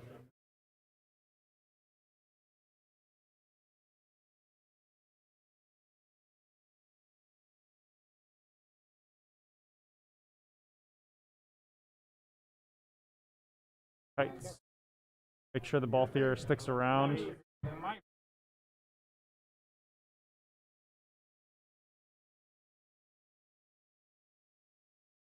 Does. Balthier going in. Takes it. Yeah. Here, I hit the 5. Thank you. So G's at 5, and I think the one. Oh, I think I was muted before. Whoops.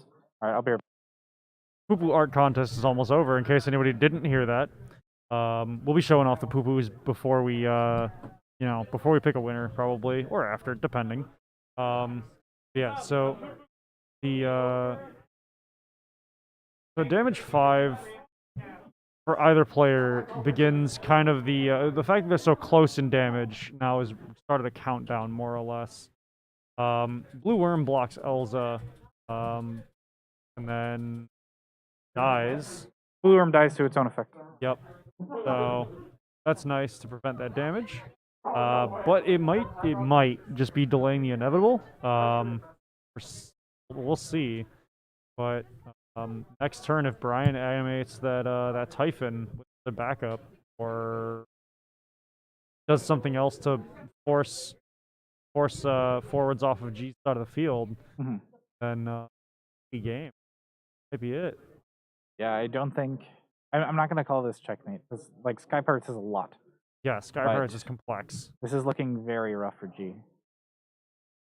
With Justin Elza on board, like, because Elza swings, blocks kites affect target Balthier, you know, like it's.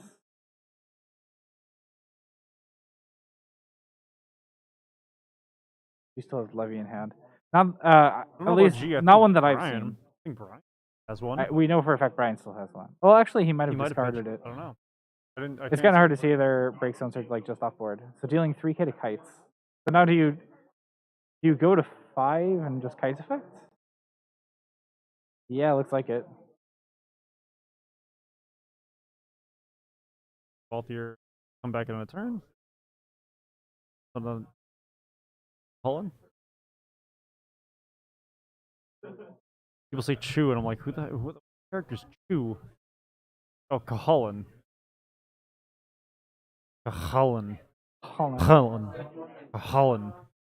Not Chulane. Yeah, it's huh.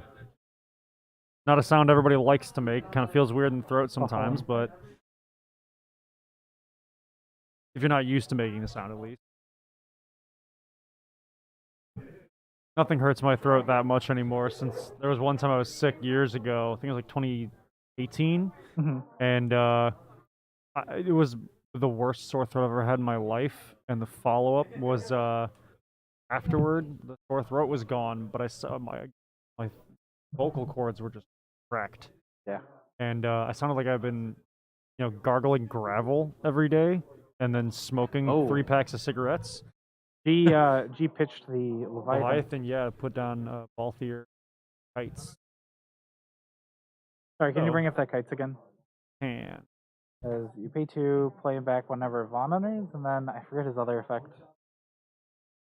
So this kites, when Vaughn enters, you may pay 2 and play kites for free from the break zone. And then put into the break zone to get something 3k. Yeah, buff something by 3. So I think the targets Brian has, he probably wants to bounce the Balthier just to make sure that it dies. But Brian's got a Leviathan coming in. Yeah, he still has a Leviathan. Playing it now. So he's going to bounce Balthier, yep. Bounce, probably. Avelia, yeah. Because it's still very awkward to play Avelia. Yeah.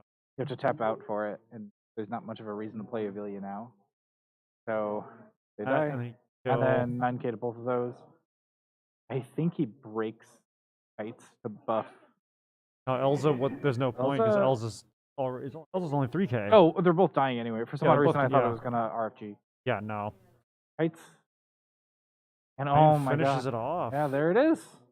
Brian takes it against G. He gets it. Defies fate. Yeah, Brian.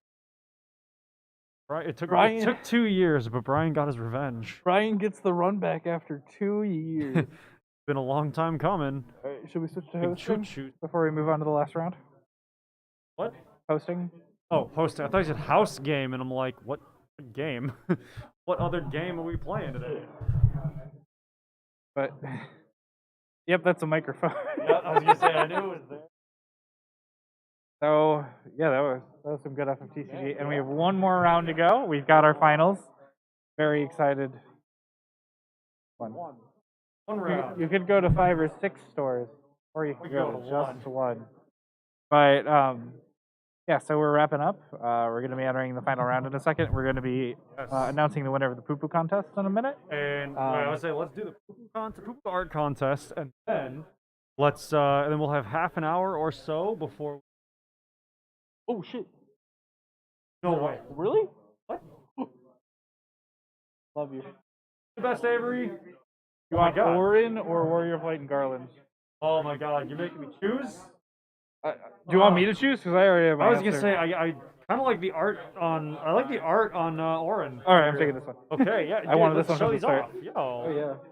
Dude, Avery, Yo. who ran Tripom and Title and all our side events, really, Hell just yeah. about, gave us these. Woo! He's a pro. God, I love these two. Avery, That's a you fun. mad lad.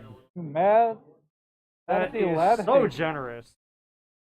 You put them down. I'm like, wait, Yeah. what are these here for? Like, what's going on?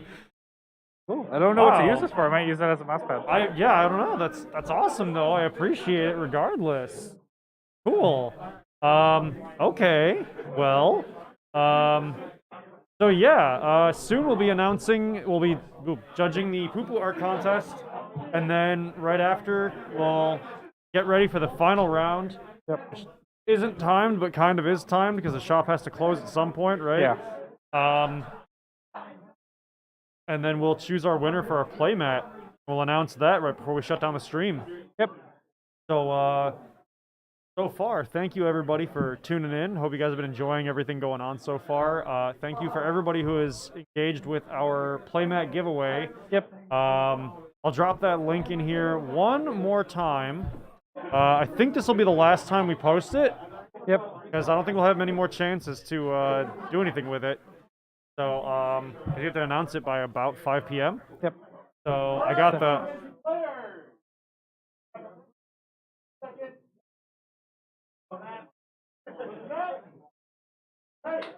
Oh, one second, we have an announcement.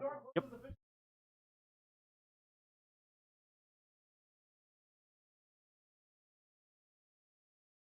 We're going to check into that and find out, but this will be the last two people, so...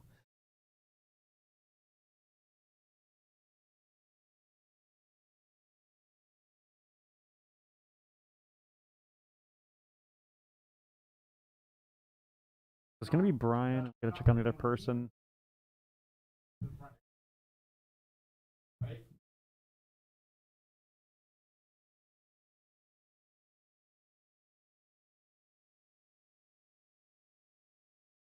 I'm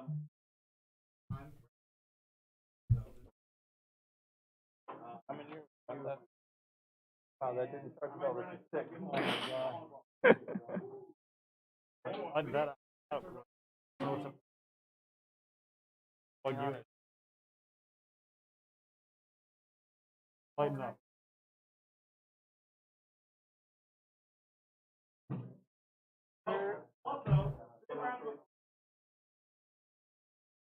Looks like John.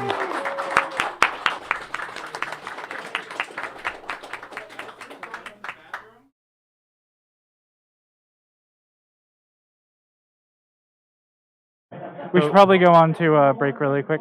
Yep, we'll be So back in a few minutes. Yeah, for final round. See ya.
Hello, everybody. So we just wrapped up the poo-poo contest. Congratulations again to Megan Cole for winning it.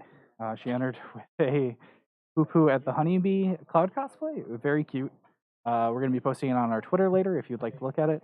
But we are going to get to the finals in just a minute. We're just waiting on Eric to come back from the bathroom. And in the meantime, I'm going to switch over to the players. So we will be back in a minute, but in the meantime, here's a little teaser of what's to come. Not that. There we go. And then we are going to be commentating this Breckies match.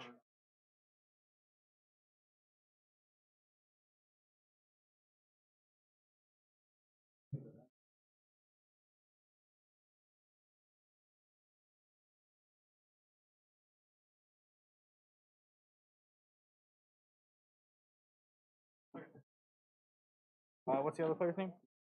I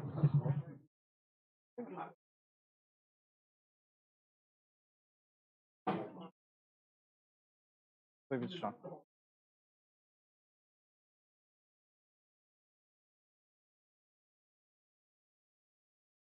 All right, we're good. All right, cool. So the first thing, a little treat for you guys before we start, we're going to be doing a Brackies. Breakies. Breakies. Breakies. We good for the breakies? We're good to go. We're good. All right, so this is going to be, all right. Oh, God. I think they're doing this as he goes first, so.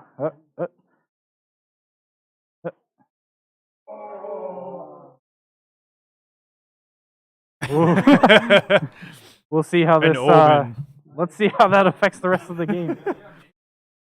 All right.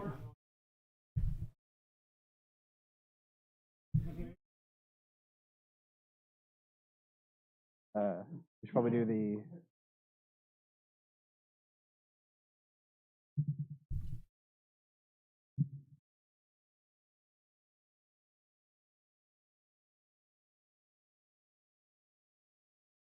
Or do you want to do after first game? Or we.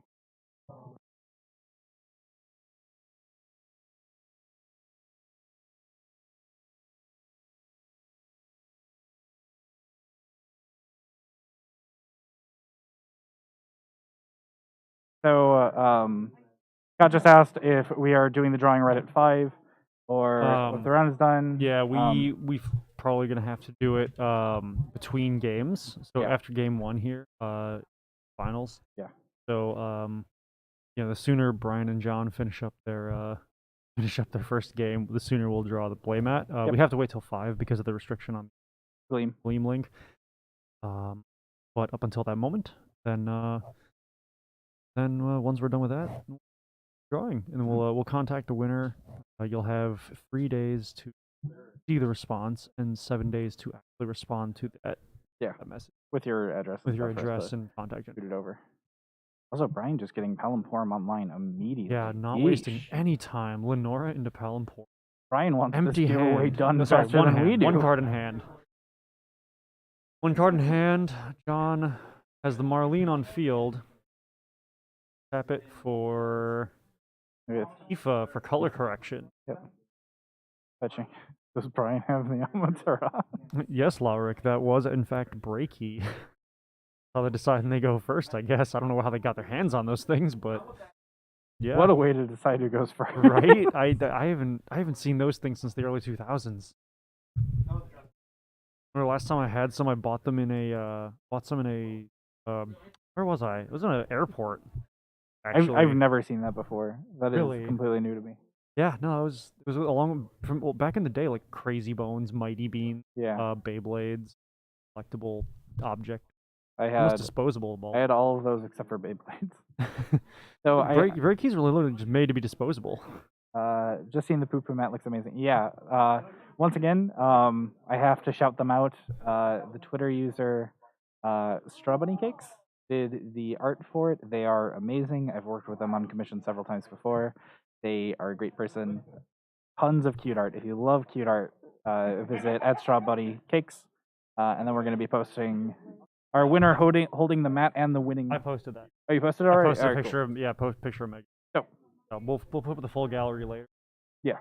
I'll I'll probably just make an Imgerbic gallery, and then we'll start linking to put a it. link to that. Sounds good. So John just going in with Biggs and Cloud along with the able to Tifa. get rid of the Porum too, because Exactly, that's the Palom. thing, or the Palom, yeah. Yep. Because if Palom was able to hit 3, that's an immediately dead Big. It's an immediately dead Cloud. Yep. Like, no issue whatsoever. Yeah, you don't take the risks. You just juke it, mark it like hand. Brian's got 3 cards in hand. It looks like. I don't want to say he underestimated the explosiveness of 7, but I don't, you know, it's not a hard thing to do. It's just like, oh, you see Avalanche, I'll just go off hard against it. And it's like, well, Avalanche does that too. Back up a second.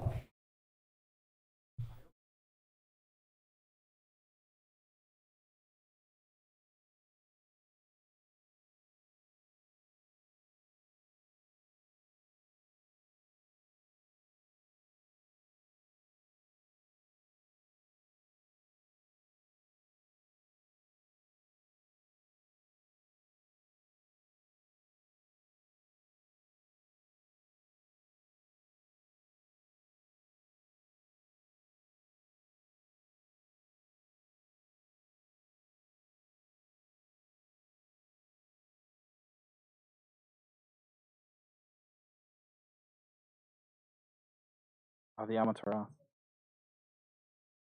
One of those damage. Why is he not partying? I'm wondering if I think Pal might have actually done the party effect. Sorry, we were looking. We were doing some tournament stuff too.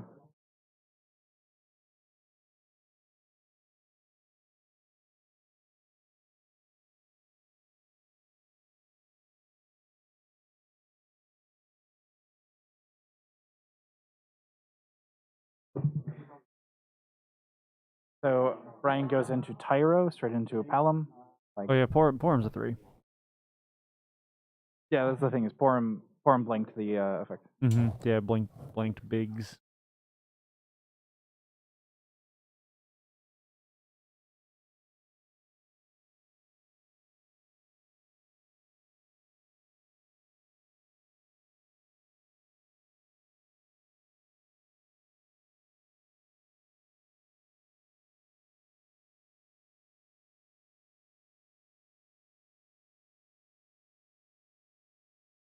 We see the Jesse. Jesse's there. Man, this deck just picks up steam immediately. Sure does. Hard aggro, but See, God forbid that deck board gets wiped. This is something. Okay, so there's the blanking the bigs, but like something that I think is really cool about like this game just in general is like even the starter deck cards are really good, you know? Yeah. Because we're seeing this like operatives deck just like take off, you know?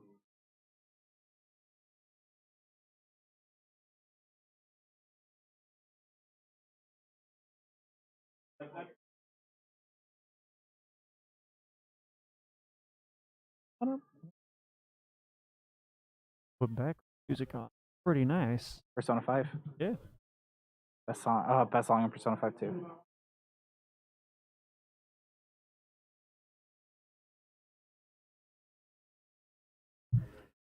Brian's turn. He's contemplating whether or not he wanted to do something in phase. Looks like he voted against it. So something that I've been talking about this entire tournament is like Mind Flare targets, right? Because like there are certain decks where Mind Flare is very, very good. The mirror match, Mind Flare is amazing. But the thing is, in a match against like Avalanche operatives, it's not great. Because like the whole deck synergizes with itself. At the same time, like if you hit like a Cloud, like killing something is super cool, but it's not like amazing, you know. It looks like he's blanking Biggs. Yep, again. And then 2K. Yep. Yep. So yeah, because the other effect is that Palom reduces power to 1K, and then Porum was able to just ping it for the 2K to kill, and then passes. So Palom goes up to 2, Porum goes up to 6. So that makes Porum a wonderful little 10K white mage. Oh, gross. Well, apprentice mage rather. Well, if you haven't graduated by this point, all that experience. Mhm. That's what the after years is for. Oh, sure, yeah. Let me play that game though. I only played the first chapter of it. That game is weird. Mm, Because instead of doing it like a normal Final Fantasy game where you just Yeah. like proceed through, it's separated into like acts, and then each act you have to unlock the act by beating the act before it, and makes it's just like sense. small little chapters where Yeah. your progress isn't saved until like the end. It's Aw. very bizarre. Interesting. So we see Miss Dragon. This dragon. RFG that breakdown. Good call. And get that draw. Yep. Barrett being out is dangerous because it gives everything haste, so Brian can't afford to have an empty board basically at this point. Yeah.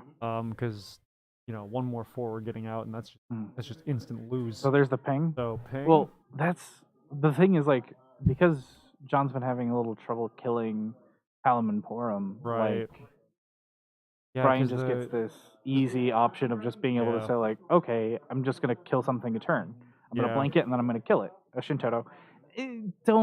Don't super mind seeing that into break right now. damage. Damage, yeah. Damage. Yeah, I like because Avalanche operatives get a lot of synergy coming into the field. But once Yeah. they're on the field, they're just big bodies. Well, when they're on the field, you need Jesse, Wedge, and Biggs. Yeah, right. Yeah. Like if you don't have the full package, Makes it a little bit harder. it does make it a lot harder. But the fact that Palom and Porum are so aligned that they're able to just kill something a turn is Mhm. very, very good. Yeah, just free kill. Is Well, more disgusting. so, Palom can kill something a turn. Like, before Palom hits 3, he needs a full Porum to do Mhm. so. Right. But now the fact that... So he's going to exchange Cloud with a Jesse. So does Brian have a Mist Dragon in response? Yes, he does. Yep, Wow. Miss Dragon. What a... Yeah, just nope. It's insane that how much like one turn will do, you know? Oh yeah, no. A turn can flip everything. Yeah. So the Barrett's the only thing in the break zone now. Yes. So Brian can actually put a little bit of damage on the board, maybe. I don't know how much, but I'm not sure if he wants to. Yeah, he might not wanna That is the risk it. thing. Is like it's because at least from what we've seen of Brian, this game, these last games, is that he's been like just kind of chilling back for a lot of these games Yeah. until he can really push through and win. Like Brian, and this is something that I've experienced when I've played against him, is that like and this is something I understand, is that he really likes to just kind of lay back until he knows he can get the win. Like, he's not going to be trying to push early game value, or early game damage. He's gonna sit back. He's gonna let his value slowly occur until it's so overwhelming that he's gonna win. yeah, Brian's the kind of player who's always very comfortable playing a standard game. Yeah. Chill. Play the back foot. Consider his options at every step and every turn. Knowing exactly when it's appropriate to do X, Y, Z or whatever. So, that's the kind of careful player that we tend to see win things like this. Is not always, it's not just the deck; it's the player too. Yeah. The Toto or nothing. Nerf or nothing. We'll see, because like John's now in a really weird position where he only has one card in hand, I think. Yeah. And versus one or Brian's two. 5 grip, being able to kill something every turn is nutty. So, yep. So there's Hit dead wedge. Moot. Oh, so just how big that Porum is killing me. Okay, The fact so that she's... puts a Brunhilde on. Oh, Brunhilde though. it doesn't really do much though, because what's 8, 12? Yeah, Porum's still at tons of... Palom's got... Porum's got over 7k. threshold. He needs to Yeah. take another 7k damage to die. Mm-hmm. So now Brian's just kind of sitting there like, do I? Like, do I think he risks it. Or is So he just gonna... it looks like he's blank and- abilitying... Because that also sets Tifa to 1k. So Okay. gonna And lose the then- trade anyway. Yeah. So he puts John at 2. They're almost evened out. There's still Amaterasu to cancel a Toto. There's still the fact that Okay. he has to have he has to be able to pay for the Toto. Yeah. And then He just got the So- Amaterasu. He's really just kind of showing, Yeah. like, look at this that I have. Like, Yeah, are you going to Brian's- Shantotto? Like, yeah. what's going to go on? I have an answer to it. Yeah, Brian doesn't fear, showing his metaphorical and literal hand. Yeah. Simply because I think he feels so comfortable right now. I don't want to say he's getting arrogant, but he is definitely he's feeling good. I never want to call it too early. This is looking like a checkmate. Like, this is just game. I Like, don't want to call it. No, that's a little aggressive on because that's that the thing. one. So unless John puts stuff down, like he's it's dead. But the thing is, he's going John's down gonna to take like a almost hit. everything. Yeah, John's gonna take a hit here. I think there's always a chance, right? I never like cutting things out, but Thanks, Tara. so block Tifa Blocks on Terra. reduced to 1K. Yeah. Yep. So Terra survives, and then I think Brian just goes in with the other two. Oh, Yeah. Yeah, he's not afraid to go in. So that's He just has to worry about a John Brunhilde at hitting 3, Terra, and John that's at 4. not what you don't care about that. Yeah. I'm wondering if Brian just takes the victory lap like Mind Flare right now. Maybe. He just do it a hand size instead. Oh my He's god. like, I don't need your cards. I don't need your cards. I'm already winning without them. Oh, John scoops. He concedes. Oh no, he fumbled. Oh, is he? Oh no, yeah, no. Okay, never mind. No, okay. One sec. They broke the rules. One sec. Uh-oh. What did you notice that I didn't notice? I wasn't looking.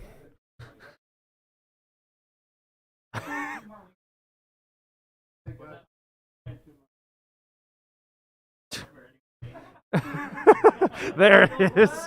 Ty's like, oh, 2 Marlenes. And they're like, oh, whatever. It doesn't matter. It's over. Yeah, John accepted that one. It's like, yeah, you know what?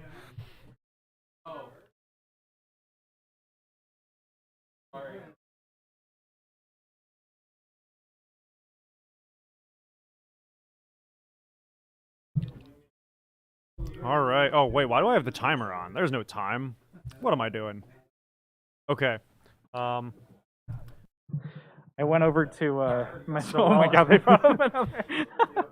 I went over to mention the double Marlene. And John just said, Nice. I already lost the Well, game. yeah, I heard and I- saw. Yeah, that was Yeah. great. I wish I could have the microphone on for that one.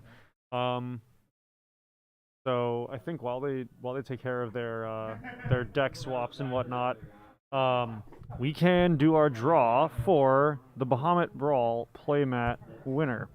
So let's go over here to Gleam, and we will hit our draw winner. Good draw. Okay. Oh yeah. Are we? So yeah, good? well, I'm good if you're Did good. you review the invalid actions? It won't let me. Weird. Okay. Yeah. All right. Shall we? So who do we Winner have? Looks like. Oh yeah. Okay. Come on. Come on. Who do we have? We have Chris McKinney. Chris. Okay. Chris wins it. Chris. Take a screenshot here. Chris. Prove.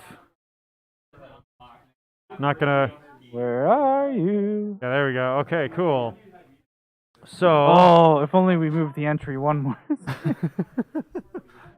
Okay, so I'm gonna save the screenshot here to prove that it is legit right out of Gleam, and we'll post that on Twitter. We'll contact you. We'll contact you a little bit later, Chris. If you have a preferred. Well, you don't wanna don't dox him. You dingus. Well, I'm not. Ty, We'll just add him. retweet. Yeah, it's just a Twitter handle. Let me just I'm add gonna him. blank. His email's right there. I'm gonna blank. So we'll post it on Twitter and blank it. SMH My my God. head. Look at this guy. ShantottoCast does not condone doxing people, even if they win your giveaway contest. No, I'm not doxing anybody. Chris, I'll DM you my address. Nicholas, trying to get that playmat. All right, so everybody go. So I'm not gonna looking for more feed pics. No, sorry, Ralph. Unfortunately, can't accept that as payment. Not at least officially. After finding out those Zidane feed pics, we're good. Yeah, right. Yeah, no, we'll blank out information and post the screenshot, and then we'll contact you, unless you contact us first. I'm DMing him right now. Okay. Or cool. I'm shouting him out on our Twitter. Gotcha. All right. No, Nicholas, it's okay. It was the Zidane joke. It's a joke about the Zidane from earlier. It's cool. It's cool. That was a private message.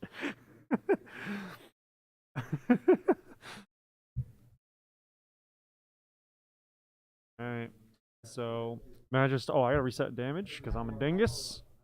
Dingleberry here. Okay, so John starts off on a Kolka, and Brian has a Merlin and a Philo out, which is a really strong start. Oh snap! How'd that get here? Got some developments in the comments. Jeez, guys, we're not. What is it? How many different like hookup apps are there these days? There's A like lot. a 30, 40. We're none of those. We're none of those.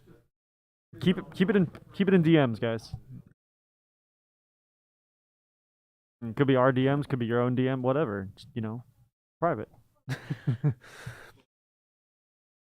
God, turn 2 and there's no damage on the board yet. What a joke.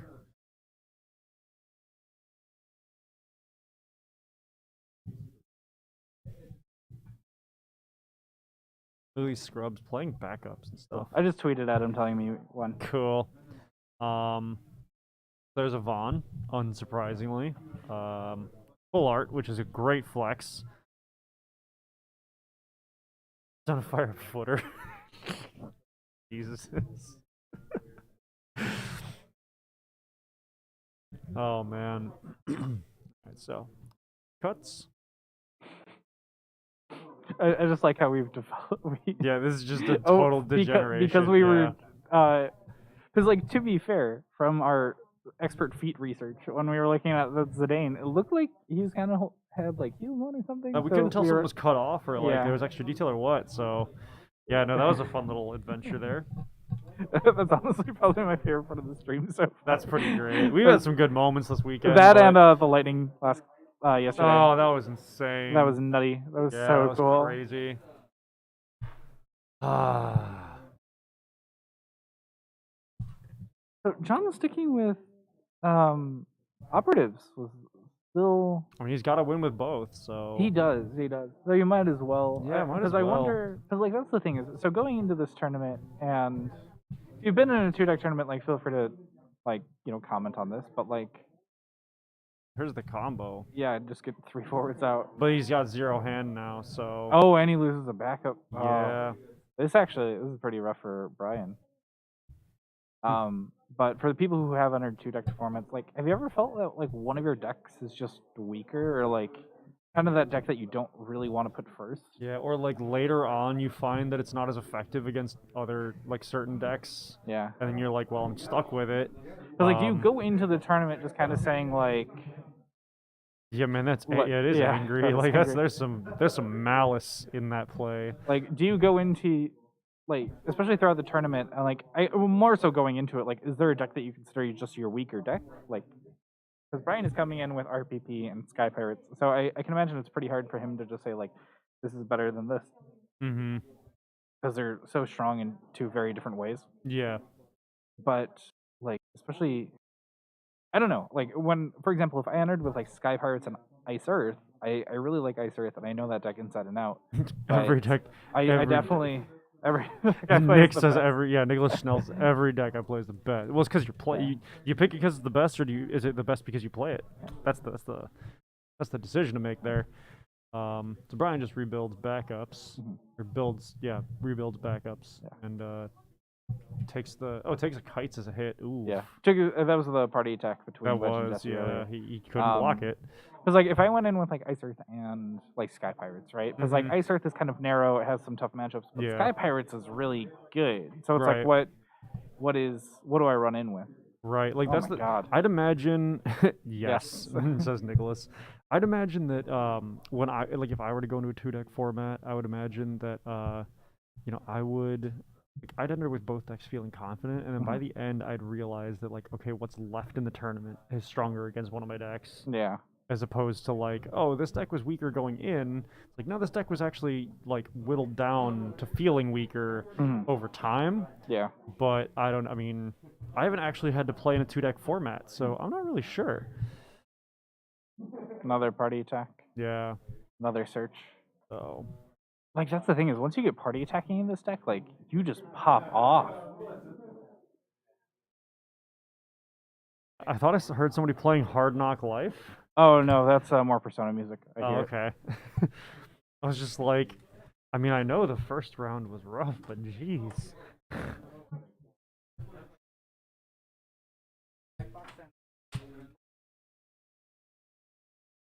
Brian's at 4 now. Whoa. Yeah, Got a John's just trying to get this game Philo- over. Von Philo, Typhon, and Kites.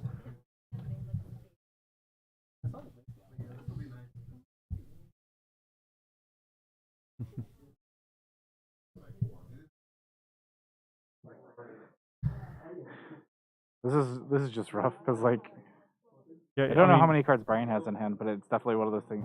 Did he? Oh, really? Brian's scooping? Oh wow! Oh my god. Wow. Okay, so each person has won a game now. That was just like, because that was the thing. I think the only thing that really could have saved Brian was probably. Now it's the other way around. The only thing that really could have saved Brian was probably a Leviathan. Yeah, it would have been Leviathan. Because then you would have just bounced everything. Bombing missions. Oh my god. Yeah, that was. God. Like that's the thing is like he needed Leviathan. Like I think Leviathan is the only thing that would have saved him. Yeah. Game. Oh jeez. That was gross. That was rough for Bryant. Yeah. We might even Game 3 Dancer Pirates versus Pirates. Yeah. Now, see, that was rough for Brian and John. Each had a rough round. Sorry, I love the fact that they're using the breakies. Yeah. No! I love that they're doing Do the dancers break the mirror? Maybe. I don't know. Depends if they get on the field. Yeah. There's a filth start for FF7. That's what the deck does, though. That's the optimal play of the deck. Yeah. Like, that's when it pops off. Boy, does it pop off. Yeah. So, yeah, they've each had a rough round. I had a rough round because you told someone else you loved them, Ty. This guy said he told his fiance he loves them. He loves his fiance. What the hell? What about me, Ty? I thought we had something special. Maybe if you had a fiance to love. Ouch. That was cold. Just waiting for Kim to propose to you. Doesn't have a ring pop.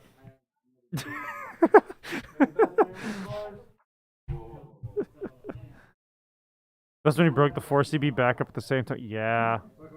That was the hateful, angry spite play. Yeah. Yeah, you're right. That really messed with Brian's tempo. Just wrecked his tempo, indeed. It's not Brian's quote unquote stuck with Sky Pirates, but like obviously Sky Pirates is the deck you don't super mind getting stuck with. Yeah, kind of getting a peek at his hand. Oof. Yeah. Let's go. I'm so glad they didn't punch the camera. that was a little too close for comfort. Do we see Philo? Yep, Philo. Oh, Philo Jote and pitch a. Okay, search out the Fran probably. That makes me wonder. Like, does he have both here in hand? He just pitched a 2 and 1 drop. Sky Pirate. He's more than happy to like lose that. There's the Fran. That Pinello. And is he gonna? Is he gonna play it? Pitch? Yeah, he's gonna pitch to play that. Just is he just gonna say screw it? I'm just going empty hand. Yeah. Yeah, I think Brian is going to aggressively try to get an advantage here, whether it's board state or damage. I mean, he can't really do much damage yet. But no, just passes after that. Yeah, he's holding on for a second. Some of the grindiest match of the year. That or he might have a water card in hand. Oh, yeah, he might have. Yeah, he might not be able to pitch for it yet. But here we have a Jote. Please tell me that we see the Jote into a Philo. That'd be hilarious. I love mirror matches, honestly. I do and don't. I think it depends. Because this is something, we have a mutual friend, Kana, and Brian's other deck was Iridia Palamporum. Yeah, RPP. Yeah, why would he ever dump the whole hand? Yeah, right. What was I going to say? This is, in fact, final game of the final round. Yeah. So final round, this is it. Final game. They're both up 1, and it's a Sky Pirates kind of mirror. Like, they have differences. But we were talking to a friend of ours. Will a deck out for who will deck out for the round? We have a mutual friend, Kana, and whenever I play him in fighting games, he despises mirror matches. Like he absolutely refuses. But I love it because it's you get to see the different tech each player kind of brings to it. So we see Althea, and then 2 for friend. Oh wow! So Brian's just like, I need to hit as many backups as possible.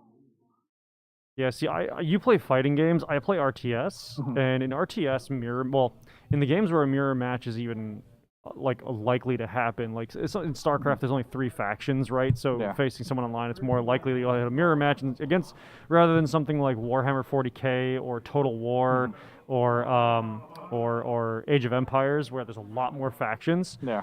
But most people tend to hate mirror matches because you're almost always trying to do the same thing, and the Yeah. meta is almost so identical that really all it comes down to is which player is going to annoy the other player into making more mistakes, as Yeah. opposed to which player is going to actually execute their strategy better. Oh, we're seeing the first Seeing a Vaughn. Vaughn.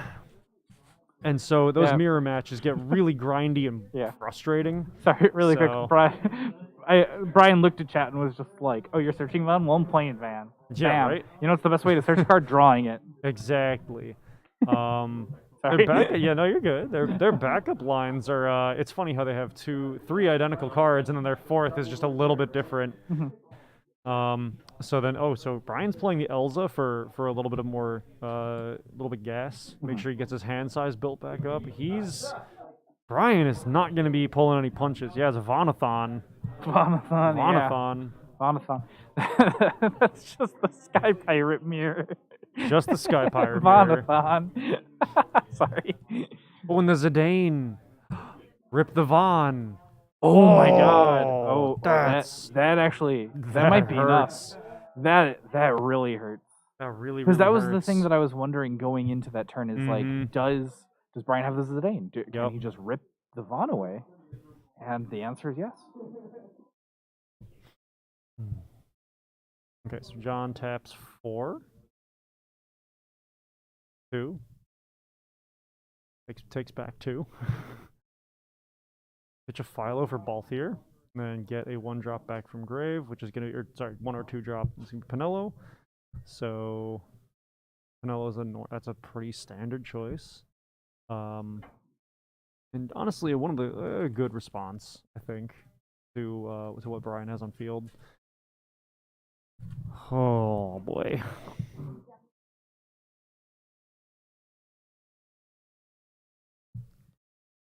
Yeah, the Althea can go for Zidane though.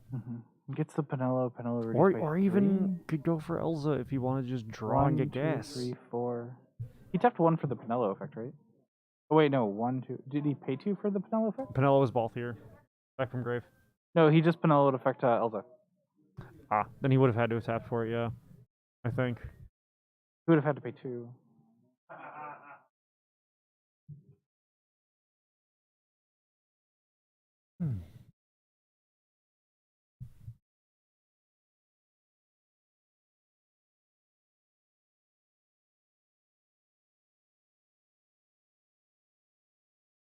Okay, so I'm playing it back. So Balthier, and then yeah, he tapped 2. Yeah, he tapped 2 for the Okay, Pinello so he effect. taps 2. Yeah, that's good. That's cool. That's good.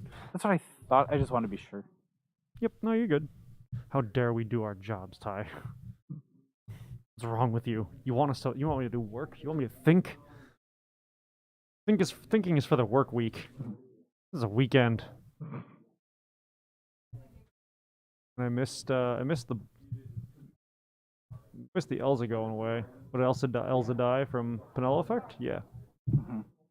Yeah, like that's the thing is the Elza was going to die, so that's what I was trying to figure out. Yeah. But now John is just in such a rough place because it's just like Brian's sitting on 4 backups, 3 cards in hand. Like he has a lot of options. Then on top of that, John only has, I think it's 1 card in hand. 1 card. Well, he's so gonna have, Zidane's- yeah. Well, Zidane's a Brian only 7K. had 1 previously too, so he drew up 2. So they're about even on pacing and card and like hand size. So I think Brian wants a Leviathan right now. I mean, he probably wouldn't mind a Bismarck either. John wants a miracle. John needs a miracle. Angels in the outfield? Can we get a miracle? So we'll see. Yeah, so Brian just passes. He's gonna sit comfortably on what he's got. Althea, whatever might die, and let's see what John does. I mean, he can Penelo affect the Zidane to get rid of it. Althea can save it though, if necessary. Which I don't think he wants that, but it's an option if he wants to try it before Zidane gets bigger. Because the second John plays a card, then that Zidane becomes bigger, is no longer vulnerable. So yeah. Like, so the thing is, he could tell. Yeah. Like, depends on. I guess how much does John want to get rid of that Zidane? You know, like you don't. At the same you don't time, really care. Yeah, you don't want to get rid of it because Brian could just play another one. Exactly. Yeah. The worst fear is getting another one. Ooh, hello, Bartz. So now Mr. Multi-Job. So Penelo he's got Dancer, costs Sky Pirate. 1, 2, 3, 4. So Penelo's effect costs 1 now. Yeah. And then that Bartz grants extra abilities based on how many jobs he has. And right now he's at 3. So he's at 3 jobs because of his own job. So he has 3. So he has haste and first strike. If he has 5 jobs, he gains 3k and brave as well, and can attack twice. That card has always been really nasty, but never fully utilized to its highest potential. It saw some plays when Chicories were out. Yes. He would basically be a super cheap Chicory. Yep. So swings with Bartz and takes it. Because I do have to wonder, like, because at least how I looked at it is like, you block with Vaughn. If he pulls a combat trick, you bounce the Vaughn with Althea, but Althea might have entered last turn. I think she might still have Althea, no, she's been around. She has been? Yeah, Okay. she's been around. Yeah, she's been I just there. wanted to make sure. And there's a Mjorn. I wonder how much you care. And then, give Penelo, wait. What? Oh, Penelo effect to draw a card. Yeah. Okay, I was like, wait, what? Did you just special? I missed it? Because there's the other one over here in break, so. Yeah. Oh, that's the Wasn't other sure if reason he why. pitched it or what. That's why Zidane couldn't block, because at any point, could have Penelo to draw the card. I think Brian's just kind of saying, like, what do I do during this end phase? Because, so for 4, he could. This is kind of a long shot, but you could Remora. You can maybe Alexander. Oh, Leviathan. He just goes Leviathan. Pitch 3, dull 3. So I believe your target. I think he's going Penelo, Philo. Yeah. And then you kill Balthier, Baltz. I would say because the thing is, so John has the option to discard, or no, because it costs 1, so he has to discard a card to save either Bartz or Balthier. Can Penelo target? Oh no, he just decides to draw. Oh, okay. And then break those 2. Wow, not even saving them. Yep. And there's a Vaughn and damage. Oh. John takes a Vaughn and damage, and I didn't see what the other card was. But he's at 2 now. And Brian is just a little bit ahead. Just a hair ahead. Yeah, he drew. Well, this puts John at like 6 cards in hand, so that Yeah. opens him up to his own Leviathan, potentially. Yeah. I think that's why John doesn't super mind adding the Penelo back, because the thing is, so obviously he's tapping 3. Oh. Is he? Does he tap 3, discard 3? I don't know. Because like a Leviathan would be great right now, but the thing is, Leviathan doesn't have a lot of good. That's 3 discard. I don't know. It's looking at me too. Okay, maybe not. There's 3. Okay. 1, 2, 3, 4. He He has a lot of cards in hand. Typhon. Oh, okay. Typhon, the Leviathan. Return Leviathan. Okay. Just to be fair, you don't super. So the question is, do you take it or do you? Oh, he's just Brian's gonna gonna let that through. Yeah, I'm not too surprised about that, because that's like, not. I mean, you don't. I mean, with the way his board is built and the way he's been able to play, he doesn't care. He's like, yeah, you know what? Get rid of it. I'll play it again later. Yeah, that and like just kind of saying like, oh, you tapped 3. You almost tapped out for that. So there's a Mayakov play, Lilith for free. Yep. Yeah, Brian was just like, thanks for putting my toys away for me. I'll pull them out later when I want them. Because I think Brian could just like pass for 2 turns and play the Leviathan back. Like probably. So what was it? Manicus gives the Dancer's hexproof, right? So Mayakov gives it. Dancers basically untargetable. I don't know why I keep calling him Maicus. I don't know either. So yeah, Mayakov means Dancers can't be chosen by your abilities. So Penelo would be they untargetable. They get hexproof except from summon. Yes. Enters the field. Choose one Dancer costs 3. Yeah, so that's free Lilith, and then Lilith. Yeah, I was gonna say. Let me read Lilith, because I remember her being very good. but I don't remember. Lilith's solid. She so she dull can an dull a active- dancer to dull forward. Yeah. She can dull 4 dancers. Deal AK and then to deal AK all, to all the all active forwards. forwards. Okay. So that's a board wipe waiting to happen. Yeah. So he's Okay. dulling the Zidane. To ping Lilith, I believe. Oh wait, no, he can't. He's not. Yeah. Oh, so yeah, Brian's responding probably by dulling stuff. Ping. It's untargeted. I mean, untargeted abilities. Bismarck effect to His own bounce Leviathan Zidane won't back to help hand. turn player stacks first. Yeah, his Leviathan would just die before being able to kill. Yeah. Has to remove the Leviathan. Yeah. So he was pinging stuff to before the Bismarck effect. Yeah.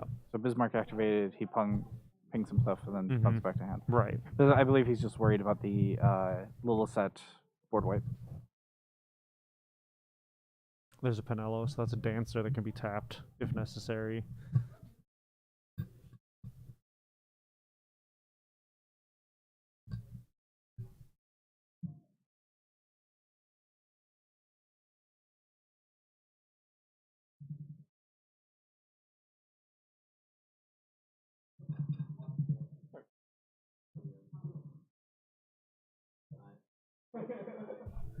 Yeah, so Brian's theoretically would kill first if they both go off. Well, on John's turn.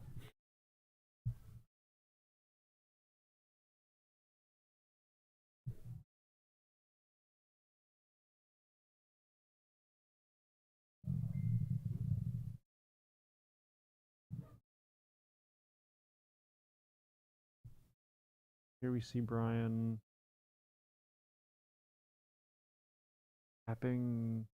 taps Vaughn. Okay, it gets dulled. Okay, so the fear goes into damage here. This isn't great, but not awful either. And Zidane from John as well. Here's Zidane back to hand is warping this. Yeah. Yeah, because that's the thing is does. Ooh. Alexander on the Mayakov. Nice.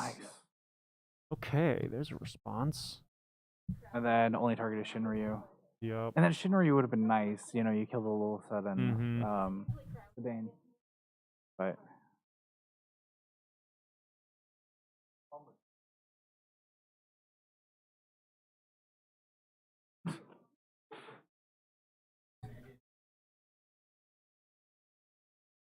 So Brian with all of his backups up. draws 2. I think he's drawn into the. Yeah, he's drawn into the Leviathan. Mm-hmm. So we know at least one card in his hand. Right, but does he? I mean, does he even have to play it? Obviously not. He only has 2 cards in hand. Right. He waits till next turn. Well, the question is, does he have an answer to Little Set and Pinello? Mm-hmm. Well, Mayakov's off the field, so they're targetable for bounce or whatever, and Mayakov's dead, so the free play on Lilith is impossible without Mayakov. So if Mayakov isn't drawn, if there's not another Mayakov easily accessible. Yeah. Also, Pinello's effect costs a whopping 4 right now. Yeah, there's no Sky Pirates except for herself. That's the interesting thing about John's build is that you see it shift from Sky Pirates to Dancers to Sky Pirates to Dancers. Like right, it's an ebb and flow. If you don't mind the joke, it kind of dances around the 2 tribes. I quit. So looking at the looking at the break sound.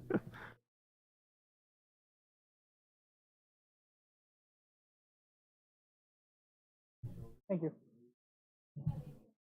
Okay. Okay, so what's Brian going?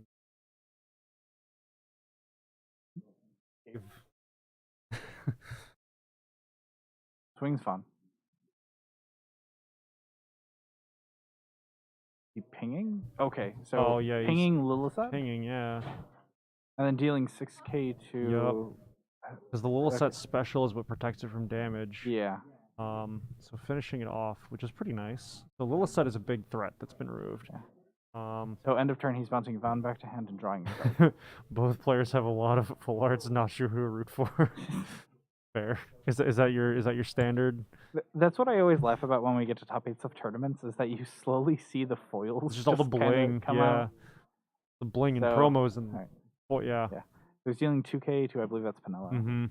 And then I don't yeah. think that there's any experts that will. Ooh, Brian takes wait. an Oh wait, Elza. doesn't control Yeah, Skyfire. no, yeah. And then Caholen targeting Zidane. draw card. Yeah. Might as well draw the card. So Yeah, now. because he doesn't really have to worry about the Penelo effect. Right. So now does Brian Leviathan though? Yeah, he's in prime position too. Yeah. I mean, he's got a pretty fat hand. He's ready to do it. He's only down one backup from before, and he's even with John. This back and forth with Scream, right? So I feel that. too. Oh, he still has a he still has a Vaughn in hand too. That's true. I think Brian is choosing his priorities. Like, what do I Yeah. keep? What do I toss? Because it's like you bounce the Penelo, you kill Zidane, and then I assume you bounce Jote because it's just such a hassle to play it. Right. Or you bounce the Merle Web, but that gives John a way to play it back out. You also don't want to bounce the Typhon because you know you don't want to just you don't want to Typhon Typhon back. Yeah. That's why I do. That's what I really do like about Leviathan is that he gives you the like up to one, I believe, on each effect. So you don't have to bounce the Tyro or the Typhon. If John ever drops a full art Philo, my money's on him. Okay, Mr. Cool, if that is your real name. We know both of them. Oh wait, full art Philo. I think Brian is the only one that has a full art Philo. I have one at home. I remember we were like kind of. We were like, oh, that's pretty cool. Like, yeah. Because I remember you pulled it on like, oh, I'm sorry for the weak full art. And then now it's probably it's a pretty big deal. It's in the collection. It's not in the deck, but still, just one of those like, oh, neat. I have this. I don't have to worry about getting it. I think a full art Kites is cheaper. Brian's still doing his. He's thinking.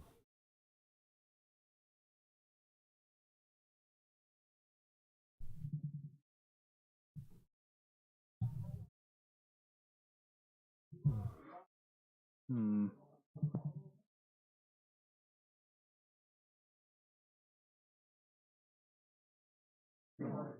Two, three.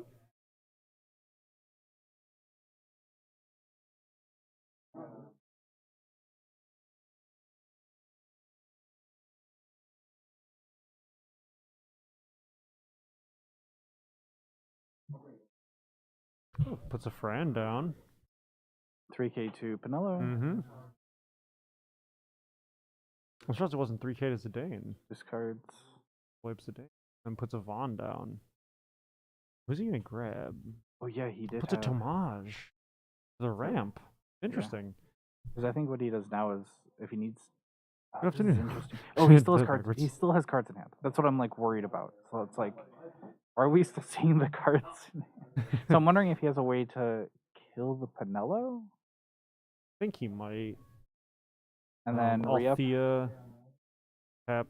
Pitch 2 for Bismarck. No, he everything came back up, and then okay, so he's just killing Penelo. Yeah, he's more worried about the Penelo than anything else. That's fair. Okay, and then he's gonna probably hold on to Leviathan unless he pitched it. I didn't see if it was in the pitch pile. And then he bounces. Oh, he's bouncing the front back now. That's a really good idea. Okay. Draws the card, and Zidane's only 3K now. Nice. So I was kind of debating whether or not he's gonna grab Van back, right? Because it's like, why not? He probably doesn't want to have to pay for it when he puts it back down. Yeah. God, Bismarck is so good. Bismarck is so good. Because we've talked about it before, and I said before, like, I don't think Bismarck is super, super important to this deck, but, like, the big thing that Bismarck does is just end phase. Like, he's nasty. That value is ridiculous. Because you pay 5 for him, and then you get 4 CP back at the end of turn. Like... FA Philo is currently sitting on top of my full art Ultras and 2 full art Terrors in the collection. Nice. That's right, you did pull quite a few of those, didn't you?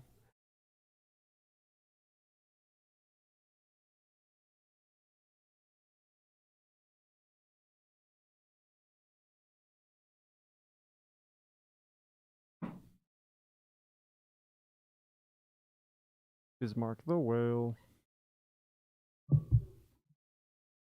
He's like, who's tapping there? Who's bouncing their leg? This is a pretty intense moment. Yeah, right. Because Brian's at 5. Like, he's kind of... He's not too much at risk. Oh, just the dancer? The dancer. What does that dancer do again? It's just tap to blank something. Okay. Yeah, I think it's break it to blank something actually. Might be it might be tap break it. Yeah, break it. Forward the opponent Blank it. Yeah. Oh, it was categories and abilities as well. Categories is interesting. Yeah, categories is an interesting one. It like doesn't that. really matter in this matchup, but. Sky Pirates, yeah. No. If you can blank a Sky Pirate, maybe. Oh, I'm more to the category part. Oh, yeah, category, not job. My bad. Yeah. Dang it. Derp. Yeah, that's a good point. Like it's been pretty rare that we've seen Ultras become a forward this entire tournament. Typhon. Really. You said Ultras. Typhon, yeah. You said Ultras. They're friends in Final Fantasy 14. Okay, well. This is in 14. The critically acclaimed MMORPG that currently contains a free trial to level 60. And yes, it is, because Bismarck is on the field, and Bismarck is from 14. Specifically, Heaven's Ward, the award-winning first expansion. This is game 3, yes. Game 3. Each player has John's a W. Up to 4. Brian playing kind of aggro. I think he knows that he doesn't really have to worry about haste. Oh boy. So 3. 4. Does he tap 2 for the draw? He only has to have 1. Oh, okay, right. Yeah, okay. Fran, Philo, Tamaj 3. Oh, that's right, yeah. And then bouncing. The back-to-back boss fights in FF6. Oh, okay. Bouncing cool. the Fran. And drawing a card.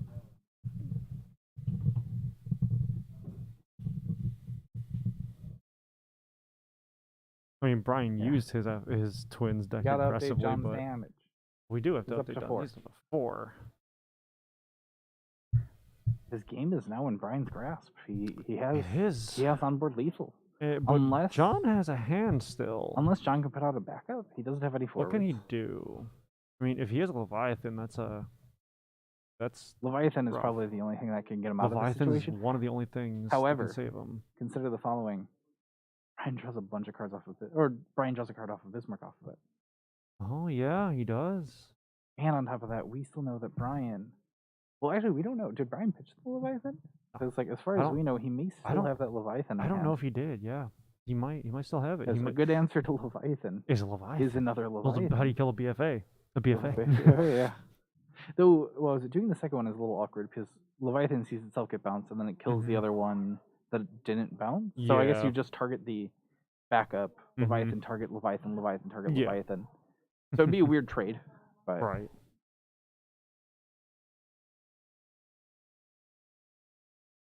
Because John probably doesn't want to get rid of his Fran, you know? Because right, he wants to, if anything, I assume he wants the Typhon to be forward. Mm-hmm. That Typhon wants to be a forward so bad. It's so close. John is in such a weird spot. Is Typhon multiplayer? I don't think so. No. I didn't think so. No. I always forget. I don't have enough of that card. I need more of that card. Like, this is what I was talking about in chat. I think, like, last week is like... Althir? I think we need more of those. Elza, to give that card draw. Mm-hmm. Brian's just kind of sitting there like, do I care? Do I have my Almataras in hand? Yeah, right. that I'm running in Sky I'm totally Pirates. running illegally. Do I have this illegal? Oh, we see an Alexander immediately. Alexandre. Get this out of here immediately. Yeah. I think it's because Brian knows he can, you know? Yeah. Like, Brian still has 2 cards in hand, and then Elza... Anyway. No, it does not. Elza needs a Sky Pirate forward. Well, no, I mean Balthier's ETB stuff. Yeah. Gives the Elza. Elza doesn't get the ETB, but Brian has Cullen in hand. I don't think much John can do. Yeah, arguably. Yeah.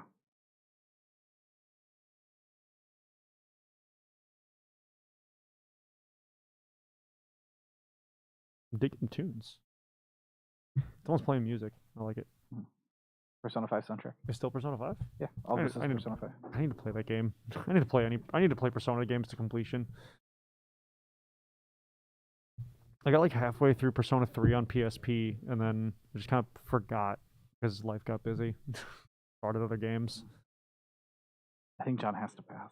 And I think that's game. Yeah, Because if Brian has any form of removal in his hand, Brian can swing through for game. I don't know if there's any EXs that can really save him. Yeah, I don't want to have like a pessimistic, like, you know, I don't want to make it sound like I'm looking down on John, but like Brian's board state right now just looks so much stronger.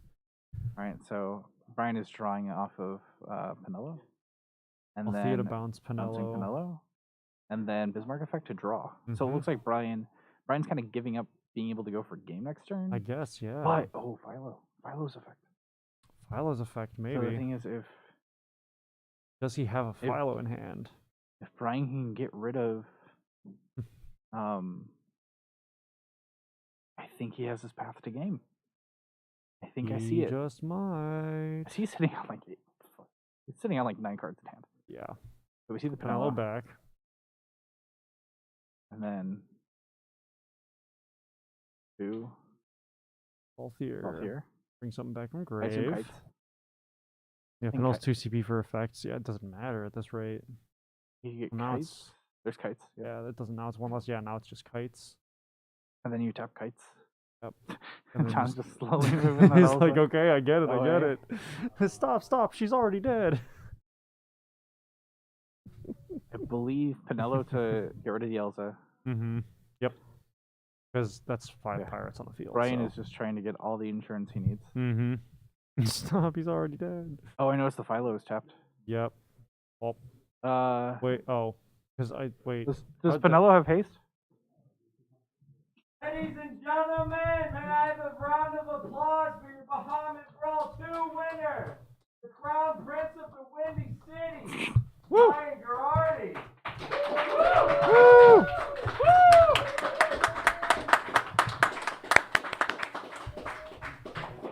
Well, Brian finally did it. Yeah!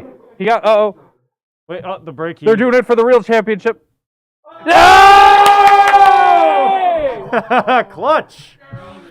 Woo! God, what a game! Wait, so what actually gave Pinello the haste, though? Like, how'd she go? I don't know. I'm gonna ask. Wait, hey. How did Pinello get haste? Oh, yeah. Right. Okay, Balthier. I always forget about that ball here. I do forget about that giving haste. That's... Yeah, that's right. All 2 active Sky Pirates give another Sky Pirate 2k in haste. Yeah. That game That was was the the final. Yes, final. that was the final. That was it, Crixus. So, yeah, John took all the damage up to 7. Brian wins it. Was there someone who's left a full chicken sandwich in there? Ah.